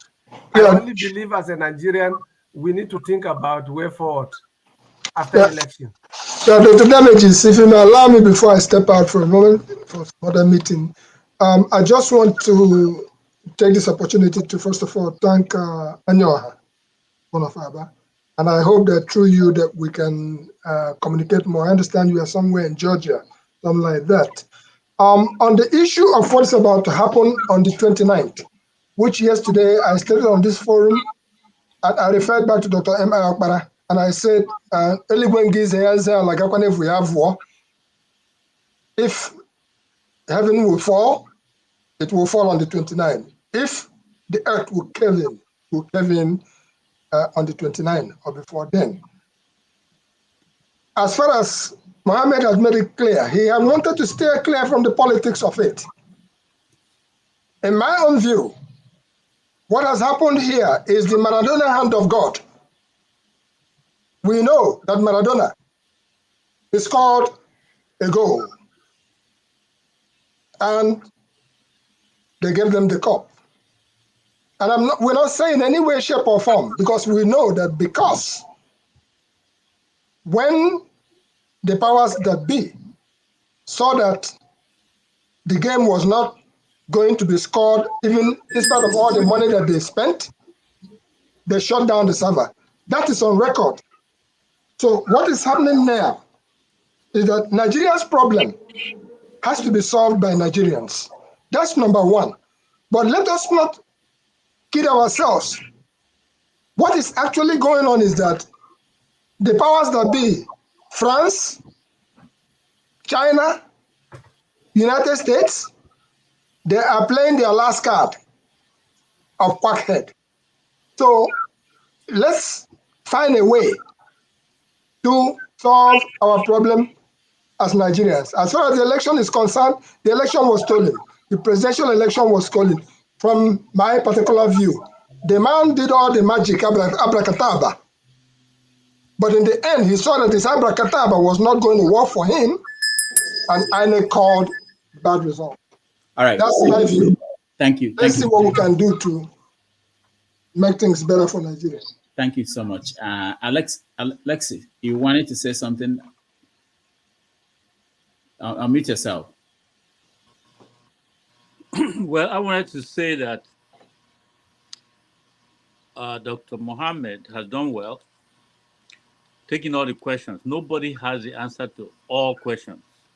Some of the questions that he struggled to answer, he should have just said, like, he doesn't know the answer. He did say it, but somehow he still struggled trying to explain himself out. Mohammed, you can't have all the answers. I maintain that Nigeria is not organically one, and that is true. We have had intermarriages. We have people who have parents in different parts of the country. It's all well and good. Some of us here, not me, but some of our people married from here. They are not going to make Nigeria become part of America or vice versa. Marriages are good the way they go. If you are married across borders of new nations, you have two homes. And there's nothing wrong with that. The things we emphasize about nationhood, name, Nigeria, Nigeria, Nigeria, is not the most important thing. The life of the people living in it, which has continued to diminish to zero almost, is more important than the name we're answering. Oh, let us move forward as one Nigeria. That's not the solution. Now, talking about the elements of what we should bring together, You can never separate politics, tribe, and culture in Nigeria. It is separable. Everybody holds on to their own. And I have nothing against that. But I'm saying we cannot mix all this together and continue to insist on one Nigeria. There is need for us to ease off from this most powerful center of any nation in the world. And that's where we should be hitting the nail on the head. Now, it is okay to just verbalize the solution. Jibril Aminu, who was once the Minister of Education, as intelligent as that man was or is, I suppose he's still alive, and his policies when he was there, let's face it, he would say, look, there is that room, that position that is not filled by a northerner should remain vacant, and no southerner should take it. It happened. I hope nobody's going to deny that, those who know about him.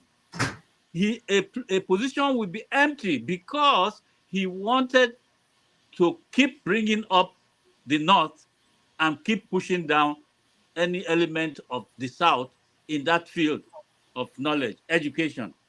It was very blatant. He did it, and we all saw it. Nobody could talk then. Now, taking America 200 years to be where they are doesn't mean that Nigeria has to take 200 years to come to this level. And I will explain something about that. You see, Japan. Let's see. Our guest has to go. We've been. We can talk after he leaves. Okay.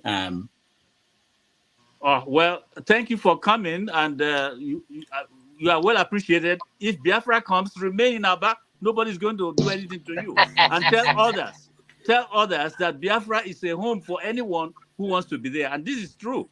We are not driving people away. We are not going to kill anybody, but we need that freedom. And that's something to bear in mind. Not with anger, but to know that it's going to better the life of everyone, both in Nigeria and in Biafra. Thank you. Okay, thank you. Alaro, go ahead. Just 1 minute. Real quick, Doctor, if you can stay, I want to share my personal experience with Tinubu in this space, and you can verify what I'm about to tell you. If all remember the first time of Fashola, this was when the Okada drivers started in Lagos, and a lot of people were dying due to the fact that these Okadas were not safe. Can you guys remember that? And at that time I went home, I saw the situation, which I had to stop my parents from even ever riding on Okadas. Now, when I got back, I contacted AFX. AFX in California is they produce some of the safest helmets in the world. You can verify it. They're in California, and I personally spoke to Doug Hill. He owns this company. Their helmets are very expensive, and Doug Hill realized with the population of Lagos, there's no way we can afford to buy that at the price they're producing. Now, AFX agreed to give the technology to Lagos State, and for Lagos State to contract a factory in California. So these helmets will be produced at that same safety level. And the way what I did was I spoke to AFX saying this will be subsidized by government. Now, remember, I told you guys I'm in PDP. But due to this situation, I even talked to APC. APC is ruling in Lagos. I spoke to Fashola. I had a way to get in there due to being a Lagosian, due to my family contacts. I contacted him. Look at this situation. What can you guys do? This is at this point when this negotiations was going on. Personally, he was calling me. The governor and his PA were calling me. AFX agreed to this.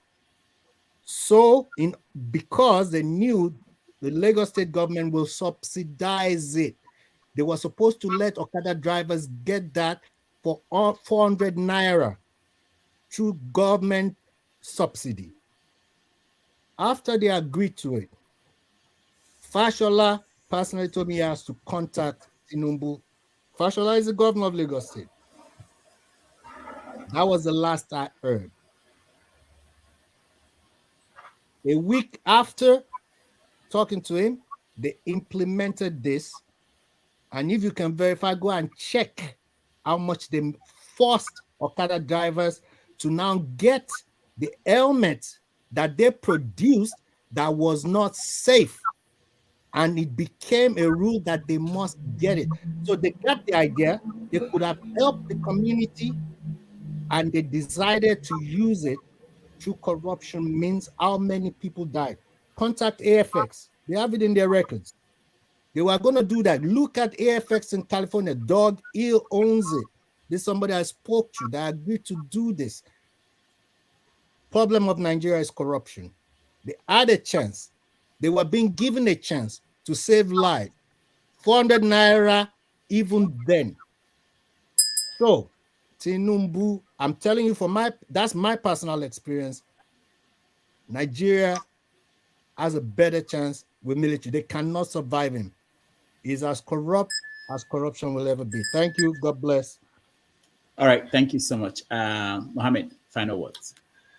All right. So thank you, gentlemen and ladies that disappear on the platform. I thank you all for participating in this program, and I want to ask forgiveness for anyone that I say anything that does not go well with you regards to your political interest or difference or any question that I couldn't answer due to peculiarity of the question. So please, I wish that we can have this type of program so that we can invite different opinions to be able to now harmonize our challenges. Because without hearing from me that live in the South, you wouldn't know that if the Southerners are all the way I say. And I believe that whoever is on this platform today believe that I appreciate you so much, and I thank your people that time I was there, and I really thank you for giving me the opportunity to air my view regards to the country we belong to. And I thank you so much, Dr. Damages, for inviting me on this program.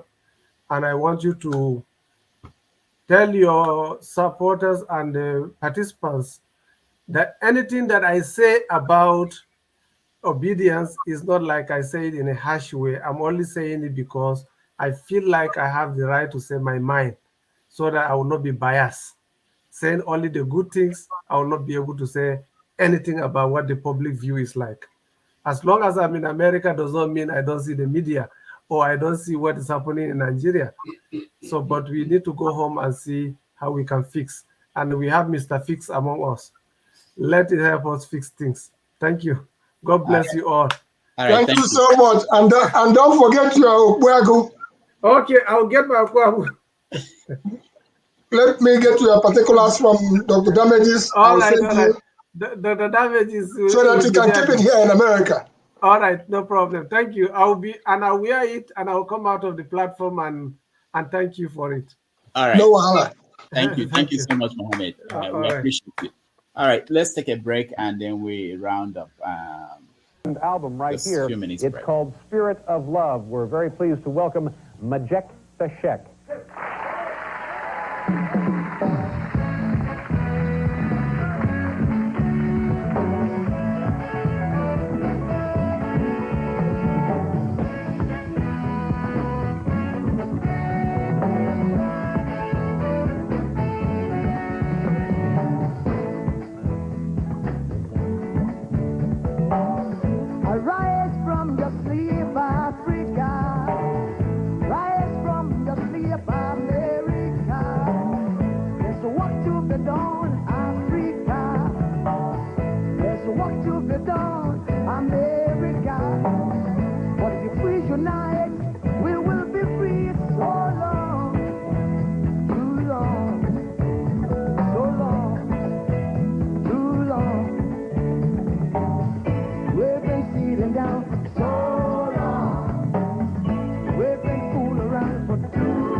free instead. Remember, my God, who are the dream for New America? Oh, remember, Martin Luther King, who are the dream for New America? They say you have the right, they say you are brown, they say you have the right, they say you are brown. Only the angels of Jah is white now. Only the angels of God is white. So long, too long, so long, too long. We've been sitting down so long. We've been a fool around for too long.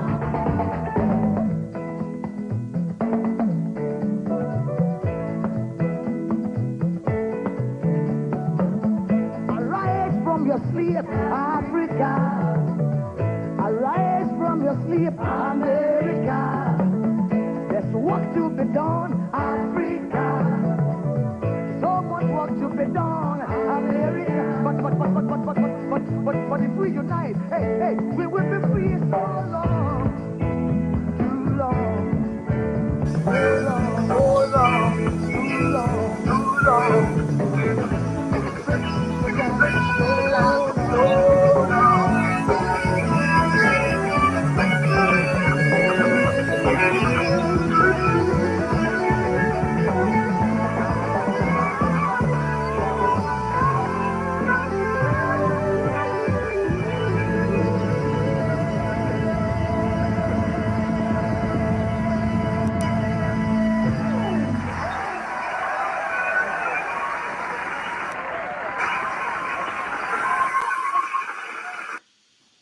Called Spirit of Love. We're very pleased to welcome Majek Feshek. Album right here. It's called Spirit of album Love. right We're here. very pleased to welcome Majek Feshek.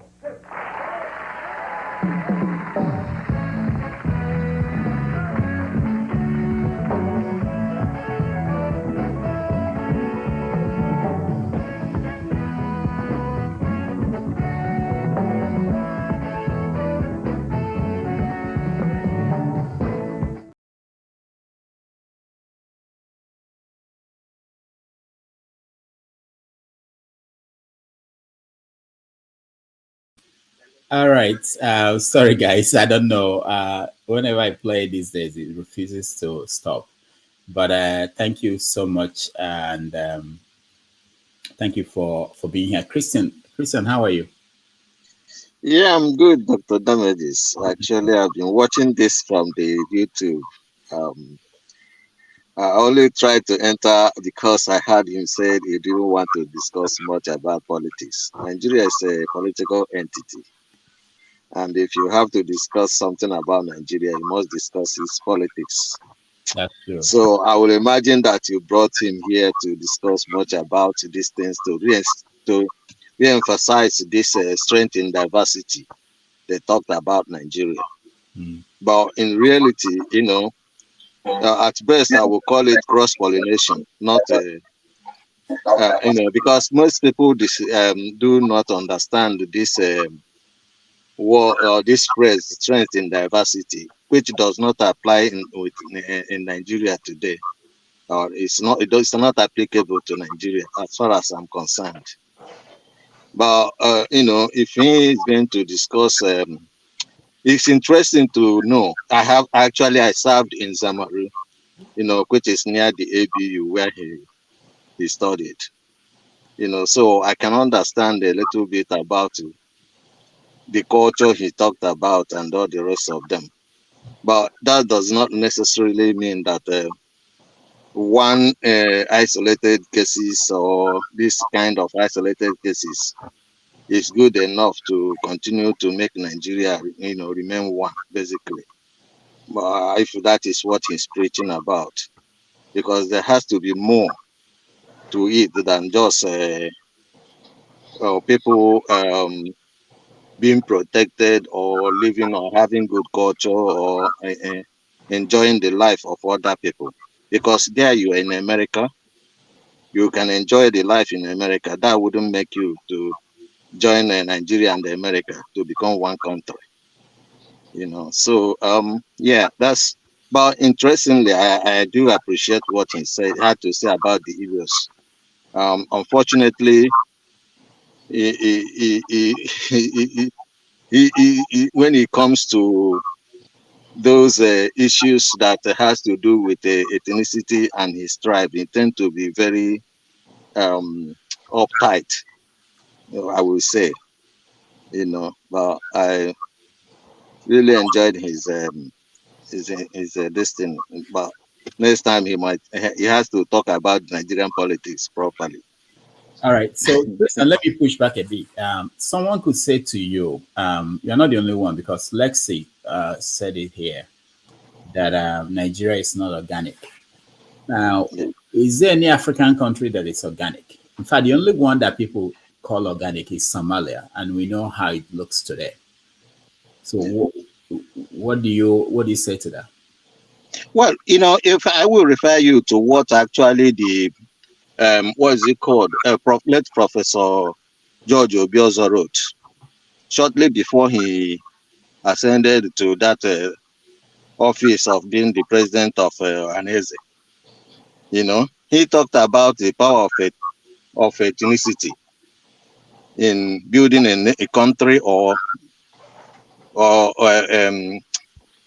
dividing a nation.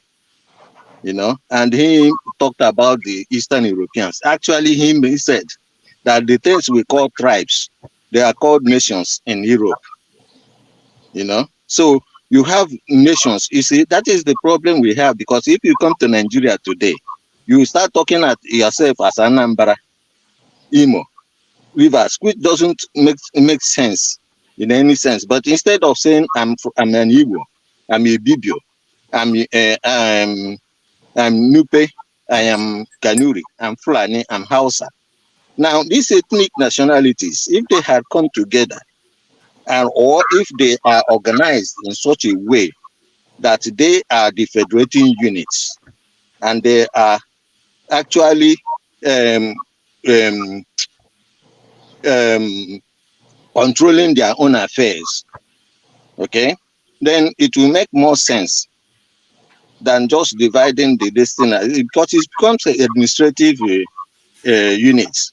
I don't see a federation where you have the federating unit being created by the federal government. It doesn't work. It's not appropriate. I think the federation is the union of constitutions, but there's no other constitution apart the federal constitution. You know, so there's so much things about anomaly about Nigeria, and I'm not talking about the fact that you cannot, if they agree come to come together, they cannot live together. But the fact is that you cannot. It's just like having having to roof the house before you lay the foundation. But it should be upside the other way around: lay the foundation, build up, and then roof. So you have a federal government that created these subordinate units, and they call them federating units, and that's not right. All right, thank you, Christian. We can we can finish that conversation today. All right. Okay, thank you. So welcome to the show. I know it's not my turn. I mute myself. Yeah, you are coming late always. I came. Then you put me on waiting list. Who did? Yeah, I had to do some stuff. I said, okay, let me be watching. You know? Okay. Yeah. All right. Good morning. Good afternoon. Yeah. What do you think about the conversation we had? Back a little day before, so even if I greet them only come out to me, okay. Igbo basic in the world. As onye keleze is a riaka. We know you can't be here. I start without greeting.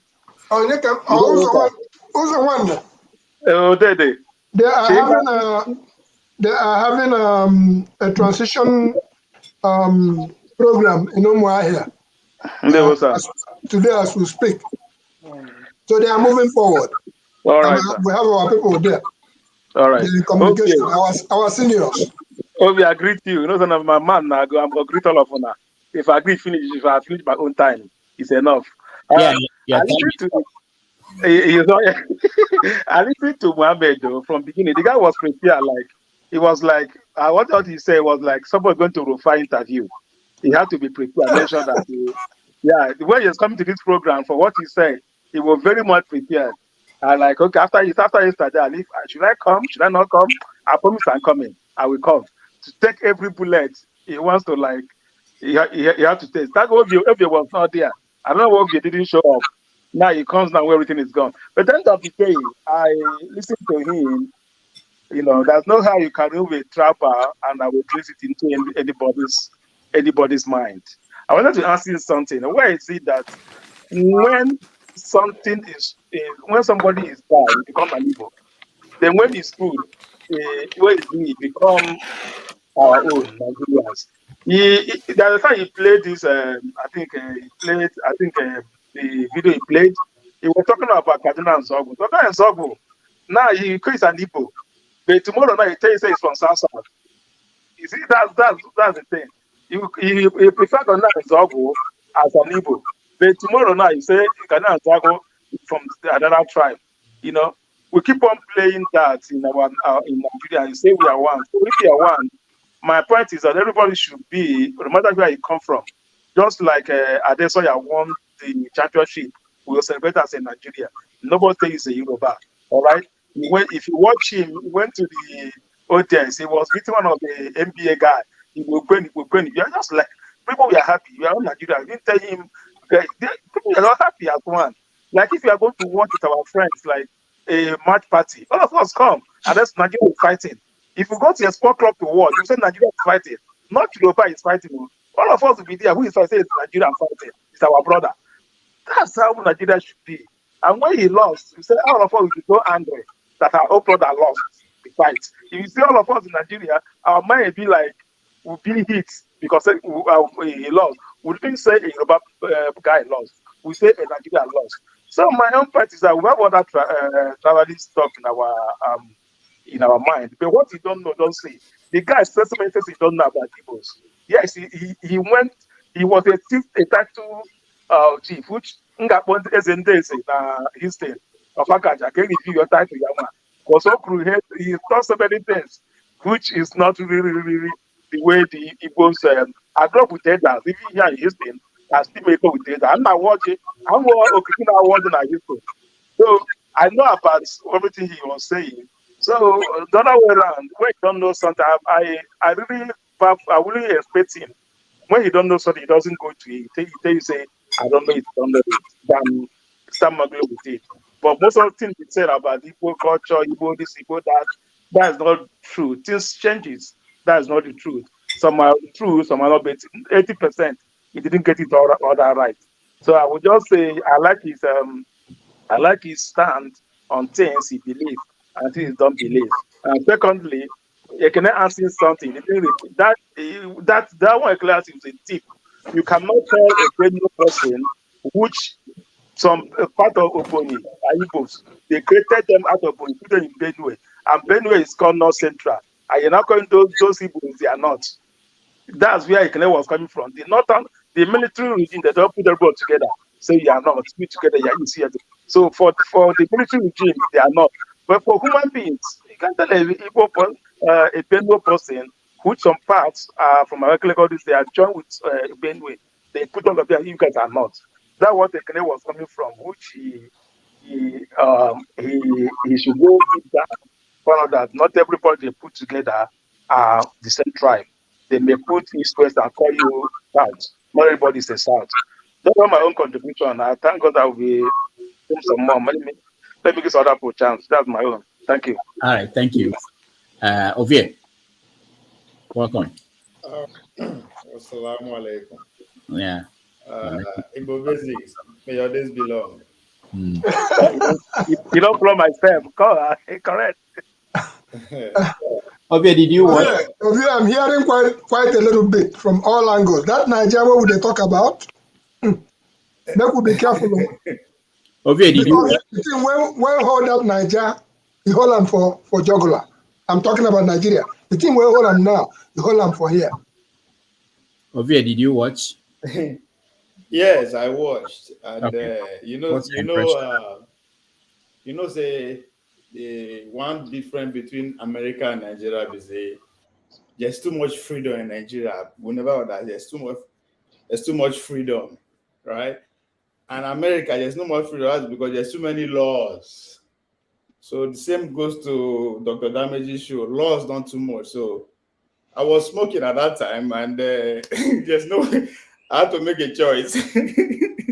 Anyway, I actually watched it from the beginning, and I enjoy the beginning when you and him are having a conversation, pretty much where he was telling his story, which is pretty much interesting because I pay attention to the comment section at that time, and I just saw a lot of admiration towards how he presented his the people he met. You know, the Southeast people treated him how while he was there, the kind of love and everything that he received.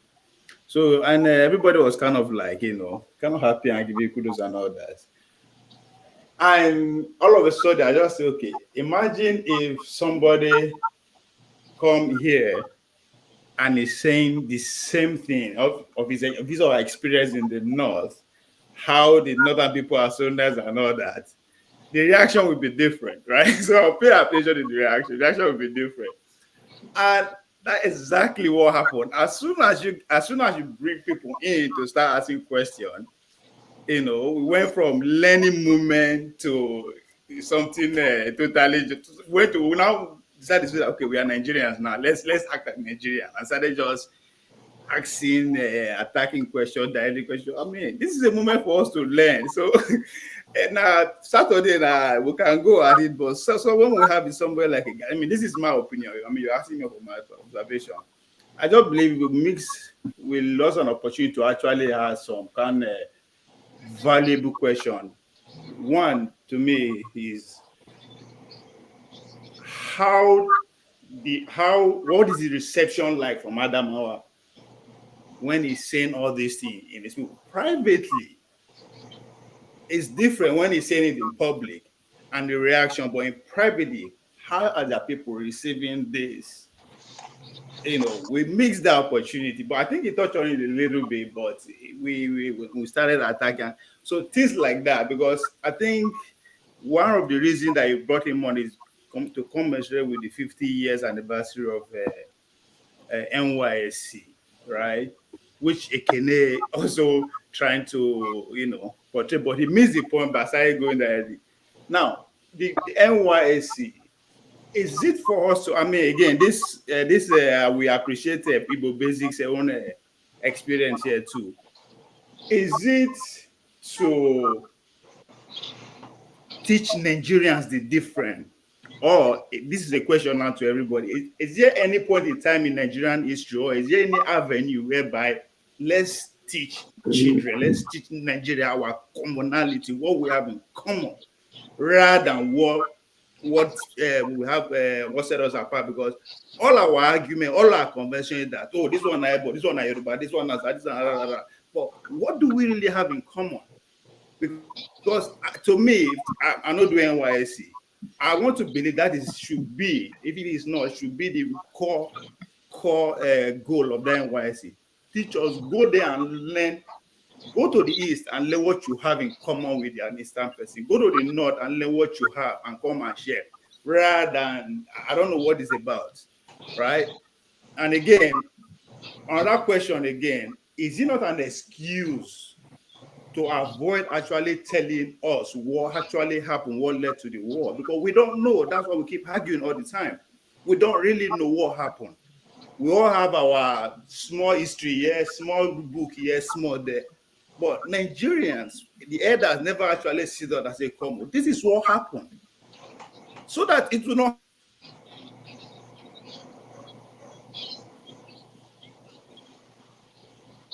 Am I the only one that is missing?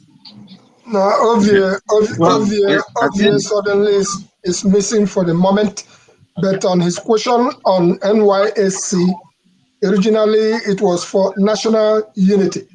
As a matter of fact, when National Bank of Nigeria used to exist, there were people who came from the West and worked in Aba. Aba turned out to be a blending spot. And some of them ended up marrying from Aba. As a matter of fact, one of my sisters was married to somebody who came for NYSC, and so on and so forth. So that's National Youth Service Corps was supposed to be a vehicle for unity. And thank you, Marsh, that you just came back, because I was trying to address you before, because I met your brother Emmanuel Ogebe. Yes, we were in Washington together, and he's in communication with me almost on a regular basis, whatever he's doing. He traveled from here and went to Nigeria and participated fully, but they did not allow him to vote. He couldn't vote. That's how he ended up at Arise News. And there was a question when I was sending him to the Igbo landing issues. He was telling me a story of the earmark of what happened in Benue, where there used to be a particular truck from the relics of the war. And that he said when he went back, he could not find that truck again, and he was told that it's been taken away by the spare parts kind of people. So I now advised him on what we need to do, because we need to go and recover that particular edifice and bring it back to that particular spot from his childhood that he always remembered. So I'm glad to meet you here today, all through Dr. Damages. We are here doing something of national. As I'm listening to others who are having other meetings, what's happening here is baffling. It is baffling right now that the same Nigeria, we are all here talking. And I said it earlier on, America, China, France. Those people, if we Nigerians don't save Nigeria, we're into another, what you call it, a scramble for Nigeria. All right. So, Ovie, thank you. That's your National Youth Service question. Really nice meeting you, sir. Can I say something? Yeah. Sorry, Igbo Basics. I miss half of it because my internet tripped off. But Ovie, get the later part. Yeah. Where are you? Are you in Atlanta or Dallas? Where are you? No, I'm in Texas. I'm in Texas. Yes, okay. I'm in Dallas. Okay. So you were talking about the war, civil war. So I wanted to point something out to you, that even in America, they are yet to agree on what caused the war. So don't ever hope that there will be a time there will be consensus on the cause of the civil war in Nigeria. But most people who talk about they don't tell us, elders will not tell us. No, there are no elders. If you talk to any elder, they will tell you what they think from their own perspective. I think what we need to do is to actually go and read the books and eventually come with your own conclusion. Even historians are not yet able to come to, if you tell our Nigerian historians now to tell you exactly what happened, there will be different versions. And it's not only common to Nigeria, it's common across the world where there is a war. But the point is that the job is for us, people, regular people, to find information, read. And there are many sources. Nobody will feed it to us. And whenever they try to do that, you even disagree. I have a kid in high school here, and when he comes back and I ask questions about their history, they are being taught. There are so many things they are being taught here in America that I know this happened in the 90s. And I said, that's not how it happened. Did they tell you about it? No, they skipped that one. So history and teaching anybody anything is always dicey in terms of who is teaching you and what is the goal. But I think the what is missing is that our people don't go on their own to seek that knowledge. Dr. Damages, please, would you mind if I ask you if you can, one particular participant in that civil war, the one hasn't actually written any book or given an interview. What will it take for you people to get him to talk to you people? Let me just tell you that I interviewed Ojukwu and he didn't write any book. And I asked him, are you writing any book? He said yes. I said, what is the title? He said, The Book. I said, when is it going to be done? So, and several times I met him, I pressed on him, when is the book coming out? And that it's important that he should write a book about his own perspective of what happened. And he didn't. No, hold on. He didn't. And he didn't till he died. And I've asked people who know him, there was no book. He didn't even start any. So that's somebody I know. But Gowon, I don't know him. Gowon has, he's aloof. He doesn't get involved in any conversation about the war. And they are not alone. What about Paike Clark? That guy is very interesting character. Somebody should interview Edwin Clark. He just actually released a book. He just finished his book, I think, a couple of days ago.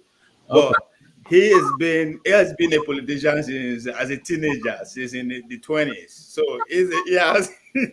If you listen to him speak or to enter his gratis interview, you just can't help but to say. I think he's in his 90s or so. Yeah. Yes, about 93 years old. What about this? Yes. The damages. No, that's not a book. That's a pamphlet, and it's not a book. Yeah, sorry. Try to get Edwin Clark. 1989. I have because I'm involved. It's not a book. Marshall, I'll come to your electricity. Let's go to Marshall. Marshall, you wanted to say something? Yeah. Thank you very much for giving me the floor. And all right. Thank you very much for the address you gave me earlier. I want to actually say something that bothers me very much about Nigeria. It doesn't look like we could ever have any solution to the problems we have in Nigeria, because from my personal opinion and personal perspective, it looks more like people are not ready to be sincere and truthful about the problem, let me say, governing Nigeria, because we have a lot of problems governing us.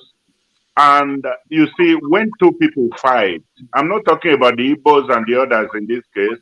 I'm just making an analogy. Normally, say when two children fight or something like that, you have to ask the both of them very sincerely and frankly what happened, and they would explain. Then you can draw your premise from that and arrive at a conclusion.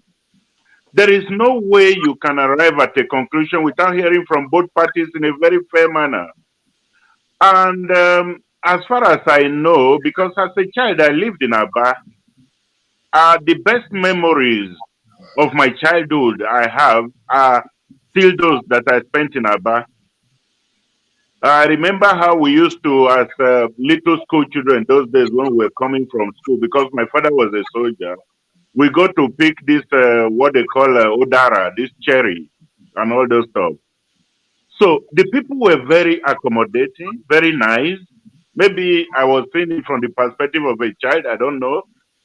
But even till now, I still have friends from those childhood times, like the younger brother of the current governor of Abia State, Innocent Ikpazu. He has been my friend from that childhood. I went everywhere, to Benin, to Ibadan, to ABU, to Jos. I don't know how he continued to get my address, and he always wrote me a letter. I can't forget that. But the problem is that we Nigerians always see problem from a particular selfish point of view.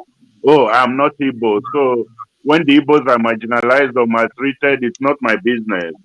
I don't see things that way. It can be anybody. Like Mama H.O. Well, am I correct with the name? The madam who comes from this show. Okay. She said something like there are so many other ethnic groups, about 240 or 270, she said, that why should the Igbos, the Yorubas, and the Hausas be making a lot of noise? She is correct, but she may not entirely be correct, because it was very unfair to have blamed everybody roundly, the three major tripods of Nigeria, because the Yoruba people have always had their share. I'm sorry to say, because they exhibit a lot of eye service. I'm a Yoruba boy myself, so I can speak from every point of view, from all barrels. They have been trying to be boy to the Hausa people, and they have been enjoying one or two things, but that's not enough. For the madam to also blame the Igbo people for the same offense. The Igbo people so far have been seriously marginalized, and it will not be correct for any person of clear conscience to come out and say the Yoruba, the Igbo, and the Hausa. That's very unfair. I wanted to say something, but I don't quite know the rules of this forum, so I didn't know how to how to indicate my intention to chip in a word.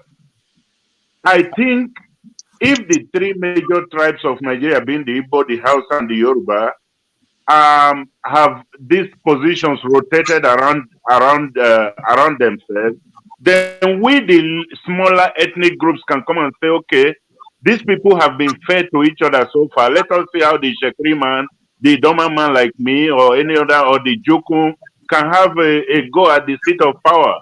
So my question is, why is it that since I was born in 1969, since I was born, it has always looked to me like there is a particular conspiracy against the Igbo people that none of them would ever emerge president of Nigeria. And I don't quite like that. It doesn't make sense to me. It is something that I think about every day. I ponder over it every day.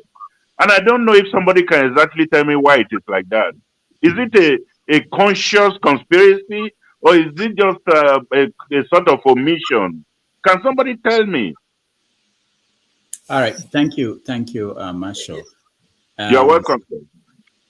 Okay, we don't have someone here answering questions, but we can get to that. But I want to hear from. No, maybe Igbo Basic can help us. He's the most elderly man here. No, Igbo Basics will now give us. So okay, hold on, Igbo Basics. You answer, but let me hear from Electricity. He's. I want us to. Normally, what we do here is after the interview, we go and do a feedback and get a take how people see the interview, and then we can. I'm sorry, Dr. Damages. There is one important thing I forgot to point out. Yeah. Why is it that when any important thing is to be discussed, people always come with this thing, leave it. It is too sensitive. We must discuss everything, sensitive or not sensitive, to arrive at a good solution. Why do we have to keep some things aside as if it's a shrine and we cannot touch there? We must touch everything if we must repair Nigeria. We must discuss openly. On this show, we discussed everything, so that's not a problem. Go ahead, Electricity. What if we don't have appreciable knowledge about that thing? We can talk about it. Like the question he asks is not difficult. It's not really a difficult question. All right, thank you very much. Greetings to all. Mr. Marsh, thank you. You highlighted some important things that I wanted to say, but first, let me address the question Ovie asked. I don't think that question was answered, so I will take it in this way. Given to the fact that, or it appears that nobody knows the reason why the Civil War happened in the first place. That means the narrative that it is it's about the Igbos. We can argue that that narrative is incorrect. Would I be clear on that? I mean, because nobody knows why it happened. Nobody has been able to tell. Now, I didn't say that. I didn't say that. What I said is that people will not agree. Historians have not agreed on what happened. I mean, someone can pick it up and say that the reason why there was a civil war was because of the personality of Ojukwu and Gowon. That if history had put in different people there, that there probably would not have been a civil war. But Rudolph, most of the people who are main player of that event are still very much alive. This is it's not 100 years ago. They are still both the victims, both people who lost. They are still people who can literally close their eyes and see everything unfolding. They are still very much alive within our family, not necessarily in government. People who let me tell you something. Nigerians. No, let me finish first. We don't get distracted. Uzo, let me tell something. So hold on, don't tell him yet. Go ahead. Finish your. All right, thank you very much. Now, the second question is, what do we have in common? Now, from my own point, the basic living necessity of life, particularly in Nigeria, we all have it in common. Now, in respect to what Mr. March said, referencing Mama H.O. comments, according to Wikipedia, there are 371 ethnic groups in Nigeria, according to Wikipedia. Now, the question I often put when people talk about Igbos being marginalized or whatever being marginalized, the question I ask is, in terms of the basic living necessity in the context of Nigeria, how are they being marginalized? And nobody has been able to answer that question. if we claim to be one Nigeria, because whatever is happening in the country is affecting everybody, basic living necessity. Nobody, I often argue that the Igbos or the Jaws or the Yorubas, nobody is being marginalized in the context of Nigeria at this present moment. So when we push this narrative, I often ask the question, those who push this narrative, what do they intend to achieve? Do they want to continue to create division? Because my nickname is electricity. So electricity is one of the basic living necessities. There is no part in the country that enjoy 24 hours electricity. About roads, about hospital, about education, about jobs, about the other things. So we all have this one thing in common. So if we could focus on this one thing, then we're going to move ahead. Now, you also highlight, you also highlight the issues that it's like, let's leave it. That has been one of our major problems as well, too. We felt some things are not meant to be discussed, are untouchable, or because of the sensitivity. If these things are dividing us, then we have to address it.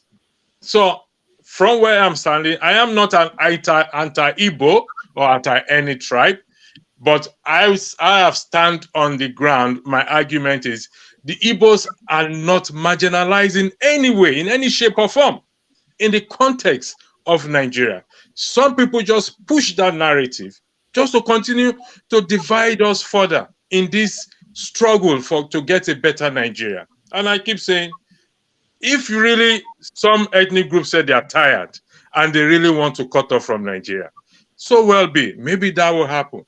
But until such time, until they are able to come to that point to develop their region and practice integrity, transparency, and accountability, even if they break up, it will not be better than the present Nigeria that we have. Thank you. I yield the floor. All right, thank you. Let me point out this. There's something that I think Mama Echo said about the three big ethnic groups, that they are the problem. Someone wrote on the comments that the three big ethnic groups are fighting for their own interests. That nothing stops the Yoruba or the small ones from fighting for themselves. So in trying to use that to answer some of the points you raised, I think when they said that the Igbo people, when they complain, I think they are not complaining that their life. They are not saying that their lives is a lot worse than other people. I think it's all about political positions. I think that's what the people refer to. They talk about that. And I think when they think about that, they also think about they are one of the big groups. And they think about if the big groups are sharing this, because the big groups are Americans don't see the small countries here. So big groups. I'm thinking about this without putting myself in that position, looking at it from far. The big ethnic groups in Nigeria, they don't see this. They don't really think about this. They are basically thinking about themselves. And when they look at Nigeria, they look at, okay, we are the big ones, and what is coming to us, they count. I was just looking at the names of the presidents of Nigeria. People will be surprised that there were so many of them that we assume that it's all the big ethnic groups that have been president. No, there are a lot of minorities but because they are affiliated, there are some people who look at Jonathan today and they think that Jonathan is Igbo. There are some people who look at Abubakar Tafawa Balewa, they think he's Hausa Fulani. But they are different people. But so if you look at it technically, Gowon is not Hausa, but there are people who look at Gowon and say Gowon is Hausa, is one of these Hausa Fulani. So minorities have not had it that bad if you think about it in terms of, if you look at the presidency.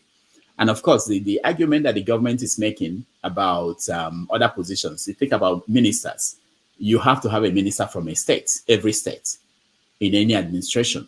So any government will come up and say that we shared it according to the constitution. So people should not complain that they are not getting anything. But of course, people will now say who has the main ministry, that there are some that are in ministry. So these are some of the arguments that are there. Go ahead, Ovie. Based on what you just said, based on what you just highlight now, two questions here, general question. Are you saying now that Nigeria is more conscious, they are more progressive? I mean, I'm talking about in the days whereby, because if you're saying that minority actually govern more, and this is pretty much back in the days, I used to say Nigerians of those days, our elders are more democratically driven and more futuristic, and they don't care about no. It's not that. It's not that. It's not that. It's just that at that point it wasn't important. People were still seeing people for whoever they are. It was the word that caused. No, yeah, go ahead. Or what? Or the minority are using the minority to actually play against each other, right?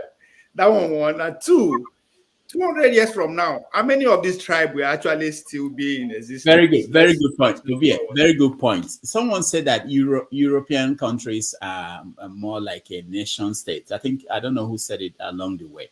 What they are forgetting, I think it was you, Christian. What you're forgetting is that if you study the history of people who are today in Austria or people who are today in France, 600 years ago, there were some minor ethnic groups that were basically wiped out. Not whether they died off or that nobody is speaking the language or they basically disappeared, and you have the big ones now dominating. And that's what will happen in most of African countries. So you have but isn't that the problem basically, that this some ethnic nationalities want to wipe out, or like what is happening in Nigeria, want to wipe out, wipe out other people. Okay, Christian, you are getting it wrong. And the question is, why I asked that question? It's as if these are things that we cannot control. It's evolution. This will happen. Whether you like it or not, Yoruba, Igbo, Hausa will not be speaking in that territory forever. So why don't we pay attention to what me and you can enjoy before we leave, which is electricity, as he said. Good roads, like just normal things that matter. Listen. Wherever you are living, if those people that build that place were thinking like you are thinking, it will be like a mess, like in Nigeria. Okay, it is a mess. Hold on. Listen. Before you conclude, just hold on first. Before you conclude, I live in America, right? You go and talk to the Native American. This is a mess for them. It is a mess for them. you understand? Yeah, that's what I'm trying to say to you, because the Europeans went to America and almost wiped out the Native Americans to establish their own nationality, according to them. Listen, at times, don't listen to argue. If you listen to what Rudolph said, it is not necessary that people will come and wipe you out. It's natural. How many Igbo people are marrying outside Igbo today? Don't you think that is a minus? You don't see it like that. So if you continue listen. Okay. Listen, what you are trying to say is there is this nonsense. They say there's a strength in diversity. What that meant is not that cross-pollinations, because what is happening marrying over the places is what is called cross-pollinations. Actually, cross-pollinations is not good for hybriding. And it is where the strength lies. Now, let me say this. Let me say this to you. You are saying a different thing. That's not my question. No, because you are thinking of today's stomach.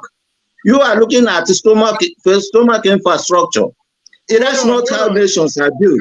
Just hold on. That's what I said. Nations are built based on ideas. Can you hold on? You are missing the point. The ideas are not the same. Can you just listen? How many more years do you have to live? 2 months, 50 years. I don't have to enjoy anything, because those who built where you are, those people who built where you are living didn't enjoy it. Can you listen for once, please? It is not about me and you, right? It has never been about me and you. We are already here. We are looking forward to go. We can leave now or tomorrow. We don't know.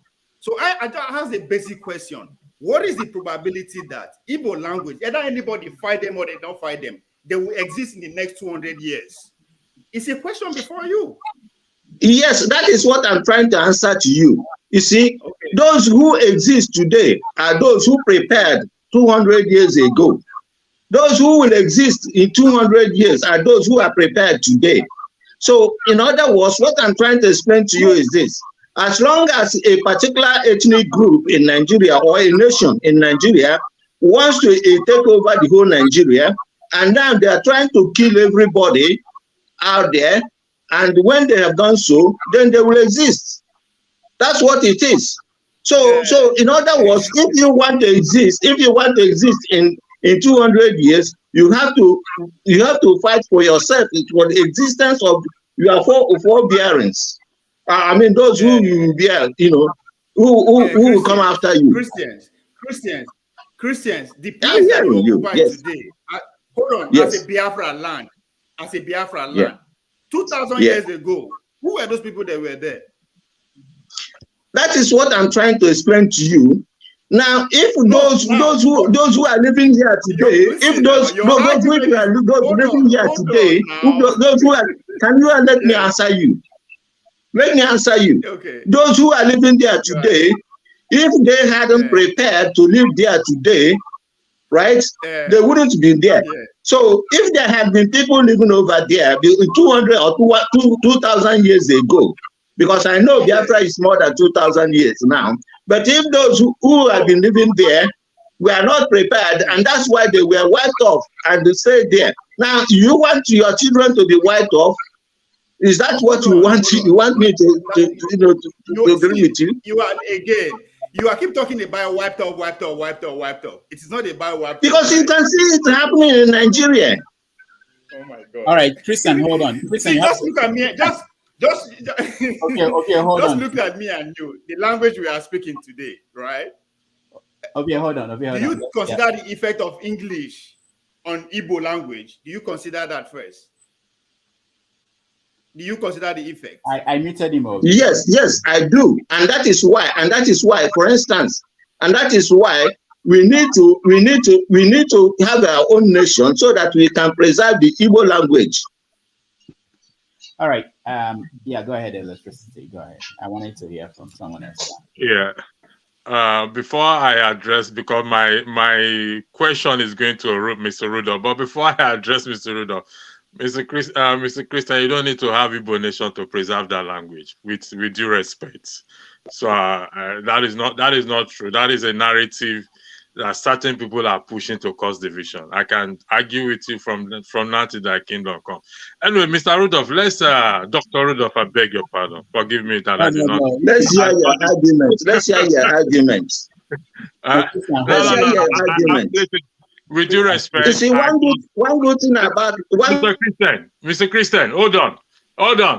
I don't argue over that. It doesn't take me anywhere. So please, Mr. Rudolph, Dr. Rudolph, you highlighted about this big ethnic group or major ethnic group or whatever it is. Now, Ovia said something about that he highlighted the basic electricity of it. Now, you live in America. Now, I don't know whether you operate ethnic group in America or not. Oh, we do. But even with the minor, there's what they use, the minorities or whatever it is they use there, to a large extent, regardless of whether it is Democrats who we consider as the big group or the Republican or whatever it is, most Americans enjoy the basic living necessity. Would that be correct? Mm-hmm. Yeah. Good. So this is what I am driving at. Regardless of major or regardless of who is there, the concern, what we're trying to say, and what I'm saying is that the basic living necessity must be enjoyed, or we must have it. I use the word must, regardless of who is there. Whether it is this major group or this one who claims to be this and that should be the focus. I yield the floor back. Thank you. No, hold on. What does ethnicity have to do with providing basic needs? Electricity. Yeah. Yeah. Mr. Rudolph. Ethnicity. No, ethnicity. What No, does no, that no. have to do? What I'm trying to say is, regardless of who is in power, regardless of which ethnicity is in power, basic living necessity, everyone must enjoy it. Yeah, I agree with you. All right, thank you. That's the point I'm trying to. Electricity. There's one thing I want to just say about it. You mentioned the part of marginalization and the rest. I'll say you are okay, but I differ with you just a little bit. Yeah, go ahead. It's an open floor. The point is this: there are some things that fuel development. Those things, if you get them to a particular area, it helps them to develop. Like, for example, the railway. We crafted the railway throughout the nation, but the Igbo land was left out of the whole thing. Do you realize that if I give you, one thing I talk about government, just create the necessary working condition, people will create their jobs for themselves. If you give such conditions to Mr. A, it is just wise and nice you give it to Mr. B. If you use it for your well-being and develop yourself, fine. But a situation where we need to give one or two federal projects to this zone, and this zone, and purposely I leave out your father's house because I know that people from that region, we know how the thing happened in the Civil War, but somehow people from that region in the East managed to find themselves, bring themselves out of the mess. It doesn't mean that we should not put one or two federal projects in their place. That's my point. Whether I give you your own part and you miss it or you misuse it, I don't care. But if you are giving, give Rudolph's case, give Christian's own, give Uzo's own, give this place. If you like, use it well, you don't use it well, fine. Do you realize that if you could have brought it to my house, maybe it was time for me to get maybe a certain building, let's say these skill acquisition centers, we're supposed to provide 50 of them. We shared equally in everybody's house in such a way that they brought it to your own house, you didn't use it well. Then you bring it to my own house and I go and bring my kids and train them. When you see what I've done, you will even learn from it. So if you talk of them basic necessity for everybody, it is true. But sometimes those things that bring basic necessity, you should try to share it equally so that if you use your own well, fine. If you don't use it well, fine. All right, go ahead. May I rebut, please? Can you highlight where we have which region we have? How many you reference to because my uncle works in the railway. How many states has railway that is in operation, please? We talked of the railway master plan. That drives from the north right up to everywhere. You and I know that the southeast was vehemently cut off from it. And you know it's true. People complain. No, don't put words in my mouth, please. I really appreciate that. Don't say I know it's true because you don't know if I know it's true, please. With due respect, please. I mean, you can argue, you can disagree with what I say, but I ask a question: which state in the country that the railway is functioning that were left out? Let's make it 100% game. None of the states has a basic railway, but when it comes to the crafting, this is what we'll do. It is good to carry everybody along because if you have a plan that this is where the road will pass, and that road you will pass there in the next 50 years. So if my own house is not there in the plan, it means that it will never be done in my own house. Okay, I'm glad you said 100%. None is working because listen, I'm glad you said that. So I don't think I have any arguments to bring forward to you again. But here it is: if the federal government has failed in terms of the plan you highlighted, there are state governments that can equally also implement these things in their region. Would that be correct? That is very true. So, very right. So the state government failed. Let me finish. You see, if we keep going like this, the state government failed also because they have every opportunity to develop their region as well too. Okay, all right. I yield the floor back to you. Thank you. So the point is this: I am very happy. That's why I say Nigeria is a federation. Everybody will have different steps, and that's why I'm very happy to an extent with Buhari for a small thing, removing some things from the executive list. There are some important things that he has removed, like electricity, as you made it. If you have people from the northwest or from the northeast, they can say, okay, all the governors here, what do we use to make sure we can supply electricity in this part of the? Because as I said, Once one person is doing the right thing, others will say, Nami, they don't leave behind. No, may we join the group. That's what I know. So there are some basic things that were in the exclusive list or the executive list that we need to remove so that people can have advantage and states can develop themselves.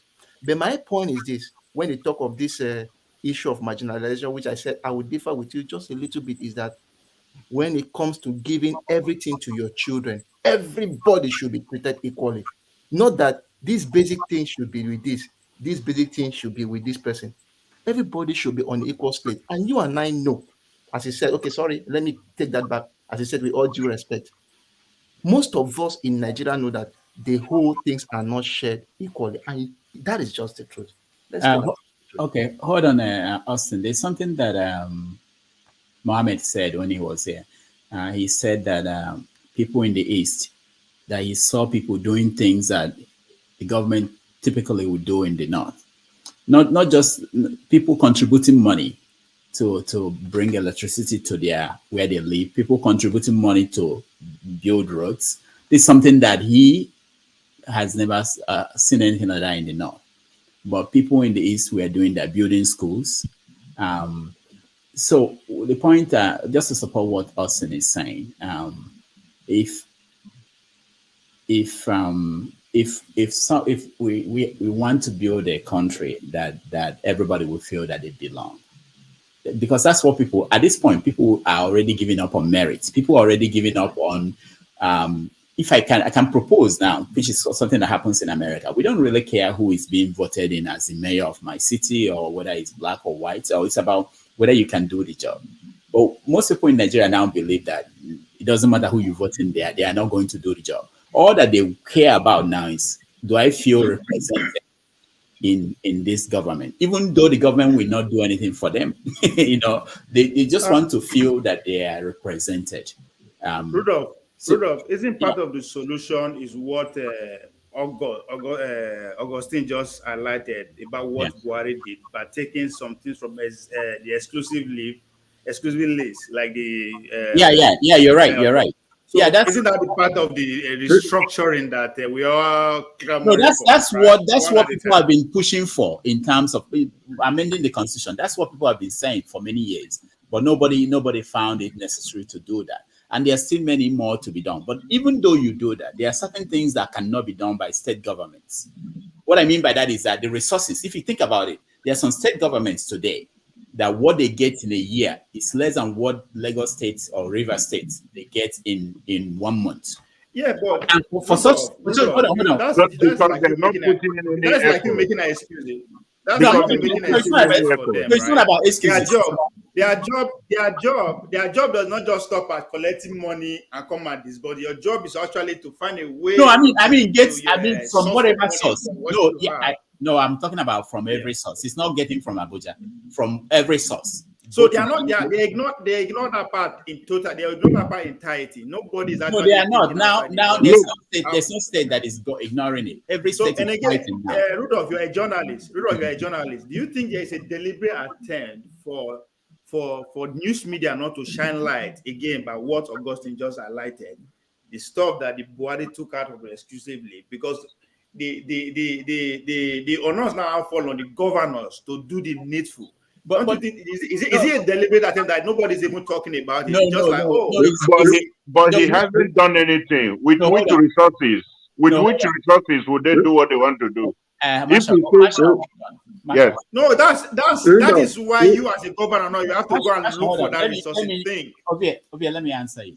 The governor of Anambra State just assured the people of the state that there will be 24-hour electricity in Anambra State before he leaves, before his first time. Okay, most states they had it. They are taking action. Okay, you don't need the media. It's not a very fancy. You don't need the media. It's not because the people are still not fully aware, right? Except people like me, how many people, and you and the rest. But Ovia, how many people know there is an exclusive list? I mean, you're talking about people in the village. How many of them know that, something like that? So people that should know, they know. You know, I know. Austin knows. Everybody that should know, they know that was done. And it takes time to build that, and it takes resources. So when you find a state like Anambra State building their own airports, You find a state like Imo State, people contributing money for Imo State to build an airport. Okay, for them to do other things, they have to plan it. You know what I hope that they will do regionally, that most states, most regions will come together and build things, put the resources together. It will be easier. And there's a rumor out there that the Oduwa, that the Southwest are doing something like that. Yeah, they are doing it. Yeah, they are planning. They have a railway system now that will go across the capitals of. We've been talking about it in the southeast. In several conferences that we had here in America in the 90s and 2000s at the World Igbo Congress, people have proposed it. The question is, how do you get the right governors in for them to come together and put resources together? Because one governor cannot. Let me tell you, it's easy to blame these people that they are not doing their job. I know they are not doing a lot. But if you think about the actual money that they handle, okay, it's not after they pay basic salaries and still the ones they need to steal. They don't know how we'll get the right people in, as you just said. How do we get the right people in? It's for us to be talking about stuff like this more, rather than talking about Igbo man, Hausa man, Yoruba man, things that don't move us forward, right? Let's talk about real stuff. The more we talk about it, the more solution come, the more the right people come forward, right? But we keep talking about religion, tribe, how do Musa, Emeke, Chuku. The problem we still have is the federal government. The federal government is the problem. If they are allowing people to do their own electricity, where is the money going to come from? The money is in the pocket of the federal government. The first thing the federal government should do is to decentralize capital. Decentralize capital acquisition. Every region should be able to compete and make money. Every region of Nigeria has something that they can use. So what is the point? The federal government having all the money in its pocket and telling Rudolph, go and build a third road. Where is they going to get the money from? Yeah, it doesn't make sense to me. Marshall, the point you made is important because some states now are overtaxing their people. I don't know about where you come from. In Anambra State, poor people are paying because they are trying to generate money, and without providing the infrastructure, you are taxing people who are already down. You know, so it's an issue because they want to compete with Lagos, they want to compete with Rivers. Because they don't know the basic workings of economics. We are putting illiterates in power. Illiterate. That's the problem. Yeah, let's just waiting bad pass now. Professors put the illiterates in power. Mr. Marsh, let me first of all highlight what Ovie said earlier, which is 100% correct. These are the things we should be discussing and not about. And I know some people will come here tomorrow and kick against what you say. Write it down, because they want to push. They want to push their narrative. And I understand.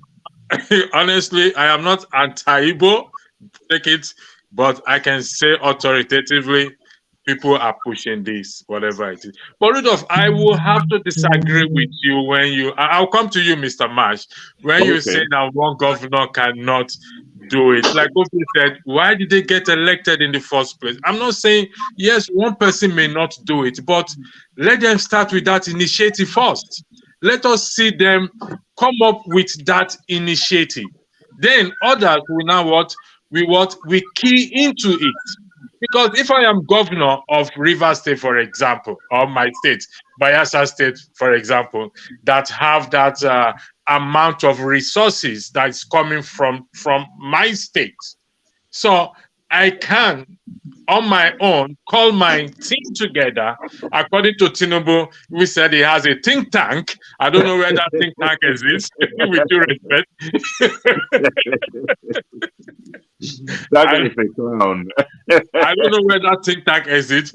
Have a think tank to say, okay, even if we don't have this money, because projects are done in future. They start it this year. They say, okay, we're going to finish it in the next 10 years. And this is the budget. And they work towards it. That is the reason why they compete to say they want to become governor. And they say so many things. I'm going to do this. I'm going to do that. I'm going to do that. Now the opportunity now comes for them to do it. But what they are not doing. Now, to you, Mr. Marsh, you did highlight something about the federal government is holding up everything. Now, yes, I did a video recently, and You see, the federal government, the executive arm, I'll try to split it. The executive arm, with Rudolph have highlighted this in OVA channel once. The executive arm is put under checks and balance by the legislative arm. And the legislative arm is put under checks and balance by what? By the electorate. Now, but that's not true. That's not true in Nigeria. Wait, Mr. Mr. Patch. I only read that in the books. It's not applicable to Nigeria. Nobody checks anybody. If somebody were to be checking somebody, nobody will be stealing 190 billion naira. It doesn't apply. We refuse to check them. We citizens refuse to check legislators. I say this with full confidence. We refuse to, and that is why you see the corruption. You see that structure of corruption between the executive and the legislative arm. The executive can come under, like the last money Buhari requested. How much is it? So amounting to trillions or billions. It was signed off immediately. By the legislators there. And I keep wondering why they continue to sign off so much money to him from time to time. What has he done with the one he got before? Okay. Exactly, because you and I fail to do our own, to carry out our own responsibility.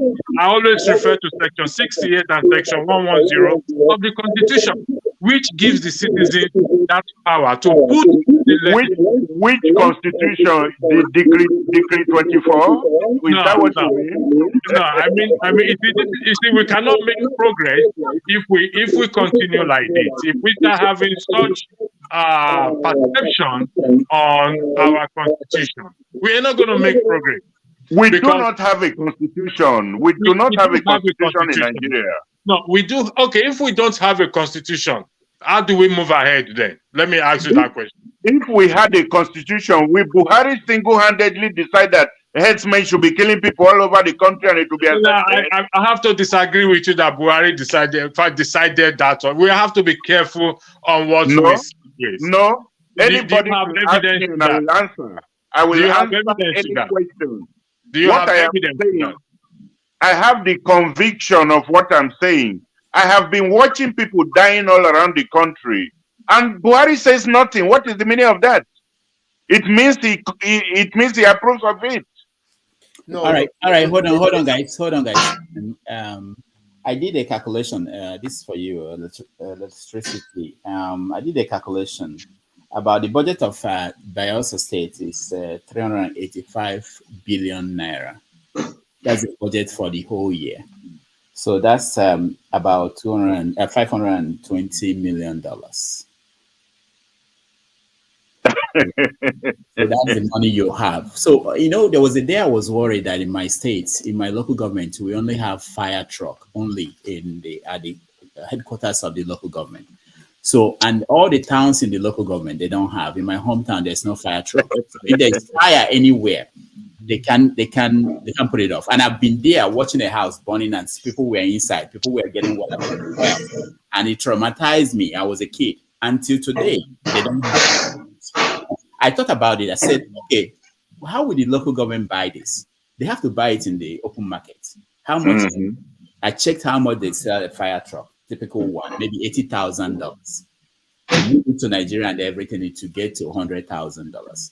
So for a local government with a budget that is less than this, what you have for Bayelsa State, how are they going to do all the other things they will do? Buy fire truck. So what I'm saying that I'm trying to point out that when I said, I know you raised an issue about what I said about coming together, states coming, especially geopolitical regions coming together to do some of these things, because it will be difficult. It will take a long time.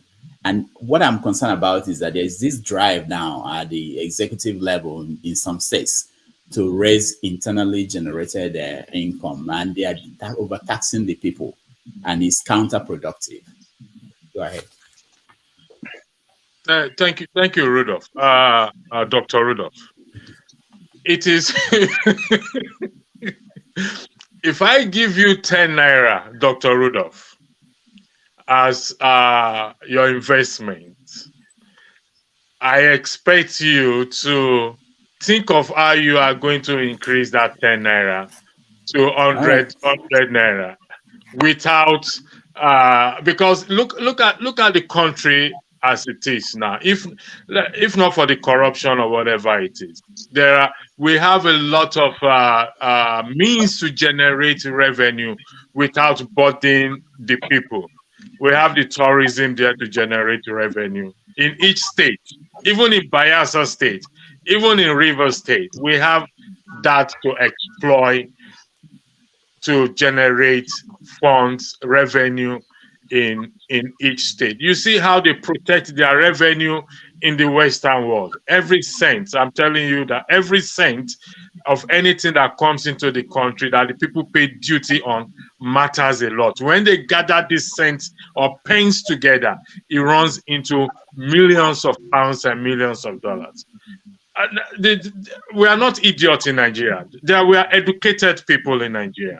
Unfortunately, maybe we've been governed by, I don't want to use any derogatory word on any elected officers, but the truth is they don't have the common man in mind. Because if I put you there, Rudolph, except something entered into you and you change and become something else tomorrow, I believe you will have the common man interest at heart. Given to the narrative of the fire issue, the fire truck or fire station you just highlighted, you're going to work towards it. And definitely you will reach out to other governors in the same region that, listen, we are in this region. These are needs that we need to address. These are the needs of the people. The resources is there in that country. I'm being honest with you. Yes, it may not be spread evenly, but if the legislative arms are being put under checks and balance by the people that are going through this suffering, we will not be talking this story today. I yield the floor back to you. Thank you for the time.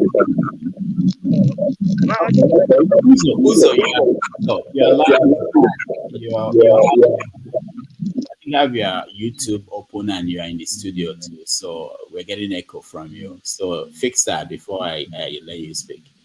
Uzo, yeah, you, yeah. Whenever you're on, we hear echo. You. All right.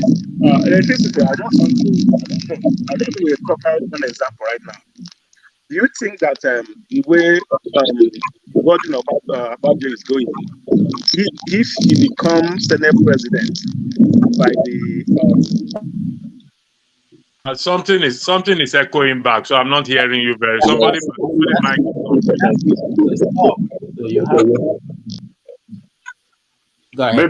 Maybe somebody has an electronic gadget around. I think it's Uzo, it's reverberation. Okay, awesome. Hold on. I'll figure out who that is.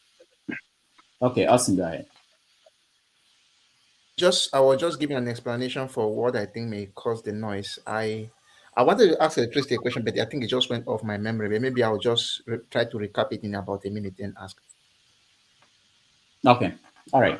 Uzo wanted to ask a question. Unfortunately, we lost him. I want to believe that the question he wants to ask is in respect to Akpabio being presented as Senate. Okay, he's back. Okay, my question is this: as things are going, if eventually Akpabio being presented by Tinubu as the Senate president, do you think somebody said that Tinubu will bring a approval of a loan of 100 billion? Do you think that Akpabio will have the court not to sign it for him to have it? That's a very important question. Somebody mic is on, please. Okay, we lost his on again. Now, if you see the way the 10th Senate is playing out, let's take our mind back. I don't see Akpabio performing. Akpabio is just, how do you call it? He's going to be a puppet to Tinubu, okay? If you see the way the primaries went, you will know that there is already a deal between Akpabio and Tinubu if Tinubu wins. for him, his own share is to be the Senate president. So it will be a puppet to Tinubu.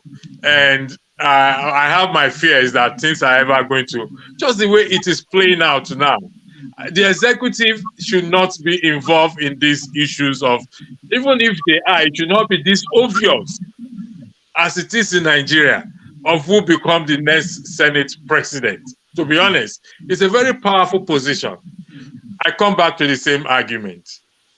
Only if the citizens we start to do what is needful. Akpabio is a rubber stamp. They had that agreement. Just the way Buhari and Tinubu had an agreement that says, after you, it is my turn to become president. And that is the play. But they're having this agreement at the expense of you and I, at the expense of the citizens, because they really don't care about the needs of the citizens. So I don't see anything that Akpabio would do in the context of what is going on at the very moment right now. They're making it, everybody have their own faction. At the end of the day, they will use money to settle the matter. Okay, Akpabio will say, Akpabio has gotten some other parties, other political parties to support him, like the APP or the Labour or whatever it is, to vote for him, because it's still going to go down to the vote at the end of the day. So these are things that need to really pay attention to. This Senate, that is where corruption, that is the temple, the shrine of corruption in Nigeria. Take it or leave it. That place is the shrine, the temple, the embodiment. That is where he's sitting. At this moment, all the senators, the people that have been elected, they are busy in Abuja shopping for art with money they've given to them. Don't give a shit. Forget my language. I don't use such language. They don't care about the ordinary citizens. They are busy shopping for house. And we sit down here, we Nigerians sit down, we so helpless that there's nothing we can do. In all my videos, I highlighted the case of Tinubu. Dino Melaye. When Section 68 and Section 10 was against Dino Melaye, they used it to scores. That was why it failed. Actually, that section of the law belongs to the people. Dino Melaye said INEC went to use name of dead bodies to write petition against him. It was right. That was why it did not work.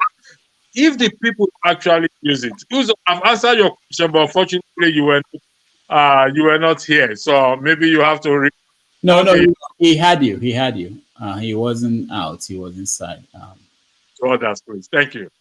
I don't know. I remember my question now. Your line is bad. Just log off from YouTube. Just coming through the stream only. That's why we are getting echo from you. All right. I remember the question I wanted to ask electricity. I think you highlighted the part of the citizens checking the legislature to make sure that they do the right thing. That was why now, I'm not asking electricity alone, because for me, I believe in a situation where if we discuss problem, we give 1 or 2 solutions, all of us go home, see how we can implement it to the generality of the people. So what do you think we can do now to start checking them? Everybody is not only to electricity now. Wait first, because I need to leave.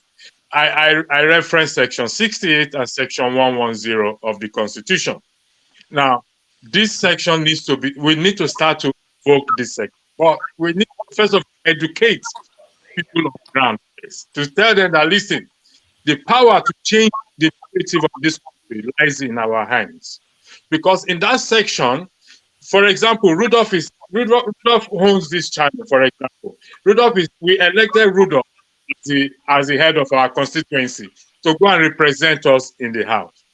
Now, if Rudolph is not representing us the way we want, we have that power to recall Rudolph back. And this happened outside the 4 years election cycle, meaning that if in the next 1 year, 2 years, we see that Rudolph is from he's not doing the work he's actually to do, then we will come together according to section 110, we will come together. Okay, just 1 second. We will come together, write a petition to INEC. INEC now we forward that to that your people says that they've lost confidence in you. So there's going to be a referendum only within that constituency among those who register to vote. That is one thing that I want to highlight again, that register to vote is very important. I mean, you can disagree with what I say around. Register to vote is very important because you don't only need it in presidential, you need it at that period of time. Even attending meetings. When we observe that Rudolph is not attending meetings in respect to the quota that is supposed to attend meetings, we can also use that to take him out back again. Now, you can weigh in into it at reference to section 110 and section 68. If I am wrong, you can be corrected. Thank you. All right. Before, I just want to make sure that people know in another 28 minutes, we have to round up. Unless I have somebody who wants to take over from me, but until then. So, Via, you wanted to say something? Ovia, mute yourself.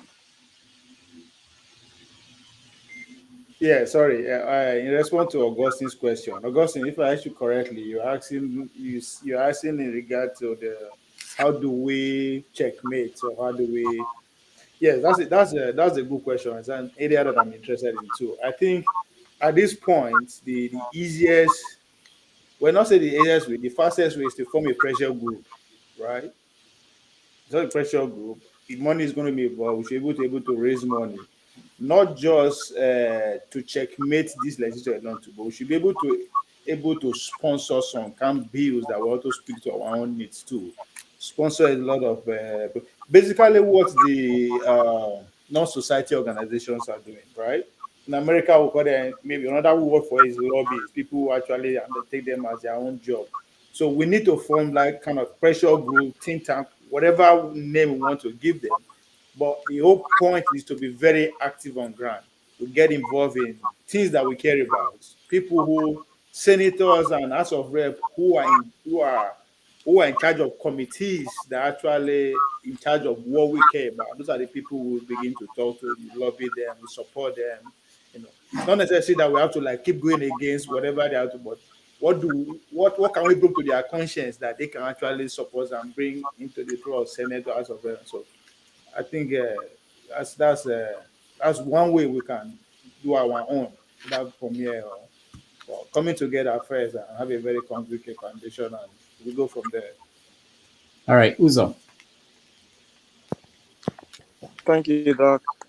I've been in and out because my Wi-Fi has a problem. The electricity. I take particular interest in the way suggestions you've been making. The way you're speaking is right in a place where things work. In Nigeria today, we know that Nigeria, you think the people have the power, yet the people have the power. You look at what happened in this past election. People vote, did their votes count? How do you recall somebody from, when these people get to Abuja, they become lost on their own? Do you think the people can hold them accountable? I mean, I think we something we are not getting right here. Nigeria system needs to be re-engineered completely because we are building on a foundation that is not strong. They have to buy bulletproof vests. I think we just need to involve money. We can hold them accountable. We also have to involve lawyers, pay them bulletproof it costs money. Yeah, no, it costs money to do this thing. It's not cheap. If we are ready, we can actually do it. Because what would they fight us with? They fight us with money now. They pay the police. They pay everyone. Look, the first thing you need to buy is bulletproof vests. Okay. And also, you know what we have noticed. We have noticed that even though as we are here speaking, and most of us are outside of the country, and we have things work, and everything is at least to a great extent. Now, these governors and the legislators, they come here, they enjoy everything, and they go back and they still do what they are doing. But look at what's going on. Is because they know they can buy some of the people. And it's a divide and conquer kind of system they have. It's anybody, a bad politician have people who follow them. Bad politicians have people who follow them. So if you're talking that this politician is not doing his work, some people say he's doing his work. What are you talking about? Before you know it, both sides are fighting, and then they are winning. They're going their way. Let me tell you, we are people. You're right in some sense that the people are responsible. But let me tell you where that does not really compute, is that these people that when they come here, who don't people roll out red carpet for them? If they say they have a party at let's say New York, they have a party near the airport, JFK in Queens. You see people, everybody going there. What they struggle for to get a card from him, so that when they go to Abuja, they can contact him. They can't even tell him you are not doing your work. Nobody can stand before them and say, "Why are you not representing us adequately? Why not doing what you're supposed to? The constitutional allowance you are giving, what do you do with them? Allowances you are giving, what do you do with them?" People don't raise these issues, so they think they are doing well. For some people, just praise them, and at their back, they talk ill of them. So the people are also responsible, because let me give you an example. There was an example that somebody gave me the other time. There was back in the 90s. There was this journalist who used to criticize government so badly. They took him and made him gave him a position in the government. He started singing a different song. He wouldn't even let his colleagues get access to the person that gave him the job. That's the nature of things in our country. So what do we need to, what should we do to make sure that things start working the way? We can't be building on a foundation that is faulty, no matter how much we build it. Rudolph was talking about fire truck. That is very good. You can have that. But you take a fire truck and down to home, who will repair the fire truck? When things are bad, what do you do? This thing happens with all sectors of the economy. You something new from overseas, and then when something goes wrong, because there's no foundation. Okay, and I give the time. Thank you. Rudolph, can I chip in something there? Hold on. Let's go ahead. Your line is now good, electricity. We can't hear you. I don't know why. Should I say something? Yeah, Marshall, go ahead. Yes. Okay. Good evening, house. Good evening, house. No, Marshall. I said Marshall. I'm not. Okay. Like Ozo just said, and of course, what electricity said is true about the people being docile. But if you really have to confront the Nigerian problem, I think the most candid thing we have to advise our people is that they have to first buy bulletproof vests, because we know exactly what the situation is at home. I think the best thing that we need to do as a solution, if there were to be a way, is to disincentivize the presidency, for example, and even the Senate seats and the House of Rep seats, so that there will just be, like, I live in a normal society like Germany. You don't go there and amass wealth. First of all, if you ask an average Nigerian child or a young man or woman what is politics, they don't even know. They can simply tell you that politics is the process of trying to amass wealth for yourself, which is totally off point. That is what they know. Why? Because politics rakes in a lot of money for a lot of their role models that they have been seeing around. Somebody who was poor in the village suddenly gets a seat in the house, and he comes back the next week and starts to spray money all about. Everybody, of course, would like to be like that. So I think the best solution for Nigerians to consider is to disincentivize as much as possible those seats of power, the presidency, the Senate, and all down to the world level. They should be disincentivized. That is, it would only now attract people who are honestly and sincerely going there to do a good piece of work, not somebody who is hungry and wants to go and amass wealth. That is really the core of the problem of the Nigerian politics. An average politician goes into office because he wants to amass wealth. And I believe we all here know that. We all know that. So if you for example say the minimum wage in Nigeria is 30,000, okay, let the senator be earning 3 times as much as that, and there will not be any more loophole. Hey, what is that noise? There will not be any more loophole for those kickbacks they normally get during oversight and all this stuff. You will see that they will sit in more properly to do their job. When there is no leakage of money to them, they are not selling oil and stealing the money. There are no side monies coming from here and there. They will be more serious with their work, or they will go home. They will refuse to contest and give way for people who really mean to work. That's the only solution I see. As far as there continues to be very serious monetary incentives in our seats of power, people will continue to go there and goof. That is the truth. I rest my case. Thank you. Mastro, welcome to the show. Yeah, good evening, everyone. Good evening, Dr. Rudolph. You have had a fantastic show today. I didn't want to come on the panel because I felt that things were going okay until it started going, to the direction of blaming the victims. I'd like to pointedly speak on what Mr. Electricity was saying. I heard him say certain things in respect of the people. You are putting you're putting the job, you're placing the responsibility on the people, on the masses again.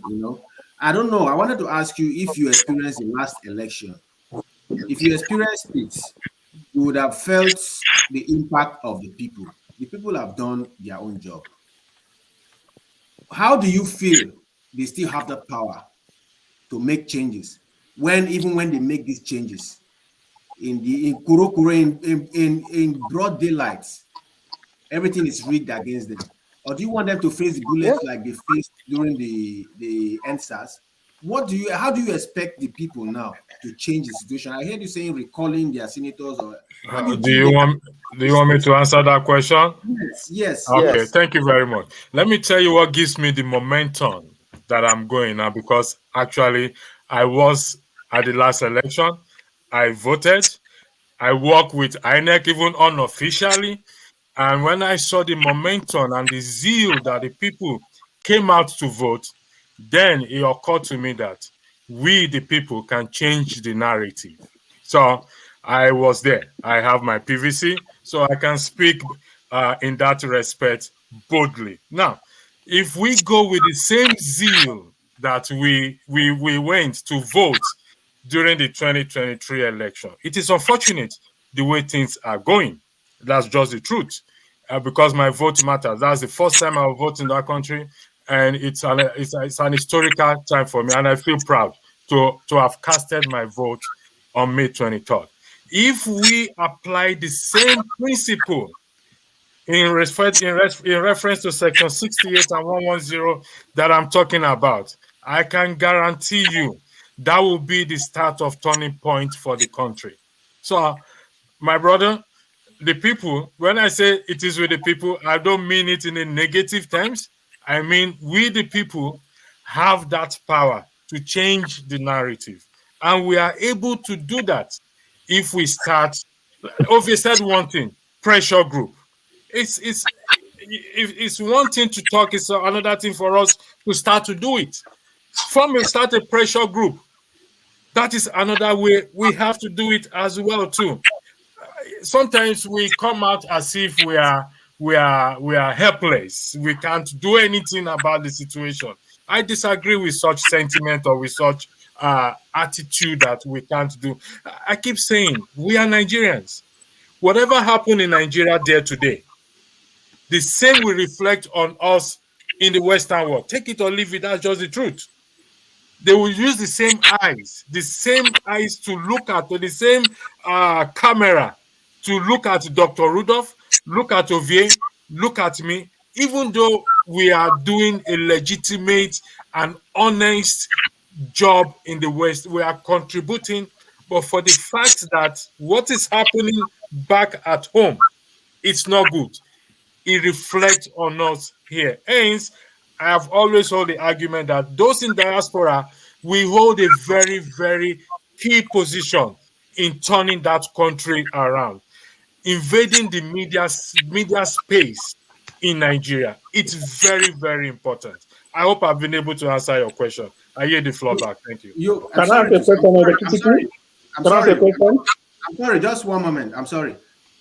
You still repeated what you said before, and I understand what you're saying, but you know you're not still hitting the point, because I think the people, Nigerians, have passed this level. They actually, do you know, they're actually in court, and the same INEC, which you are saying we can work with, is actually contesting the litigation in court. Is now a party. The INEC, which is supposed to be a neutral body, which is supposed to be independent, is actually a party to the current issues in court, and actually is actually praying for the court to remove some of the allegations that were leveled against another party.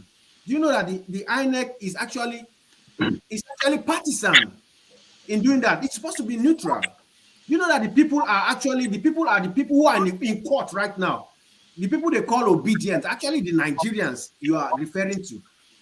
And they are in court right now, fighting, because they are past that level you are saying. How many pressure groups do we need? We are seeing broad daylight robbery of people's will. And they are in court, which is they say Exactly.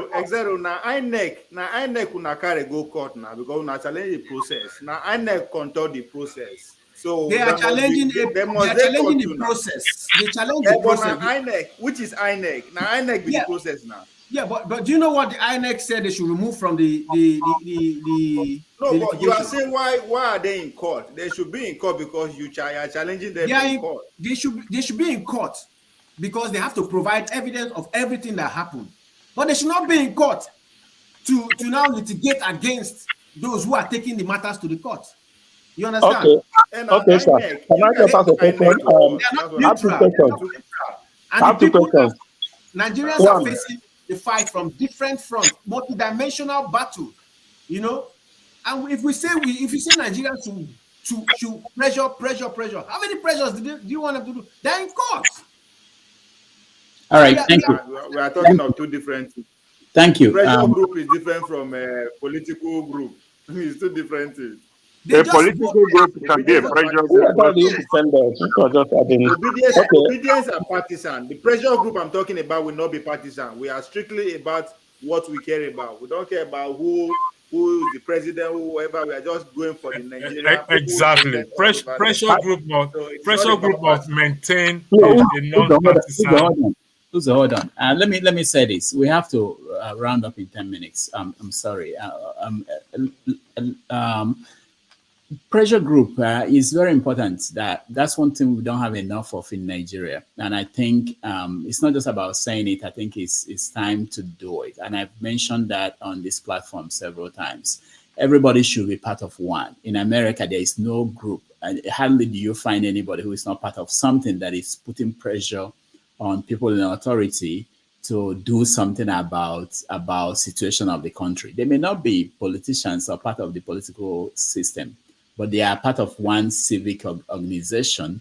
Even if you join the Lions Club, they put pressure on local government. They do things to make situation better. So that's very important. But you have to do it. We don't have enough of that. Also, we don't have enough of media. We underestimate the importance of media. That's something that everybody should pay attention to. In local governments, some states don't even have independent media. And without the media highlighting things, you don't even know anything. You know, there are so many things we don't know because there's nobody who is looking for it, who is independent.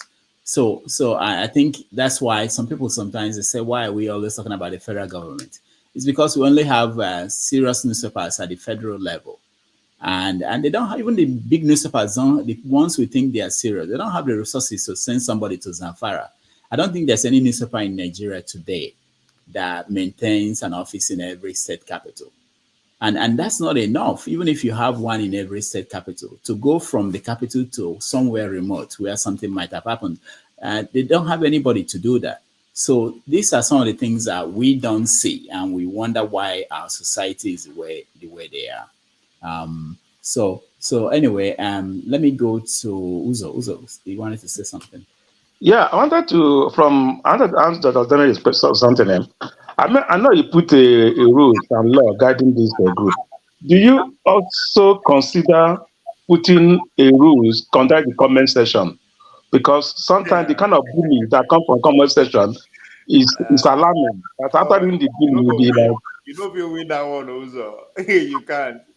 no. What I mean, I just that's a different a suggestion I can make. Somebody can monitor that session in a way that one person will not be on the session for 50 times bullying somebody and he's still there.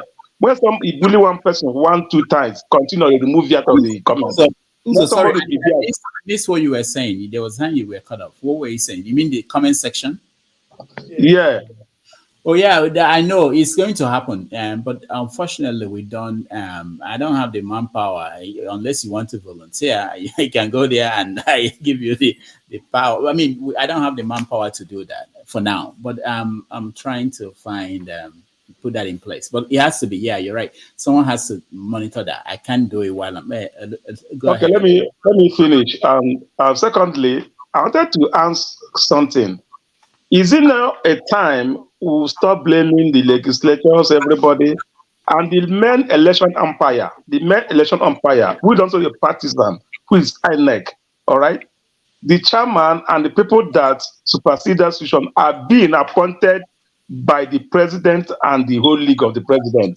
So what do you think is going to happen? It's not a time we start talking about to make that independent, make it independent, that they won't be partisan.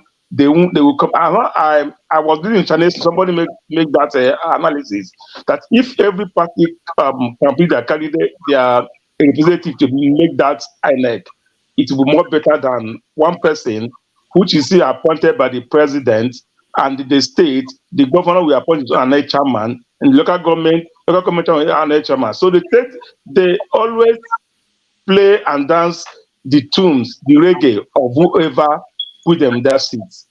That was my question. Okay, go ahead, CCC.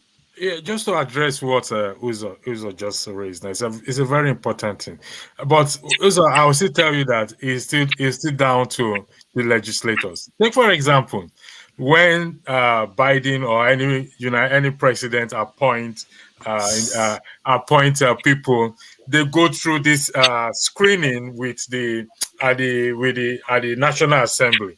Okay, and because they do these checks and balance, they want to be sure that even if you are coming from the president appointed you, that it is not a free pass that it will go through. Okay, is it down to the legislators? And because there's this romance, this structure of corruption between the legislative arm and the executive arm, anything the executive arm says, the legislative arm go ahead, because there's this structure of corruption within them. Yes, the president had the power is vested on the president to appoint INEC chairman as the third schedule of the Constitution, which a lot of people are kicking against. Actually, I did a video on that when Niger Watch people came up with a topic and say Buhari must sack the current INEC chairman, and I said this is putting the cart before the horse. If Buhari sack the INEC chairman, when Tinubu becomes president, I said, guess who is going to appoint? He may appoint MC Oluoma as the next INEC chairman. So why are you putting the cards before?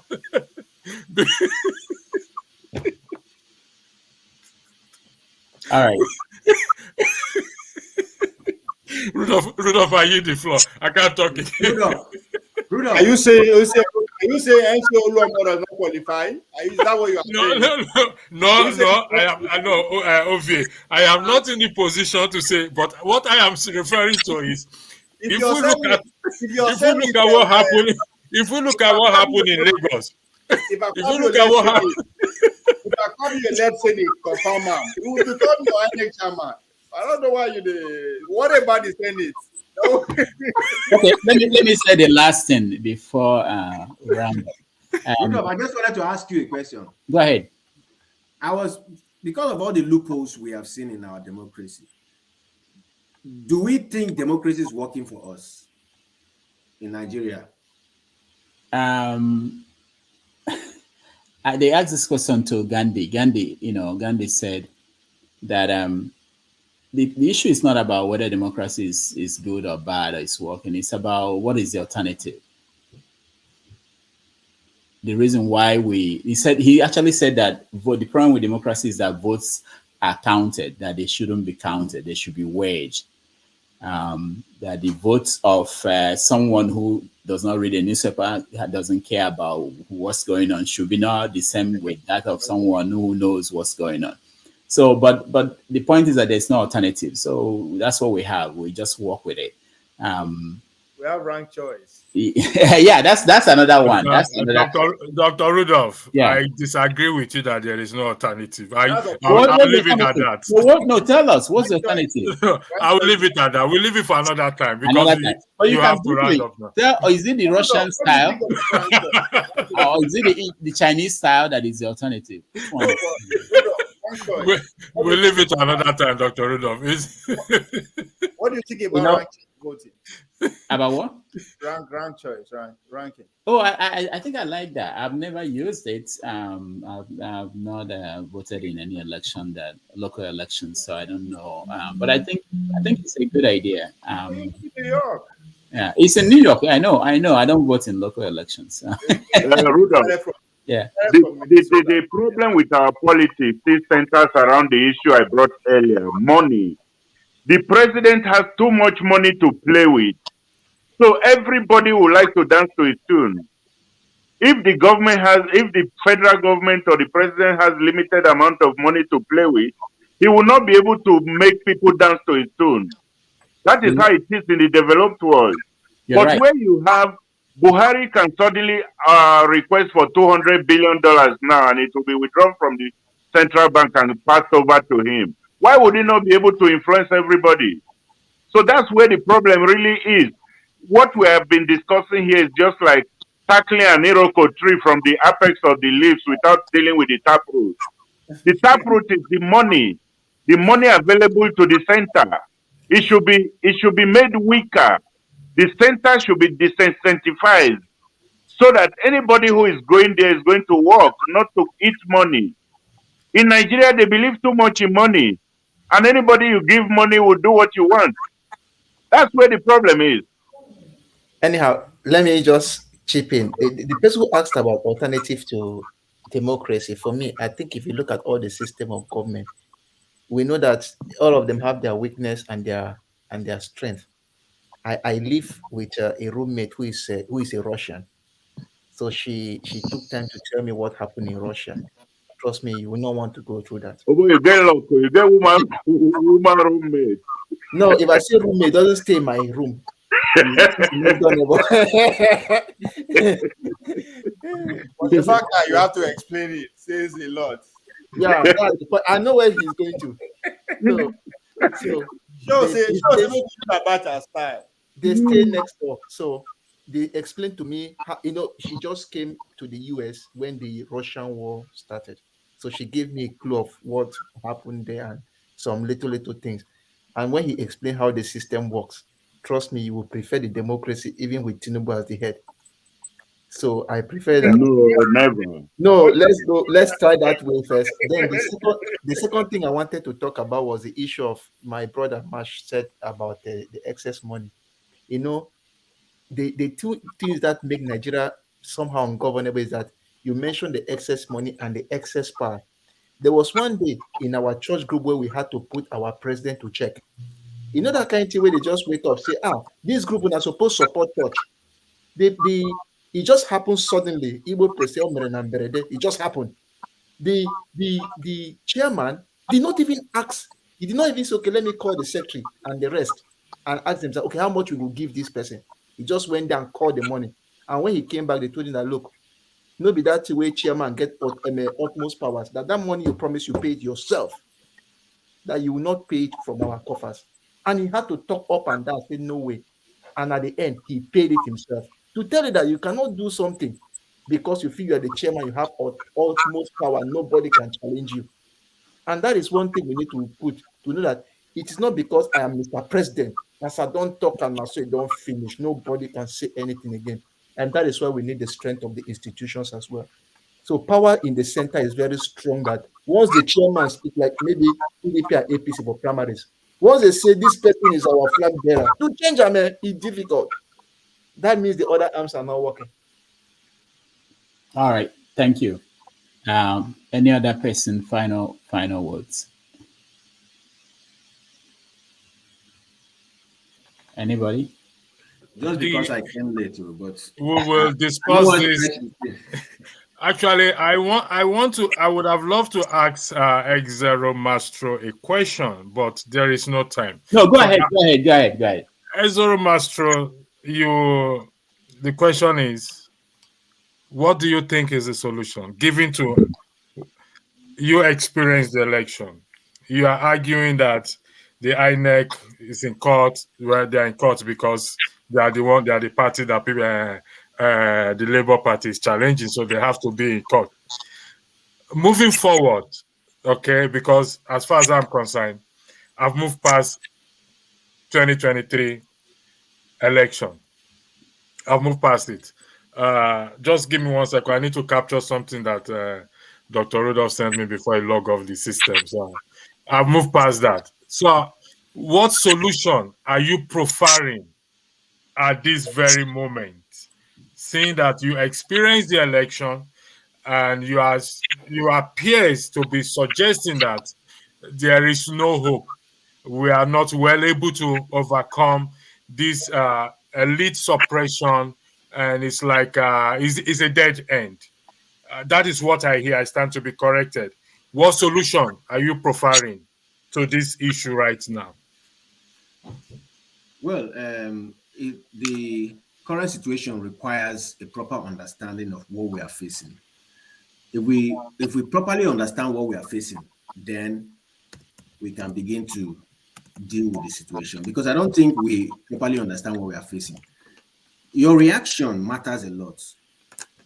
You see, you cannot already move on from such a situation, because this situation is a rape on our psyche. We've been facing it from the Buhari administration. So many abnormalities trailing this election. I mean, I've never seen in my life where there is no money, where all of a sudden the presidency is saying something and the president is saying another thing. You know, it has never happened before. So we faced a lot of problems that we are not reacting the proper way. We are saying, oh, it's not our politicians. No, there's a state capture in our hands where the president-elect is seemingly illegitimate. We are not reacting the proper way, because if you react the proper way, they will be scared of even announcing. They will be forced to retract. But we are not reacting. So people are moving on as usual, giving them the business as usual. That is why they are feeling. You can see the body language of the president-elect. He had traveled. He didn't want to appear in court. He traveled. He came by. He was trying to escape all the yawa that is on the ground. Okay, and then, sorry for interjecting you. What should be the proper way, if not the courts, if not the process that is going on in the court right now? The proper thing to do is the process in the court should be followed fully, and if everything fails, everyone should be on the streets. We should hold that country down, shut down. We are not reacting the proper way. We are following these people, and they've captured us. We are just like retired.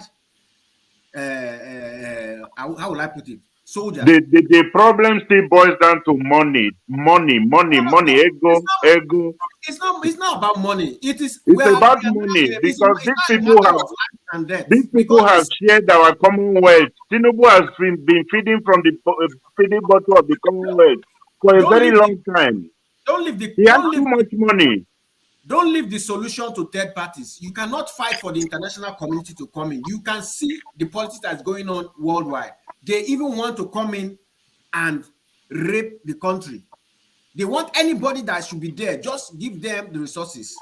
Give them their own. So our own to hold down the country. And they prefer somebody like they prefer somebody like Tinubu who will not be able to respond when they talk. Yes, they cannot kill everybody.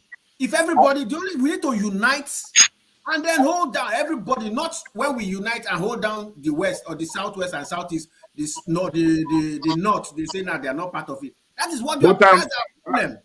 I'm very sure you are not talking to the Yoruba people because they will never unite with you on this purpose. Eh? Mr. Marsh, Mr. Marsh. Yes. All right.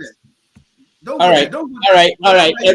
right, everyone. I just want to thank you. This conversation is interesting, but we have to end it here for several reasons. I want to thank everybody that joined us, those at home, those on the comment sections, and our guest, Dr. Muhammad. Next Sunday, I have a very interesting guest for the obedience. You know, one of your big names is coming. I don't want to announce it until I finalize everything, but we will be getting you interesting people on Sundays, and on Saturdays we have our own panel. And then it's going to be more interesting as we approach the 29th. Thank you all for being here. Thank you, Marshall. Thank you, Mastro. Thank you, Electricity. Thank you, Uzo. Thank you very much for having me. Thank you, all of you. And of course, thank you, Ovie. We are going to add Electricity on our list of moderators, so he will be able to do that if we need next week. So thank you all, and we see you next time. God bless. Take care. Thank you very much. Have a wonderful evening. Okay, take care, guys. Thank you. Thank you. Right.